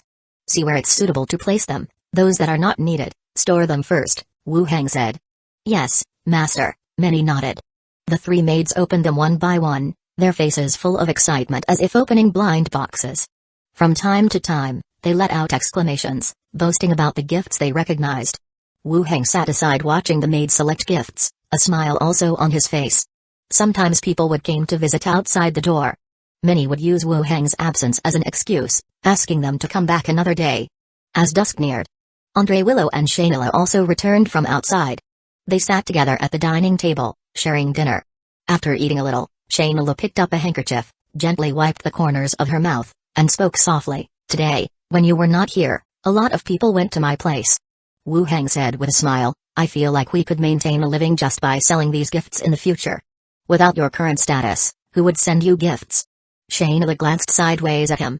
True, Wu Heng picked up his wine glass and took a sip. Shayla continued, the venue is already set up, the elixirs are set to 5 bottles, starting bid at 500 gold coins, what do you think? Chapter 650, Poisonous 500, isn't that a bit high? Wu Heng asked. After the starting bid, there would be a bidding process, which generally resulted in several times the base price. So it seemed a bit expensive that the bidding was starting at 500. Shayla smiled, you're selling to those wealthy elites now, and besides, elixirs are consumed internally. Would those nobles believe in it if it were cheap? You have a point there, Wu Heng admitted. Minnie grinned and said, Sister Shayla is a rich lady, she has experience in this area. Shayla stretched out her arm, pretending to be angry as she poked her lightly. Wu Heng nodded in agreement, then we'll do as you say. Those people are so poor all they have is money, they won't care if it's expensive. Shayla looked at him, you have a bit of resentment towards the rich. Not at all, Wu Heng denied. Then Andre Willow chimed in, the patrol guard will increase the number of patrols near the Opera House, and the association's vice executive, one will be responsible for the external security, and another for the security inside the venue. Good, as long as everything is arranged properly, Wu Heng nodded. The group chatted for a while, and the skeletons cleaned up the dining table. As the night fell, they each returned to their rooms to rest. The night was ink-like, the entire city was immersed in silence. The Opera House, grand and surrounded by spectators during the day, now appeared eerily ominous in the darkness. Swish swish swish. A tame beast circled above the building. Then, there were 3 figures, approaching the Opera House silently like specters. Under the moonlight, one could vaguely see their black cloaks and masks, revealing only a pair of sly eyes. One stood on lookout, another controlled a tame beast circling in the sky, and the last one skillfully took out tools to begin picking the lock with caution. The trio was careful and cautious, careful not to make a single sound. They were simply following the plan, carrying out their respective tasks. Gold and Silver Island was too rich, if they could just steal something tonight, even if the auction items weren't there, they would still make a huge profit, and if the auction items were there, it would be a life-changing windfall. Click. With a crisp sound, the lock suddenly opened. But the moment the lock opened, there were several loud explosions in the night sky. Bang bang bang. Bullets penetrated the heads of the 3 figures in succession, blood spraying, their bodies flew backwards. Immediately after, several figures emerged from the opposite building. Holding straw mats, cloths, and buckets, they wrapped up the bodies, relocked the door, and started to clean up the scene. How many groups has it been? The third one, a bunch of thieves gone mad with poverty. Should we mention it to the boss lady? No need, there might be more coming in the second half of the night. Search the bodies, keep anything valuable for ourselves, and pile the corpses in the backyard. Alright. The scene was almost cleaned up, and the figures left once again. The ground still bore traces of water. The next day, at the Gemflower Opera House, the magnificent hall, like a dazzling pearl, exuded an aura of luxury and mystery. The dome of the hall soared high, with glittering crystal chandeliers casting a soft light, enveloping the whole space in brightness and fantasy. The guests, dressed in sumptuous attire, gradually entered the venue. Those who knew each other chatted, discussing the wonders of Gold and Silver Island and speculating on the prices the auctioned items would fetch. Following a period of noise, The seats steadily filled up, and the exhibition began with the sounding of a bronze bell. A wood elf, dressed in a black gown, stepped onto the stage. After a brief introduction, she said directly, "There is only one item up for auction, the Constitution Enhancement Potion, certified by the Association and the Syndicate. Due to the scarcity of materials and the high difficulty of production, there will be a total of 5 bottles for auction." Whoosh! A chatter erupted among the crowd. Just 5 bottles, that's so few. There must be hundreds of people here, all for those 5 bottles, it's a joke. It seems, except for those who manage to buy at the end, the rest will make the trip for nothing. The crowd murmured among themselves. The auctioneer on stage waited for the noise to subside a bit, then continued, "The first bottle, bring it up." An elegant wood elf maid, carrying a tray, walked gracefully onto the stage. With the silk cloth opened, a bottle of elixir was revealed. The starting bid is 500 gold coins, increments must be no less than 20 gold, you may begin now. Oh, and if any guest finds themselves short of cash, feel free to speak to our staff at any time for pawn loans, the auctioneer said, then stepped back a couple of paces, allowing the elixir to take center stage. And below, when the crowd heard the starting price of 500 gold, their eyes widened in disbelief. A bidding of 500 gold to start, was it the elixir of immortality? After a round of discussion, there came a brief silence. Then a human noble raised his number plate, 520 gold. Someone's really buying it, aren't they afraid of being cheated? If it can enhance one's abilities, it's like a miracle cure for those whose advancements are impeded. That person's wearing an alchemy robe, they must want to buy it for research, another commented. True, aside from those who want to consume it, there are those who buy it to study it. In the midst of the discussions, another short person held up a sign. 540. 600. 1080. One after another, the offers came, and the bidding price shot up in a sharp incline. Inside a second-floor private box, Wu Hang followed the window's frame, looking down below. When he heard someone make a bid, and the auction price kept rising, he also breathed a sigh of relief. He actually feared that no one would make an offer, which would lead to an embarrassingly cold scene. Now it seemed that Shayla's judgment was indeed accurate. The price skyrocketed, quickly surpassing 1,000 gold coins, and continued to rise. Sitting beside her, Shayla softly said, "What are you worried about? Don't you trust my judgment?" "I was afraid they wouldn't recognize a good product," Wu Hang replied with a smile. "You don't understand them. Our high pricing matches their expectations for rare elixirs. Secondly, even if they suspect it's fake, the mere possibility it might be real is enough for some to take the gamble. To them, money comes easier than personal advancement," Shayla explained calmly. "You make sense," Wu Hang agreed. As they spoke, the first elixir was sold for the price of 3,480 gold coins. The man who won the bid casually took out bags of gold coins, paying on the spot. A display of wealth. Shayla continued, "This is the first bottle. The last one could sell for several times more." Wu Hang's eyebrows lifted slightly as he continued to look down. On one side of the auction hall, Zai Ligui, in full armor with a helmet on, leaned against the wall, watching the ongoing auction. When she heard an elixir being sold for 3,000 gold, her eyes widened beneath the helmet. This was making money too fast. If this were the price, then the security for this exhibit at the show was clearly insufficient. Fortunately, nothing had gone wrong. Zai Ligui pushed her helmet up slightly, muttering, "How many more good items does this guy have? Really, I'm a steward, and I don't get any limelight." The auction continued. The second bottle sold for 3,260 gold coins. The third for 3,620, and by the fourth bottle, the bidding became fierce again, with the final price reaching 6,840 gold coins. This price eliminated the majority of bidders. Even if all were merchants or nobles, there were differences in strength. Finally, it was time for the last bottle. The auctioneer gently reminded, "Ladies and gentlemen, the last bottle starts at 500 gold. Miss this opportunity, and who knows when the next auction might be, or if there will ever be another chance.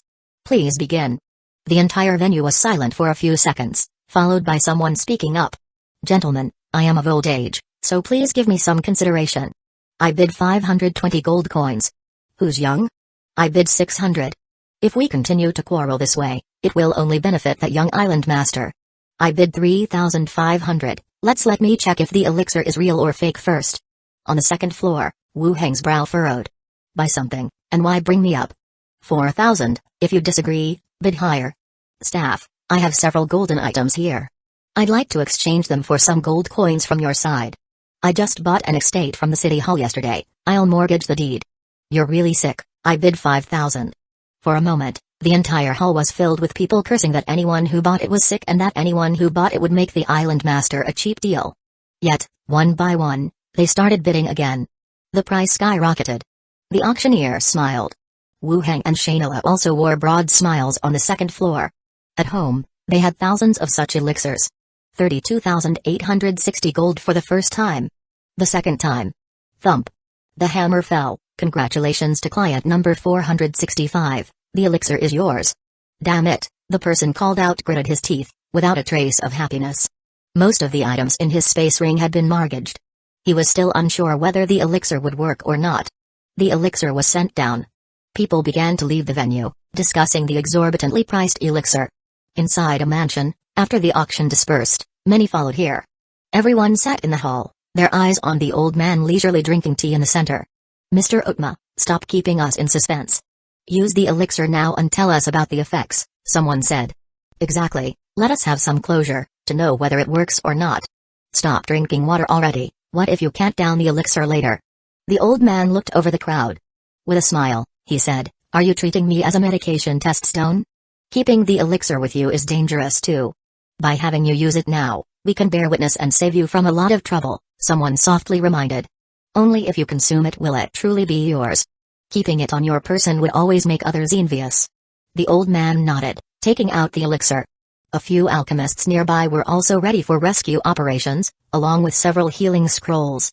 If there was any danger, they were to immediately carry out rescue efforts. The old man took a deep breath, opened the bottle, and drank it down in one go. But the next second, his exposed arm and neck were instantly covered in purple-black veins that rapidly spread to other areas. The old man collapsed to the ground, struggling and writhing in pain. He started moaning pathetically. The others were startled. They jumped to their feet, backing away rapidly. Shit, it's poisoned. Thousands of gold spent on what turned out to be poison. Chapter 651, Great Value for Money. The sudden incident caught everyone off guard. The appearance of black and purple veins and the painful expression clearly indicated poisoning. To affect a professional to this extent, the poison must be no ordinary toxin. Everyone was shocked, and some were relieved they hadn't spent a fortune on such an item. I told you there was something wrong with the elixir. Exactly, how could that youngster possibly have developed such an elixir? The certificates from the association and the consortium are probably fake too. What are you all looking at? Hurry up and save him. If it spreads throughout his body, he won't be recoverable. The scene was complete chaos. Some urged for immediate rescue, while others shouted to take their complaints to the island lord's mansion. With the entire island here, there was no fear of the other party escaping. Amidst the urging, an alchemist who had been waiting on the side stepped forward to examine the situation. However, the steward next to him extended a hand to stop the approaching people. Wait a bit longer. The crowd frowned, puzzled as they looked towards him. Wait for what? If we wait any longer, he will be gone. How dare you obstruct the rescue? The old man's old friend shouted angrily at him. The steward bowed and explained, please wait, everyone. During the transaction at the auction, it was mentioned beforehand that the elixir has side effects. Just endure through it, and try not to use any other medicines during the process to avoid diluting the effect. Side effects? Diluting the effect? With such a strong reaction, are you sure it won't kill the person outright? While everyone doubted whether this was true or false, the veins on the old man's body gradually receded, and his trembling body also stopped. Under watch, all the adverse symptoms gradually disappeared. He was helped to sit on a chair. At this moment, as people observed the old man again, they noticed some differences. His physical condition had improved significantly, even the dense wrinkles on his face had lessened, making him look several years younger. Someone eagerly asked, how do you feel? Is there any discomfort? The old man twisted his neck, and while everyone watched expectantly, he leisurely picked up his teacup and took a sip. Damn it, stop drinking water and talk. If you want to drink, I have some tea leaves I could bring you, but first, tell us how you feel. Did the elixir work? As the crowd began to press for answers, the old man spoke with a light smile. I can only say, it was worth more than it cost. Wow. The rest of them boiled over again. It really worked. I have other matters, I'll head back first. I'll go back too, we'll reschedule and then come to congratulate Mr. Otma. The guests present left one after another. Word of the elixir's proven effectiveness spread. Similar scenes unfolded in several other mansions. Under the gaze of a room full of wealthy nobles, those who purchased the elixir opened the bottle and drank it straight away. The severe side effects made everyone think they had bought a fake. They even suspected the whole thing was a scam. But as the side effects disappeared, and those who had taken it confirmed its effectiveness, the criticism turned into astonishment and praise. Now, it was confirmed that the elixir had the advertised effects. They really had developed such a thing. An elixir that could enhance attributes without increasing levels. The examining nobles left one by one, and the truth of the elixir's effectiveness quickly spread. Island Lord's Mansion. Island Lord Wu Heng sat in his study, looking at the blueprints in his hand. Before long, Zhao flew back first. Zhao said, someone took the elixir, and when the side effects appeared, it scared the people around them. They even said they were going to come to you for an explanation. And then what happened? Wu Heng asked. It got better after that. The old noble who took the elixir also said it was effective, and they praised you for having talent, Zhao said, floating with arms folded. As long as it's fine, Wu Heng said. The effectiveness of the elixir speaks for itself. He had taken it himself, and so had the maid from the other world and several women around him. There was definitely no issue with the effects. But he was still worried about potential accidents, such as if the person taking it was too old, or had some sort of heart disease. The side effects of the elixir could exacerbate the illness, leading to death. That would really be unlucky. During their conversation, Glenda and Bella also flew back. Glenda said, the two people I observed both took it normally without any problems. Bella added, the person I was following took it as well, and several merchants on the carriage ride back even wrote letters confirming the elixir's effectiveness and sent them off. It appeared that many people were still watching and waiting. They didn't quite believe that the elixir could have such effects. Now that everyone who bought the elixir had taken it, the matter of its effectiveness was generally confirmed. It seems that this time it was quite successful, Wu Heng said with a smile. Glenda floated towards the desk. It's also thanks to your wood elf. She handled everything very well in the operation of this whole matter. This point, Wu Heng also thought was quite good. After all, she is the president of Starflower, she is more familiar with this aspect. So, you should treat her well, as she will continue to help you in the future, Glenda said softly. Wu Heng looked at her with a bit of irritation. It sounds like you think I am using her. Of course not, but sometimes it feels like you are a bit slow to react. Don't blame yourself, men and women think in different directions, Glenda continued. Wu Heng thought for a moment. You're right, I'll be mindful of that. Zhao couldn't stand it any longer, floated over, and leaned on Wu Heng's shoulder. Who says that? Everyone really likes Uncle. Glenda laughed and said, yes, he is indeed quite outstanding. Not just with women, ever since leaving Blackstone Town, Wu Heng's rate of progress has been so rapid, Bella also said. I know, Zhao raised her hand and then said, Blackstone Town ostracizes necromancers, and the steward of Blackstone Town even wanted to take over Uncle's body. They're all bad people. Ah. Right, Bella thought about it and felt it made sense. The environment indeed was not suitable for his development. Knock, knock, knock. During their conversation, someone knocked on the door. Minnie's voice came through. Master, are you there? Wu Heng asked the ghosts to attend to their own matters and opened the door. What's the matter? A gentleman named Virgil has come to visit, saying he is from the Hongwen Alliance, Minnie said. Virgil was the Alliance mage from the Hongwen Alliance who had invited him to join the last time he was on Gold and Silver Island. It didn't feel like much time had passed since then, and he was back at Gold and Silver Island. Take him to the living room. Wu Heng followed Minnie downstairs. After waiting a while in the living room, Minnie brought the man inside. The lead mage entered the living room while two attendants stayed at the door.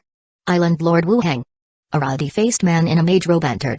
Wu Heng rose with a smile. Mr. Virgil, it's been a while. Virgil also laughed. I hadn't expected that so many exciting things would happen on Gold and Silver Island just shortly after I left. Had I known, I wouldn't have gone. It's not too late to stay now, Wu Heng gestured with his hand. Please, have a seat. The two sat down in the living room, and the maids brought tea and pastries. Then, led by Minnie, they stood properly by the side, like professional maids in a noble's house. Virgil praised, the Gold and Silver Island has transformed again since I last visited. I've been to many main cities in different countries, and many aren't as thriving and bustling as Gold and Silver Island now is. Wu Heng politely said, once the exhibition and auction are over, it will return to its former state. Virgil continued, you're too modest. I know of many tycoons who have bought mansions on the island. As long as the exhibitions and the auctions of elixirs are held regularly, the heat on the island won't fade but will only continue to grow. I hope it goes as you say, getting better and better. Wu Heng smiled. Virgil nodded with a smile, then turned serious and asked, I won't beat around the bush. Did you create that elixir? Chapter 652, Rich People Have Poor Minds. The elixir at the auction? It was organized and funded by me for research, Wu Hang answered. Do you have any more? I can buy them at the auction's closing price, Virgil said solemnly. Wu Hang glanced at him and shook his head. This type of elixir is difficult to produce. We prepared for half a year and only managed to produce 5 bottles, all of which were used for the auction as a promotion. Not even one bottle left? Not a single one left. The previous ones were used, and the rest were put in the auction, Wu Hang said firmly. I can't stay on Gold and Silver Island, you see. Maybe next time there's a chance. Virgil's voice trailed off. Wu Hang pondered for a moment and said, I only organized and funded the research. There are others involved internally. What I can do is get the information and write to you in advance, to get you prepared. Virgil hesitated to speak, regardless of whether the other party was telling the truth or not. At this point, it was clear he wouldn't be getting the elixir. As for pulling rank, given this young fellow's current level of scrutiny, he might not be able to suppress him. Creating a scene would only end up like the Lewin apprentices, highly embarrassing. Moreover, it made some sense. The elixir couldn't possibly be his own creation. It could either be that he has a skeleton who knows alchemy, which is the most twisted part about a necromancer. The second possibility is exactly what he said, that the elixir was developed in cooperation with others. He can't make all the decisions to himself. If the method doesn't work, then let it be. Notify me before the next auction, Virgil said. Wu Hang nodded. All right. They finished discussing the elixir. Virgil picked up his teacup and took a sip, then continued, I came here mainly because the leader of the Hongwen Alliance, Claudio, appreciates the pens and watches sold on Gold and Silver Island and asked me to make some purchases. That shouldn't be a problem for Island Lord Wu Hang, should it? With the leader of the Hongwen Alliance's name being brought up, Wu Hang really couldn't refuse. The other party first brought up the elixir, probably having planned this matter before coming here. It wouldn't be good for him to refuse twice. Since the pins and watches have been on sale for so long, it wasn't possible that none were available. Moreover, he had joined the Hongwen Alliance himself and was one of its members. Wu Hang raised an eyebrow and looked at Minnie beside him, saying, Minnie, go to the factory and inquire how many pens and watches can be made available. I need an exact number. Yes, master. Minnie nodded and quickly left. Wu Hang looked back at Virgil. Please wait, I will have an answer shortly. Virgil nodded. No rush. While waiting, Wu Hang used the time to say, could you perhaps report to the Hongwen Alliance, to lean a bit towards us regarding the professional scrolls? In the association, the professional scrolls are inscribed by scholars of the Hongwen Alliance and then distributed to the local branches. Due to some reason, the quantity of scrolls on Gold and Silver Island had always been quite limited. This was a good opportunity to bring it up. Virgil said, that's easy to handle, I'll coordinate with the association once I return to adjust it. Also, could we host some courses on Gold and Silver Island, like literacy or alchemy, mechanist courses? Originally, this place was full of pirates, not very cultured. It would be much better with some courses to raise their level, Wu Hang added. I can speak to the higher-ups. Given the current safety and development of Gold and Silver Island, there shouldn't be any problems, Virgil said. That would really oblige Mr. Virgil. It's all regular arrangements, no trouble at all, Virgil remained courteous. After chatting for a while, Minnie hurried back from outside. She whispered a few words to Wu Hang, then stepped back to the side. Wu Hang said, I can provide the Hongwen Alliance with 500 pens and 20 watches, but I need you to ensure this won't be disclosed. These are reallocated from other merchants' orders, and if the news gets out, it would affect our reputation here. Virgil nodded. That won't be a problem. After receiving them, they'll be taken directly to the association, which won't affect Gold and Silver Island. That's good to hear, Wu Hang glanced sideways. Minnie stepped forward, taking out neatly packaged pens and watches from her space ring. Wu Hang smiled and said, Mr. Virgil, please inspect them. Virgil nodded and also took out the corresponding gold coins from his space ring. The two began to inspect the goods and count the money. Once they confirmed there were no issues, all was collected. Virgil stood up. I won't disturb the island lord any longer. I must return as soon as possible. Wu Hang also stood. When there is news about the elixir, I'll write to you in advance. All right. The two walked outside together, and as they did, Virgil casually mentioned, recently, the Hongwen Alliance has been excavating an ancient site. It won't be long before some ancient tablets are distributed down. Wu Hang's brow worked slightly. Any specific instructions? No specific instructions. If you can decode some, it will count toward merit, but it's no issue if you can't decode them. Just consider it a gain in experience. These things are hard to decipher, Virgil said with a smile. I understand, Wu Hang nodded. He saw the guest out and waved goodbye. Virgil got into his carriage and left directly. Wu Hang returned to the house, instructed the maids to take the money back, and he himself went back to the study. Dusk. Shayla walked back in from outside. With a casual wave, a wooden box landed on the carpet, its lid opened to reveal gleaming gold coins. The gold coins from the auction. There are also some pawned items and property deeds, ship orders. Don't lose them, someone might come back to redeem them. The trade this time had indeed made Wu Heng a hefty profit. 5 level 1 corpse core potions had also sold at a sky-high price. Wu Heng stepped forward and swept Shayla into his arms, spinning her around. It's so good to have you. Shayla exclaimed in surprise, cheeks reddening as she caught sight of the maids looking their way. Stop it, everyone is watching, Shayla chided, tapping him lightly. Wu Heng chuckled, set her down, and said, keep this money with you, just use it directly whenever you need to arrange something. Shayla sat down beside him, keep it with you, it's not good to have too much money on my side. When is the next auction? Wu Heng continued. Shayla thought for a moment, let's see some feedback first, the longer we delay, the more precious the elixir becomes, and the steadier the price. In the meantime, you could research some new products to keep Gold and Silver Island in the limelight. This exposition and auction had ignited some commercial interest in Shayla again. Gold and Silver Island was different from Starflower. Starflower was a trade association supported by a race, spanning vast lands with abundant resources. But the goods it sold were much like those of other trade associations. Competition was in quantity and price.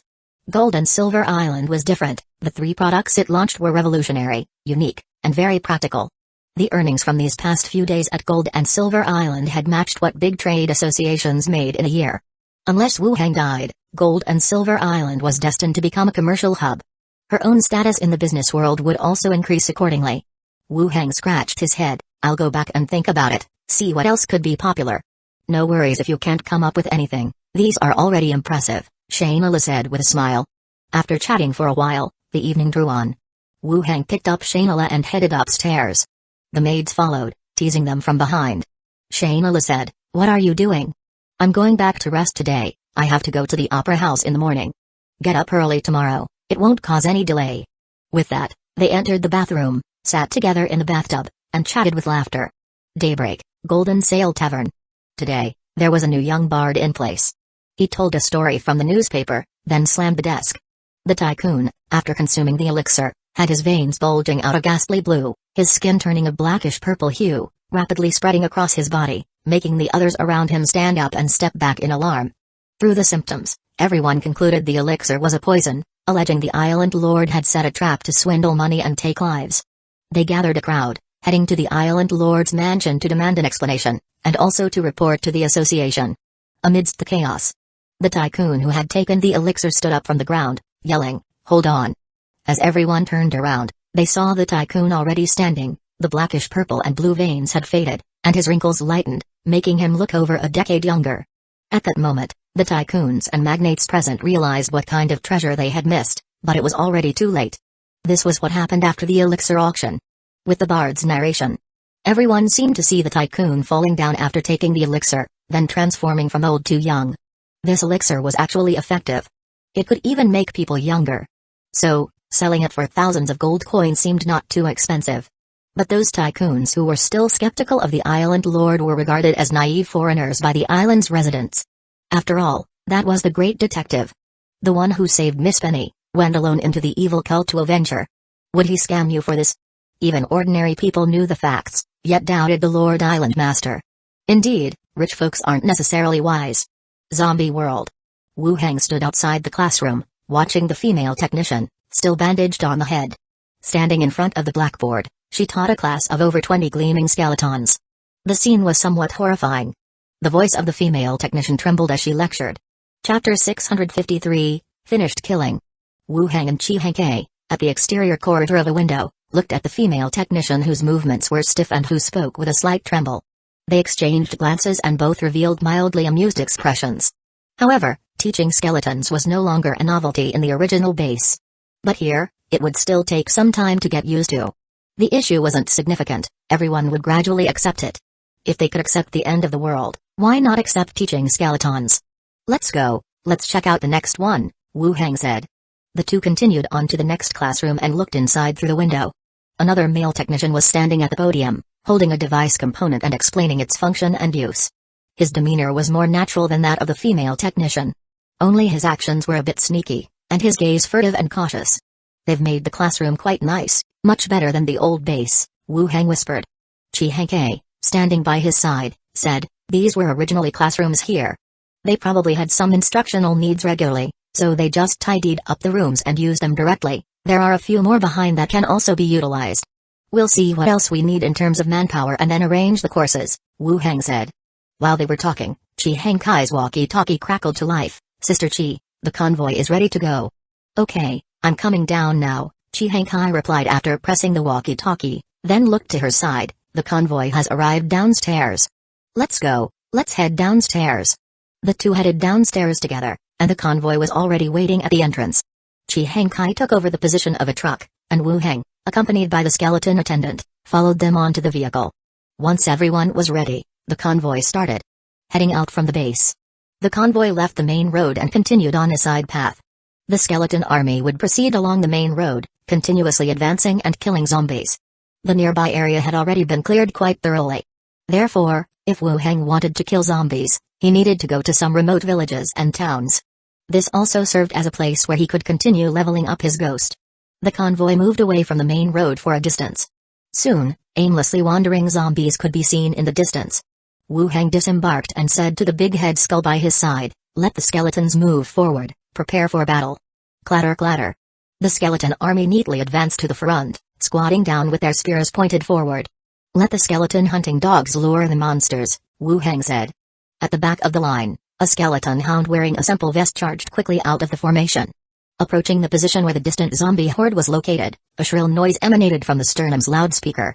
Roar roar roar. The zombies instantly turned their heads toward the skeleton hound, and then a continuous barrage of zombie howls filled the air. The skeleton hound turned and fled, its internal loudspeaker continuously emitting noise. The zombies at the rear boiled with activity. They formed a dense horde, clawing and chasing after the skeleton hound. Then, the skeleton flying dragon soared up, reaching directly above the horde. Solid iron bullets were dropped, crashing into the horde like a rain of metal. Boom boom boom. Dust rose, and the ground shook like an earthquake. Uncle, the horde is scattering, Zhao Zhao's voice echoed near him. Wu Heng focused his gaze forward. The dust gradually thinned, revealing the horde dispersing and flooding into alleyways on both sides. Was it the big head skull? Or the zombie king? Wu Heng swept his gaze around, quickly scanned the area, and found neither target, nor detected any hostility. Zhao Zhao, tell Glenda and Bella to check nearby, look for either a big head zombie or a zombie king. The zombies are definitely acting on orders, Wu Heng said to the ghost hovering in midair. Do you not need me to stay and protect you? Zhao Zhao glanced at the zombie horde. If it's just zombies, it's not a big issue, Wu Heng said. Okay, you hide then. That won't be necessary. Zhao Zhao immediately flew up into the sky, relayed the message to the other two ghosts, and quickly began acting separately. They started searching for the target. Wu Heng continued to issue orders, mobilize the team, defend at both side streets. The Skull team continued their movement. They blocked off the side passages nearby the team, waiting for the zombies to approach. Soon, countless small swarms of zombies rushed towards the skeleton army from the side passages on both sides. More zombies climbed up the buildings, bursting through the windows. Falling into the middle of the team, they were chopped down by the axe-wielding skeletons waiting below. Uncle, I found it, it's a zombie king, Zhao Zhao flew back first and spoke. Zhao Zhao could see the level, so it was convenient to search for the target. Let me see, Wu Heng said. Zhao Zhao directly entered the body, and the image was shared into the mind. The image started from inside a building. Going straight through the walls, it made Wu Heng slightly dizzy. Soon, in a room, two figures could be seen. One, a lady on the ground, the other, a female zombie in professional attire. She revealed something like layers of lingsy mushroom caps, with a pair of eyes between the cracks. The zombie king was of the same type as the suit-wearing zombie king they encountered at the military factory. High intelligence, capable of commanding huge swarms of zombies, and also possessing strong regenerative abilities. Just sitting on the back of the kneeling mutated zombie, legs crossed, looking out the window. Zhao Zhao was a bit far from the location, and the zombie king seemed not to have noticed. The shared image ended. Wu Heng released Zhao Zhao again, and in the sky, Glenda and Bella also flew back from two different directions. Found it, it's a zombie king, Wu Heng told the two ghosts who just came back. Zhao Zhao boasted, I found it. Wu Heng thought for a moment and said, no big problem. Bella continues to monitor the movement of the zombie swarms. Glenda and Zhao Zhao, you are responsible for leading the skeletons to block the zombie king, don't let her escape. It was quite unlikely for the Zombie King to defeat him. The only thing to be careful of was not letting her escape amidst the chaos. Having said that, Wu Heng took out the Silent Blade Evil Sword that he hadn't used for a long time and tossed it to Glenda. "What about me?" Zhao raised her hand, waiting for her task. Wu Heng said, "You will lead the Blood Clan skeletons and directly attack when the time comes." "Okay." Zhao nodded. Wu Heng continued to issue orders to Big Head Skull standing nearby, "Call a team of Blood Clan skeletons over, follow Zhao." Wu. Several Blood Clan skeletons flew over. Zhao, leading the skeletons, and Glenda, quickly flew towards the location of the Zombie King under the cover of the building. On Wu Heng's side, he also directly ordered, "Let the skeleton army attack." Clattering. The defensive skeletons began counterattacking, battling fiercely with the zombie swarms, simultaneously attracting the attention of the Zombie King. In the distance, outside the building. Crack. A crisp sound, the building's glass suddenly exploded. Then, a floating longsword drifted in from the window. The Zombie King suddenly backed away, and the kneeling mutated zombie quickly stood up. The longsword was unsheathed. Swish, swish. 2 streaks of sword light flashed by, the mutated zombie was beheaded in the midst of standing up, and a deep, bone-visible wound instantly appeared on the neck of the Zombie King. Thick, dark red blood slowly flowed out. The Zombie King clutched the wound, letting out an angry roar and grabbed a nearby chair to smash at the floating longsword. The chair flew, and the sword light flashed again. Another slash across the neck. The recently healing wound gushed blood again, the head hanging limply to one side as the body charged erratically towards the door. The third streak of sword light completely severed the head. Glenda sheathed the sword, floated back outside the window, showing himself, and pointed downward. Zhao immediately became excited, shouting to the Blood Clan skeletons at her side, "Kill them." After shouting, she led the Blood Clan skeletons and charged in. Seeing only the headless corpse, her expression immediately fell. "Ah. It's dead already?" Glenda, following beside her, said, "It's dead, let the skeletons carry the body back." Zhao reluctantly said, "Carry the body back then." Chapter 654, Think of Another Way Battle Zone. The horde of zombies instantly became chaotic, no longer advancing in dispersed maneuvers but instead amassed on the main road, forming a flood of zombies that surged forward. The skeleton flying dragon began bombing again, targeting the gathered horde of zombies. Next, the horde of zombies lunged toward the spear array. Close combat ensued. Meanwhile, the soul-capturing flashlight was activated above, an array appeared, and strands of remnant souls floated up into the sky. Glenda and Minnie flew back, followed by Blood Clan skeletons carrying a corpse. The Silent Blade Evil Sword was thrown back. The kill is done, no other high-level zombies detected. Minnie pouted, "I haven't even shown my strength yet." Glenda smiled softly, comforting her, "Next time, we will definitely let Minnie take down the big villain." "It doesn't matter, we are a team, whoever kills is the same," Minnie said. Glenda looked at Wu Heng, puzzled, and the latter explained, "It's another language, meaning team." Wu Heng continued, "Glenda, go absorb the remnant souls in the air first." Glenda nodded and flew directly into the sky full of remnant souls. According to the plan, Glenda was to be leveled up to level 20 first, then they would continue to help Bella level up. So, the remnant souls during this period were all meant for Glenda to absorb. Glenda charged into the midst of the remnant souls and rapidly devoured and absorbed them. Wu Heng then turned to look at the corpses on the ground. One was a zombie king, the other a second-level mutated zombie used as a human flesh chair. And it was a female zombie king. After a glance, he first released the bone manipulation skill on the female zombie king. Necromantic power enveloped the corpse, the flesh began to fall off, and a skeleton slowly stood up. It shook off the filth on its body and bent over to pick up some clothes nearby. "No need to dress now, I'll get you new clothes later. From now on, you will be called Bone Demon number 2, Wu Heng said directly.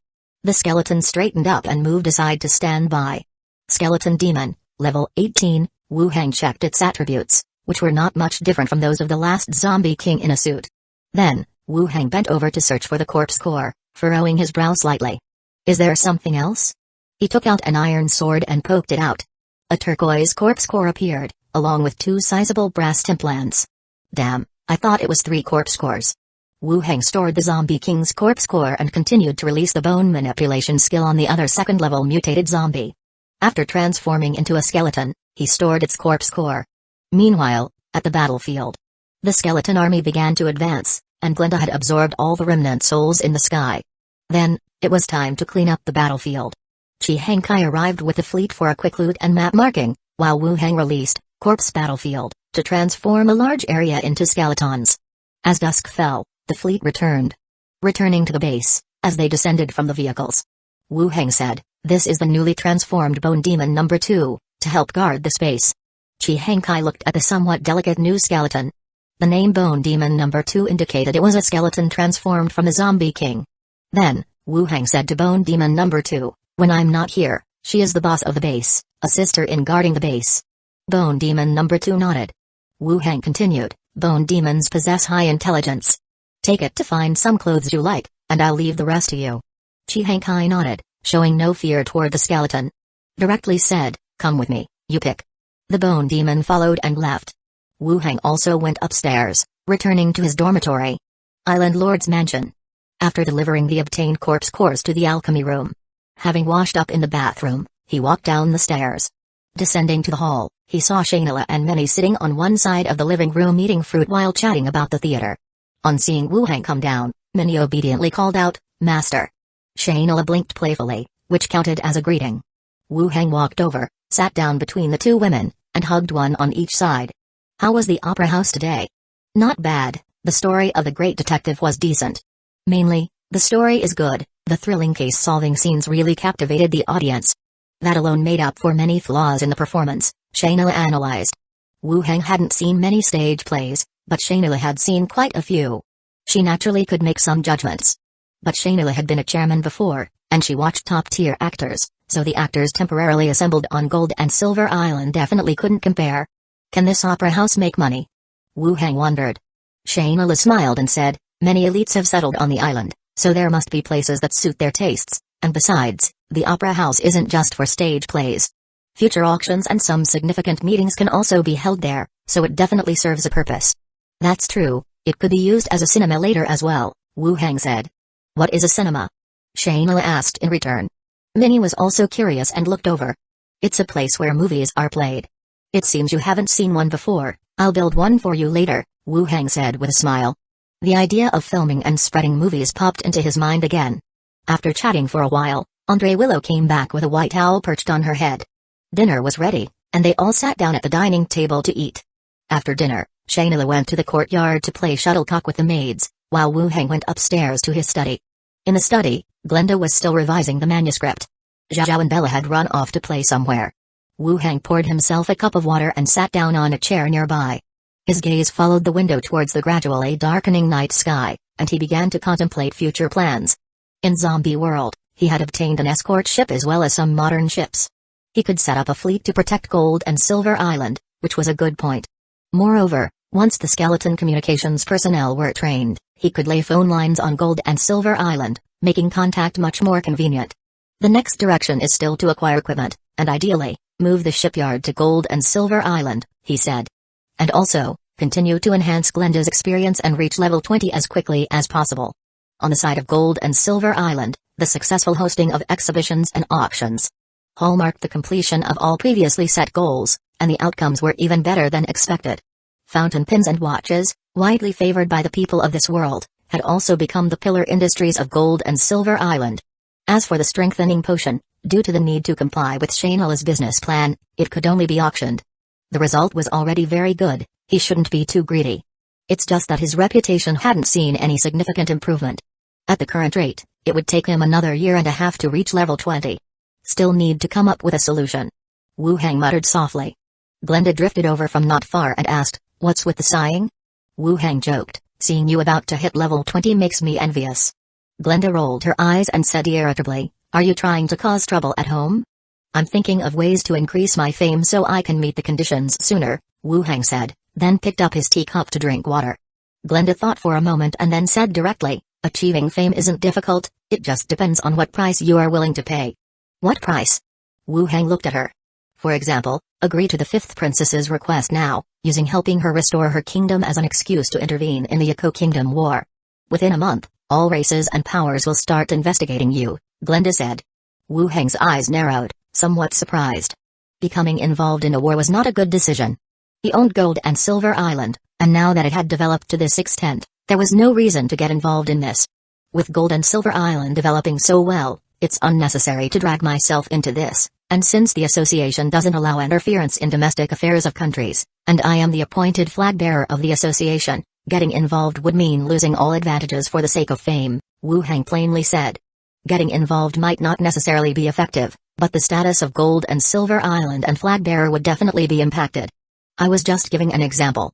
Remember Luan? That fool who challenged you as soon as he landed on the island. Glenda floated forward. It seems he challenged publicly without understanding the situation, but he was actually using the simplest and most efficient way to seize fame, but he didn't anticipate you had concealed your strength.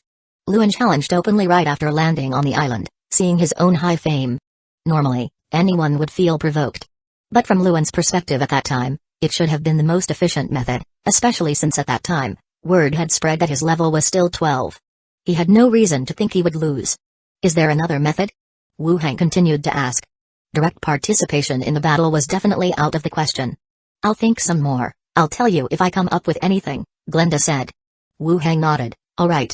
The laughter of the maids outside the window stopped, and Wu Hang also got up to leave. I'm going to rest. Go on. Glenda flew back to her spot. Wu Hang opened the door and left the study, and Shainula had just come upstairs.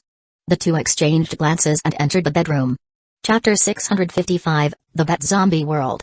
As Wu Hang stepped out of the dormitory building, he saw a skeleton, dressed in a floral long dress and wearing a pink sun hat, entering an office building nearby. It must have been the zombie king that had just transformed yesterday. It seemed to have quite a high demand for appearances, choosing clothing and hats in notably bright colors. Meanwhile, the convoy drove over from the garage. The door opened, and Chi Hankai said, "We're ready, we can head out now." Wu Hang, accompanied by a skeleton attendant and Big Head Skull, took the passenger seat. The convoy immediately started and left the base, heading to the location for today's zombie slaying. Wu Hang said, "Bone Demon number 2, chose a floral dress?" "Yeah, you saw."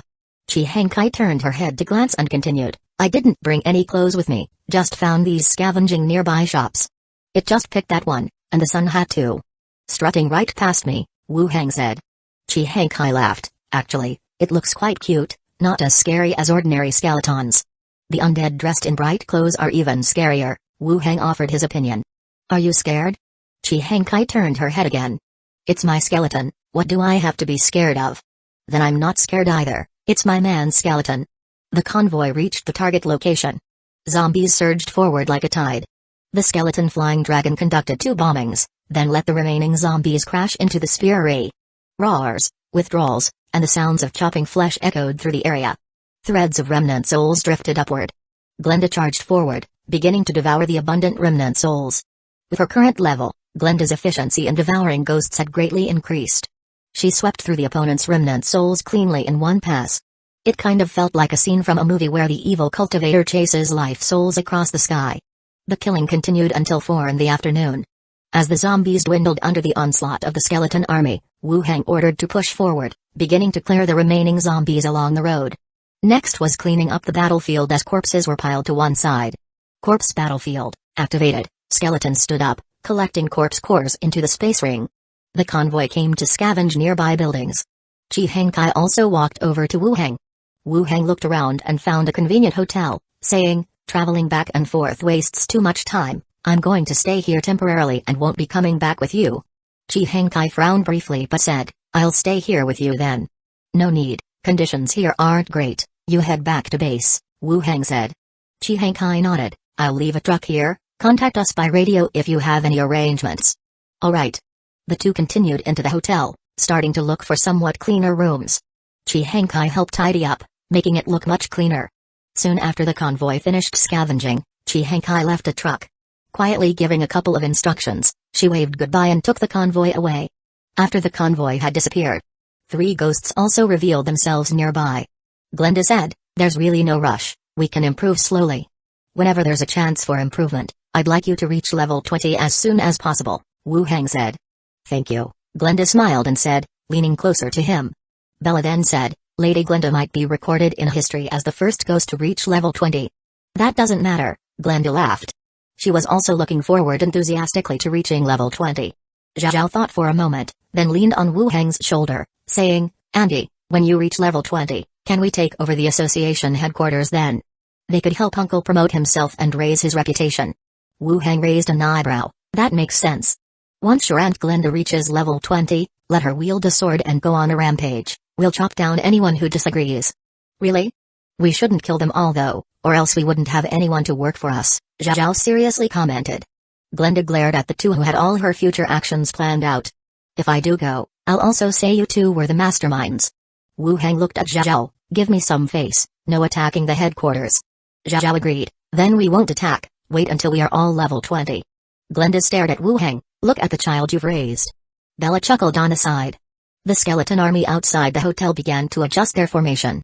Completely encircling the hotel, front to back, with Big Head Skull now stationed in the central lobby, protected by several higher-level skeletons. After everything was handled, Wu Heng also returned to the prepared guest room. Opened the boundary door and walked in. Downstairs. Minnie also came towards him. She said, Master, during the day, Steward Shiyali came looking for you but didn't specify what it was about, just that if you return, come find her at the association. She didn't mention the matter? No, it doesn't seem to be any case, and it doesn't look urgent either, Minnie recalled, saying. It's good that it's not a case. It's really Xiligui visiting in person. I guess it's about some evil cult again, or something about a trade delegation representative being killed. I'll go take a look.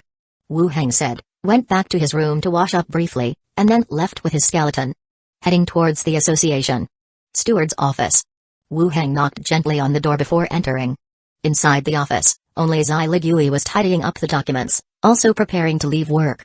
Did you look for me today? Wu Heng asked, removing his hood. Xiligui looked up at him. Where were you during the day? I went to train. Is there something urgent? Xiligui put aside the documents in her hand and continued, Are you free tonight? Wu Heng thought for a moment. I have nothing on. The elf race brought some ingredients. Shiyali said she wanted you to try them too, Xiligui said somewhat sheepishly. Xiligui had mentioned this before, and she truly arranged it. To your house then? If you feel it's inconvenient, booking a private room in a tavern is fine too, but the island has been quite crowded lately, it might be a bit chaotic, Xiligui said thoughtfully. Then let's go to your place, talking in a tavern isn't convenient either. Wu Heng said directly. Xiligui looked at him annoyed, stood up to pack her things. Let's go together then. You haven't been to my place before, right? No, you didn't inform me beforehand, or I would have prepared some gifts for you, Wu Heng replied. There's no need for that, it's not like we don't know each other, Xiligui replied. While talking, the two of them walked out of the office together. They left the association and walked towards Xiligui's residence. Xiligui's residence was located behind the association, in a separate estate. It was a special standalone building. Not very big, the house was a 4-story mansion with courtyards in both front and back. The courtyard gate was open. Wu Heng followed Xiligui through the main gate. The courtyard was planted with various vibrant flowers, butterflies and bees flitting above the flower beds. A light fragrance filled the surrounding air. These were all planted by Shiyali. She likes flowers and plants, though she doesn't tend to them much, Xiligui casually mentioned. Don't you have a steward or guards or something? Wu Heng asked, looking around, as there was no one in sight. We don't have those, we're not like you, the Grand Island Master, Xiligui replied. Let me arrange some guards for you then. What if a burglar comes when you two are not at home? Wu Heng suggested. Where would there be burglars daring to steal from a steward's house? That would mean the security is really bad, Xiligui laughed. Wu Heng thought for a moment but still said, consider your sister too, it's better to be cautious. Listen to me, I'll arrange a few to come over tomorrow, they won't disturb you, just guarding by the courtyard door. When Shiyali was mentioned, Xiligui started to hesitate. Still, she nodded, alright then, arranging 2 will do. As they chatted, they walked further into the residence. As soon as they stepped through the door, Shiyali, dressed in a light blue long home dress with a floating hem, came walking over. Seeing Wu Heng follow her back, a smile also appeared on her face. Wu Heng is here, Shiyali said with a smile, dinner will be ready soon, go wait in the dining room for a while. Usually, she would add a title of Grand Island Master, but today she was more casual. You go sit first, I'm going to change clothes. Xiligui also went upstairs. When she came back down, she was wearing an apricot yellow long dress. A pair of glossy white thighs seemed to radiate light. Sitting aside and waiting for a while, the dining table was filled with all kinds of delicious dishes, many varieties, each looking very attractive. Shiyali also came back, taking a bottle of wine from the cupboard. Pouring for Wu Heng, genuine honey wine, this one's really authentic. Thank you. Wu Heng expressed his gratitude. Let's eat, see if it suits your taste, Shiyali urged. Wu Heng began eating with his chopsticks. Food from the elf race was generally sweet, even some dishes still had a fruity taste. It had to be said, Shiyali's culinary skills were indeed good. The three of them ate and chatted. A pot of honey wine was finished, and their cheeks had also turned a bit red. The wine was sweet-tasting but had a strong kick. Wu Hang was still better off, as his high constitution made him resistant to abnormal statuses, but Zai Ligui and Shi Yali's pretty faces were covered in blushes. Looking ahead, do you have any plans for the island? Recently, more people have been coming to the island, and security costs keep increasing, Zai Ligui asked directly, putting down her wine glass. Just as Wu Hang was about to speak, Shi Yali interrupted, talk about those things tomorrow. It's not often you come over to our house for a meal, why keep bringing those up? Zai Ligui glanced back at her, so, what should we talk about then? Shi Yali glanced at Wu Hang, smiling, about the bet you owed last time, have you thought about it? Chapter 656, Say Hello. Wu Hang glanced at Zai Ligui, whose cheeks seemed even more flushed. After thinking for a moment, he said, forget it, just a joke. Shi Yali's eyes whirled around, and then she leaned close to her sister's ear and began to whisper. Wu Hang leaned forward, trying to eavesdrop, but as soon as he heard a sound, the other party moved away. Shi Yali stood up, walked behind Wu Hang, don't move, we are fulfilling the bet. As she spoke, a pair of icy smooth hands covered his eyes. Perception instantly dispersed. Barely hearing it, Zai Ligui stood up and walked to his side. Then, he felt a warm touch on his left cheek, followed by another on the right. The touch was brief, but the moisture on his face still lingered. Shi Yali, what are you doing? I'm part of the bet too. The hands covering his eyes opened up, Zai Ligui stood by his side, Shi Yali still behind him. Seeing Wu Hang's gaze, Zai Ligui's eyes were shy, fluttering left and right, not daring to look over. Shi Yali smiled and said, how about that? That doesn't count. I didn't feel it, Wu Hang immediately said. Why not? We did just that, Zai Ligui exclaimed. Wu Hang argued, I wasn't ready. Let's do it again, at least stay for 5 seconds. Shi Yali sat down on his right, moved forward, and said, one last time, no cheating. You agreed to him just like that? Zai Ligui's eyes widened. Wu Hang nodded, okay. You close your eyes yourself. Wu Hang obediently closed his eyes. Then, the gentle, moist touch came again on both cheeks, one left and one right. This time, the contact lasted longer. He could distinctly feel the kiss marks on his cheeks, the faint breath, and the seemingly calm but intense heartbeats of the two sisters. After about 5 seconds, the touch on his face lifted. Zai Ligui, with a flushed face, exclaimed, there, it's done now, we don't owe you any more. Wu Hang said with a laugh, no debt now, I came out ahead. Zai Ligui gave him an annoyed glance. They had dinner. The three of them continued chatting for a while. As the evening drew on, Wu Hang also got up to leave. The sisters walked him to the gate and waved goodbye. The entire road was brightly lit, with many residents still outside enjoying the cool air. There wasn't really anything to worry about. He watched a bard's performance under the streetlights for a while before returning to his place. Back at his place, Wu Hang took a quick shower and then went back to his bedroom to rest. The dinner had indeed felt somewhat surreal. He hadn't expected the sisters to fulfill their owed debt in such a manner. He and Zai Ligui had been appointed as vice executives of Gold and Silver Island and had together faced many life and death trials. There was a feeling of trust between teammates. Moreover, Wu Hang could feel that Zai Ligui didn't dislike him. She hadn't even complained the last time he accidentally touched her butt while rescuing her. But what about Shi Yali? They hadn't known each other for long, and their acquaintance was through Zai Ligui. It wasn't really a deep friendship. Yet, why did she seem more proactive? Anyway, I'm not at a loss, Wu Hang said to himself, not pondering any further, and turned back to rest. Extra, read all about it, the latest edition of the paper, local news, opera house schedules, the great detective's latest serial. The loud voice of the newspaper boy awakened the morning on Gold and Silver Island. Countless nearby bards and residents flocked around the newspaper boy, purchasing the latest issue of the Gold and Silver Gazette. Recently arrived merchants on the island had also brought some news from the outside. Someone wanted to replicate the model of the Gold and Silver Gazette, collecting local information and then serializing stories written by hand in the corner. Of course, the stories were different, and they were worried about causing any trouble. But it was evident that people outside had not succeeded, as they couldn't keep up with the printing efficiency, and the stories they compiled weren't as captivating. After just a couple of issues, they ceased publication. Yet, the Gold and Silver Gazette on the island continued to sell up to now, maintaining its initial popularity. This left those merchants somewhat baffled as to where exactly they fell short. Slap. In the Golden Sail Tavern, Sabin slapped the counter.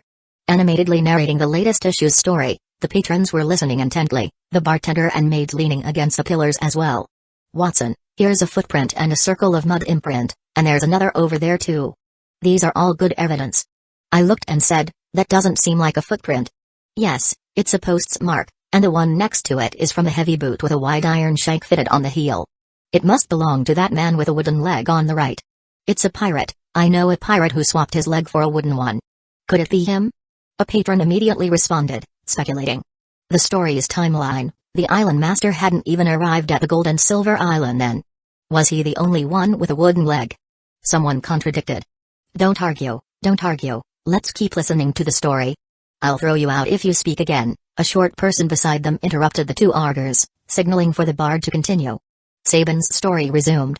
In the story, Wu Heng began to take out a tape measure and magnifying glass, carefully examining. And the local patrol guard captain, John Aizen somehow, concluded that Sidious had argued with his brother and then killed him, escaping with the jewelry. Captain Jones was about to take Sidious back for interrogation. Sidious cried out in despair, I knew it would come to this. Don't worry, I will clear your name, Wu Heng said. Captain Jones scoffed, sure, theorist, don't make promises lightly.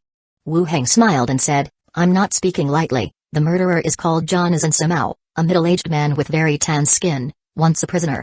Also, he's got a wooden leg on the right, and a crude, square forefoot under his left boot, with a nailed iron heel. At this point, everyone in the audience furrowed their brows simultaneously. Had they missed something? How could he suddenly announce the murderer's name and physical characteristics? But everyone also knew. The exciting part was coming. This time Wu Heng was sure to analyze a reasonable yet unexpected brilliant deduction. Just as everyone was absorbed, eagerly awaiting the continuation of the story. Sabin bowed slightly, the rest of the story will have to wait for the next issue. The tavern went silent in a moment, and then realization dawned. Another cliffhanger, really annoying. My heart aches, who's going to beat up that writer? The plot moves so slowly, yet they're so skilled at using cliffhangers. At the island lord's mansion. Outside curses, Wu Heng was unaware.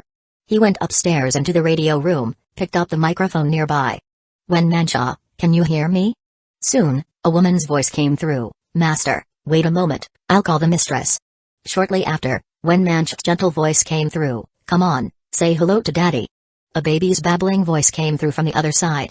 Chapter 657, Will you stop liking me? Upon hearing the sound of a baby on the radio, Wu Heng immediately realized. He said excitedly, the baby was born? On the other side, it was still Wen Mancha's gentle voice. We have a baby now. It's my fault, I promised to be there with you. Wu Heng felt somewhat guilty. It's okay, it came a bit early, it's not your fault. Wen Mancha said as usual. Wu Heng then asked, is everything alright? Everything is quite good. Boy or girl? Wen Mancha, with a smile in her voice, guess. I like both boys and girls. Wen Mancha said, it's a girl, next time I'll try to give you a boy. A girl is also good, she'll be as beautiful and gentle as you in the future. Wen Mancha's laughter grew warmer, the master really knows how to speak.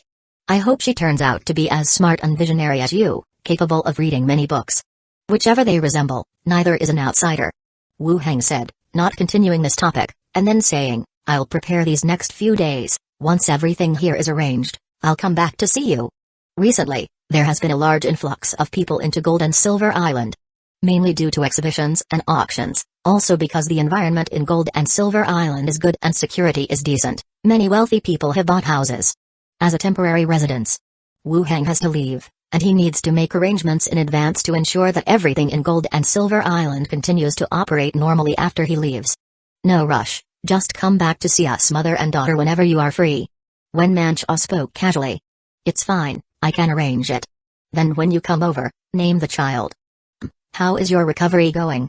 I'm doing quite well, barely felt anything the next day, and I have plenty of breast milk. Wen Mancha said teasingly. Wu Heng, leaning on the edge of the table, laughed. I know this part, I'm not worried about the baby going hungry. Some of it isn't even finished, I could let you taste some too. Wu Heng continued, don't talk about these things in front of the baby. She can't understand yet, it's not like the time you begged for mercy, calling someone big sister of the gang. Wen Mancha said annoyedly. During their conversation, 3 ghosts also flew back one after another. Wu Heng holding the microphone said, then let's just leave it at that for now, until I come back. Okay, master.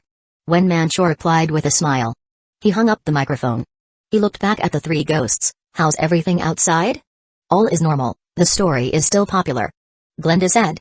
Zhao spoke. I didn't have any problems here, no difference from before. Bella nodded along. Then that's good, it proves our story is still very successful. Wu Heng said with a smirk, feeling very happy. Glenda continued, when Mancha gave birth? She did, a girl. Wu Heng replied. Glenda quickly did the math in her mind, nodded and said, timing matches, she's yours. Wu Heng didn't expect her to say that, he gave her a glare, you think too much. Bella drifted to Zhao's side, when Mancha, is she the female city lord of London City?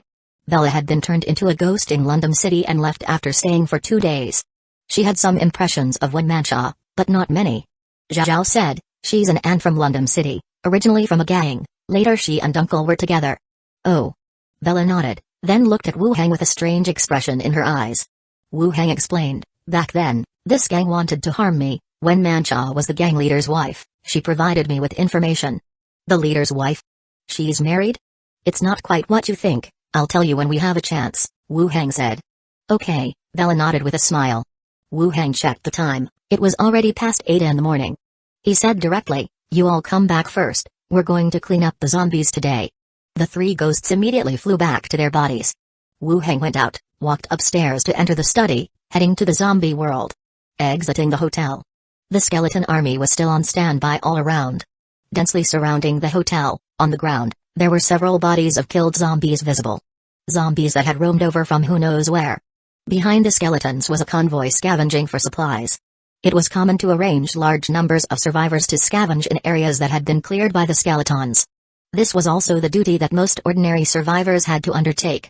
Wu Heng glanced into the distance, but did not see Chi Hengkai. He got into the truck left for him. Mobilized the skeleton army to continue moving forward. The dense sound of bones rubbing together arose. The skeleton army, vast and mighty, continued along the road towards the front. After leaving a safe area, roaming zombies began to appear in the distance, and even more densely packed zombies farther away. Wu Heng did not get off the truck, and said to Big Head Skull behind him, let the mutated dog attract the zombies, and prepare the skeleton flying dragon for bombing. As soon as he finished speaking, the skeleton hound charged out. It attracted the horde and then ran, with the horde converging from behind and charging over. The skeleton flying dragon swooped overhead, bombing in around, and the horde slammed into the ranks of the skeletons. Zombies fell in heaps, and remnant souls ascended into the sky. Glenda flew out directly to absorb the remnant souls, and Bella also flew above the troops, vigilant of the movements of the zombie horde. Inside the truck, Wu Heng glanced at Zhao who floated beside him, seemingly distracted. He asked, Zhao, is something on your mind? No, uncle. Zhao looked up, smiling as she spoke. You don't have to hide anything from uncle, I won't tell anyone else, Wu Heng assured, leaning forward a bit. Zhao hesitated, it's nothing serious, just.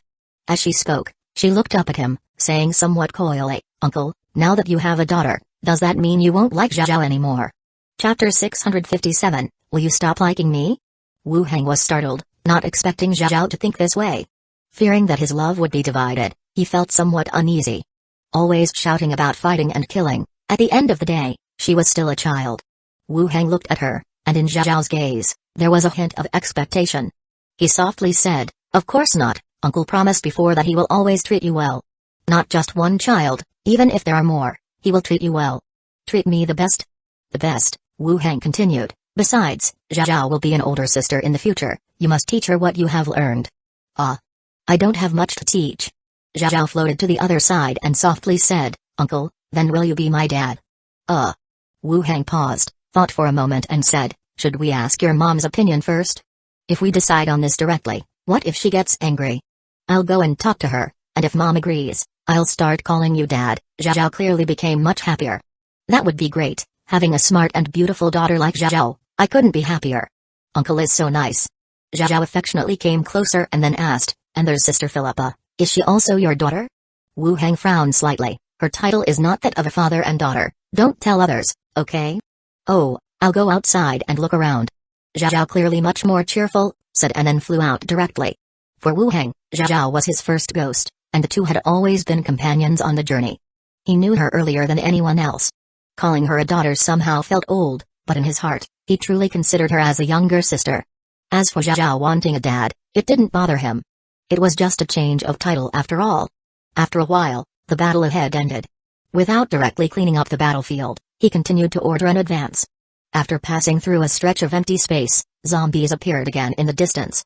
Skeleton hounds rushed forward to attract the zombies, and skeleton flyers, with their magazines reloaded, bombed again. The zombie horde clashed again with the skeleton army. Remnant souls rose, and Glinda continued to fly out, swallowing the myriad remnant souls. The night was pitch black.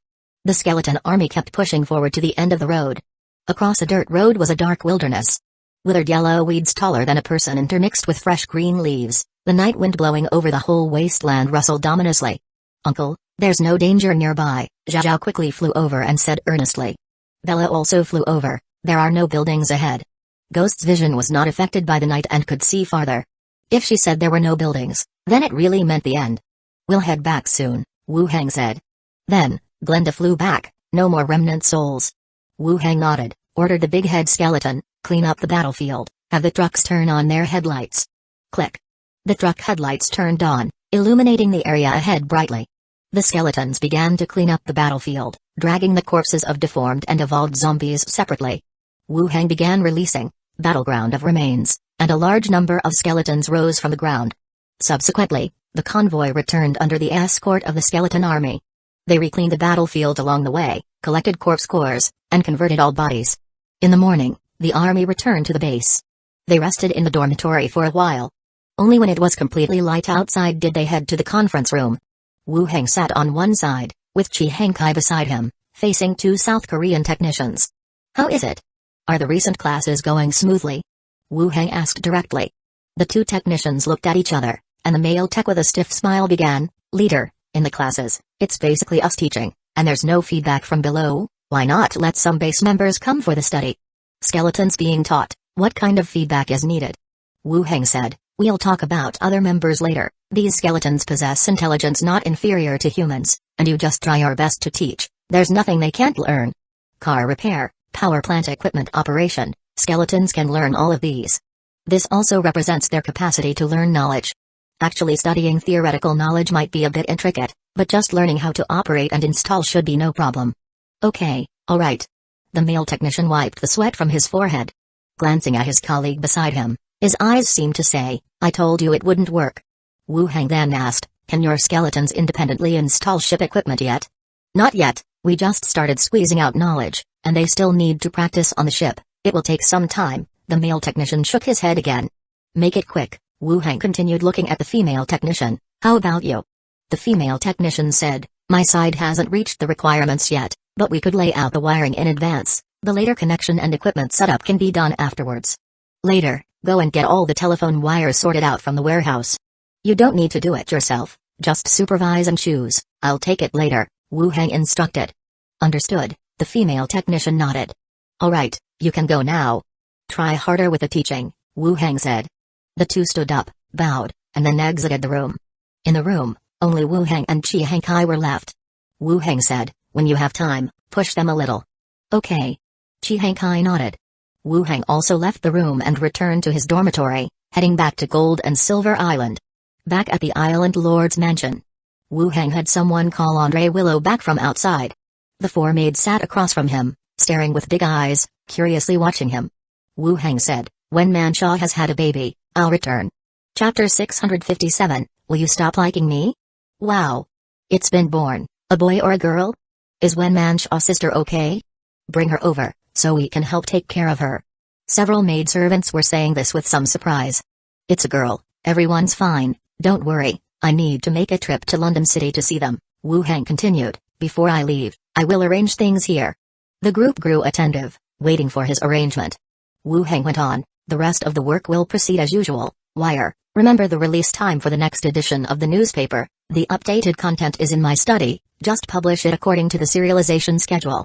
There's also a route that needs to be laid out, connecting several important buildings. I've drawn the map, had the Design Institute lay it out. Yes, Master, Andre Willow answered. Wu Hang then looked toward Minnie. Minnie, the three of you continue to look after the Island Lord's mansion. If anyone comes, just say I've gone out to sea and will be back in a couple of days. Don't reveal specific times or details. Minnie, Roby, and Annette all nodded, indicating they understood. If Shayla comes over, contact me via radio if there's an issue. If not, just ask her to wait. Okay. Minnie nodded again. That's it then, if anything comes up, Contact me through radio right away. Master, please wait, I'll prepare some things for you. The climate over there is different from here, to prevent any discomfort. Minnie stood up and quickly walked upstairs. After a short while, she came down holding a parcel. Inside were some clothes for changing and a thicker coat. Wu Hang took the package, patted her on the head. Good girl. Once everything was ready, Wu Hang walked to the courtyard, waved goodbye to everyone, and put on the train captain's hat. The train appeared, and he directly boarded it, plunging into the void. Several days later, the train door opened. Wu Hang, accompanied by 2 skeletons, stepped down from the train. All around was wilderness. A breeze swept through the dense forest, creating a rustling sound. Wu Hang released all the ghosts. Help me figure out the direction. The ghosts flew into the sky, while Wu Hang relieved his bladder against a tree. Soon, Bella flew back first. Over there, there's a city. And Glenda and Zhao? Wu Hang asked as he buckled his pants.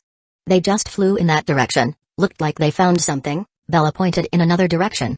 What did they discover in the forest? It couldn't be some kind of beast or something, could it? Wu Hang frowned and pondered as the 2 ghosts quickly returned. Zhao said, Uncle, there's a temple over there, lots of people heading in that direction. Glenda also nodded, as if they were attending some sort of gathering, but it seemed somewhat remote and unusual. Come back first, let me check it out, Wu Hang said. We both saw the same thing, you just need to look at Zhao's, Glenda said. Zhao directly merged into his body, and the view shared with him. In the distant line of sight, a group of people appeared, all dressed in different clothes, some carrying packages, others driving carts. Converging towards a distant building. At the entrance of the building, stood several seductive women, some resembling bold and unrestrained noblewomen, others like cute and shy girls next door, and there were also solemn but seductive nuns. Each wore thin gauzy fabrics, with every movement their breasts and buttocks were faintly visible, enticing the gaze of the visiting men. And those who arrived were welcomed by the coquettish women into the building. Chapter 658, Dark Sister Gathering. The screen sharing ended, and Wu Hang let Zhao out again. Hovering to one side, she curiously asked, Uncle, are they bad people? Not sure, but something feels off, Wu Hang replied. Zhao nodded in agreement. I feel there's something wrong too. Glenda said, shall we go take a look? Let's go check it out, it's around London City after all. If there's something amiss, dealing with it ourselves might prevent any trouble for when Mancha, Wu Hang stated directly. The ghosts had no objections. The skeleton attendants led the way, Wu Hang followed behind, and the ghosts overhead helped indicate the direction. Pushing through the dense woods, their clothes collected bits of grass and leaves. Through the gaps in the trees, a large building could be seen ahead. The structure was clearly an abandoned house that had been tidied up. Gaudily dressed women posed coquettishly at the entrance, welcoming men into the house. Wu Hang didn't approach and, turning to Glenda beside him, said, Can you check out the situation inside? Zhao was not appropriate, as the interior largely featured adult scenes. Bella, though level 16 and not weak, still faced the risk of being discovered. Glenda was the most suitable for this task. Without saying much, Glenda concealed her presence and flew out directly. Soon, she returned. With a grave voice, she reported, I can confirm that these women are all ghost hags in disguise. The men who go in with them end up dead afterwards. There's also a room inside where ghost hags are buying children. It was indeed ghost hags. And so many of them lurking near London City. Buying children, what does that mean? Wu Hang asked. Exactly what it sounds like, see for yourself, Glenda said and then entered his body. The vision was shared with him. Inside a room near the back of the building, a man handed a baby he was holding to a ghost hag wearing a black robe opposite him. Of course, in Glenda's view, the hag had an old face covered with pustules, whereas to the man in the room, captivated by lust, she would appear differently. The ghost hag opened the wrapping around the baby, glanced at it in satisfaction, nodded, and took out a bag of coins from under the table to give to the man. Then she called out to someone beside her. Another seductively dressed ghost hag walked out gracefully, affectionately slinging her arm around the man and heading to the adjacent room. The shared vision ended there. Wu Hang released Glenda. He pondered a moment, then voiced the question in his mind, what are the ghost hags gathering here for and buying children for? Both Zhao and Bella shook their heads. Bella had even heard of a ghost hag for the first time. Glenda recalled for a moment and said, I've read about similar events in some books. Ghost hags in an area would hold dark gatherings to exchange information or arrange plans. Their inner circle is also known as the Dark Sister Gathering. And the children? Wu Hang pressed on. This should involve the legacy of the ghost hags. I remember that ghost hags cannot pass on their lineage directly but need to consume human infants and then be reborn from themselves, Glenda explained. Wu Hang frowned, and the other two ghosts shivered involuntarily. Such a perverse method. Even by the standards of a necromancer and the undead, it seemed twisted. Wu Hang continued to inquire, what's the highest level inside? Level 12, which is about the level of a steward. There are quite a few of them though. There must be over 20 people in there, Glenda said. In London City, level 12 was indeed the level of a steward, which was not considered low. But compared to Wu Hang and the undead surrounding him now, this was no longer significant. Prepare yourselves, we're going straight in and then into the city, Wu Hang declared. Since they were here and the actions of the ghost hags were so eerie and cruel, they might as well exterminate them all during this gathering. To prevent future threats to Win Mancha and her daughters. The three ghosts nodded, and the two skeleton attendants got ready as well. Wu Hang cast white bone armor and preset protection on himself, preparing his defenses. Then he emerged from the bushes, leading the skeleton attendants towards the building ahead. As they approached the entrance, oh! What a handsome gentleman! Is that a new type of armor? How majestic, a lady in a transparent veil said as she swayed her hips and came straight towards Wu Hang. Thump! As she came close, Wu Hang kicked her in the belly. The immense force sent her flying backward 4 or 5 meters, tumbling several times before coming to an awkward stop. The previously noisy hall instantly fell silent. The men who had been seduced into the house, along with the illusionary ghost hags, stared at the scene in astonishment and horror. What are you doing? Is your wife here too? Be open-minded, with so many women around, just let it go.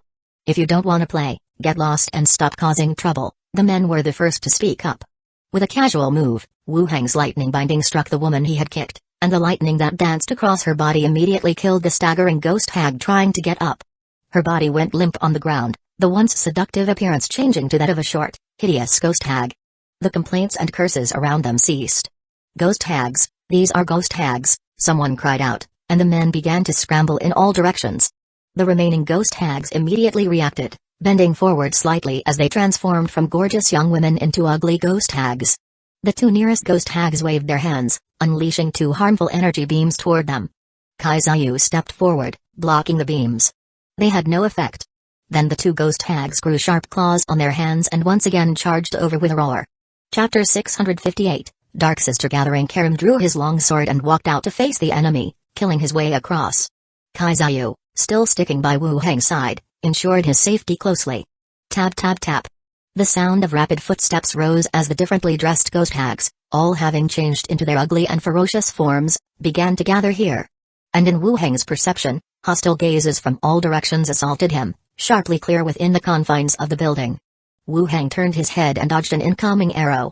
With a flip of his hand, a military rifle appeared in his grip. Driven by the sensation of hostility, he rapidly pulled the trigger at the shadowy second floors around him. Bang bang bang. Bullets shot out in different directions, sparks flying. With each bullet fired, pain-filled howls echoed from all around. Don't protect me, kill all the ghost hags, Wu Hang ordered Kaizayu. Kaizayu shook his neck, put on brass knuckles and charged forward, breaking the neck of a ghost hag with a punch to the face. Then he quickly closed in on the next one, swinging another punch, as the body slowly fell to the ground. Wu Hang stood by the door, rifle in hand, continuously firing and spraying bullets at the ghost hags around him. The 3 of them blocked off the room, killing the more than 20 ghost hags inside. As time passed, the air inside the house grew thick with the scent of blood. And the number of ghost hags rapidly diminished in the killing. Soon, the house grew quiet,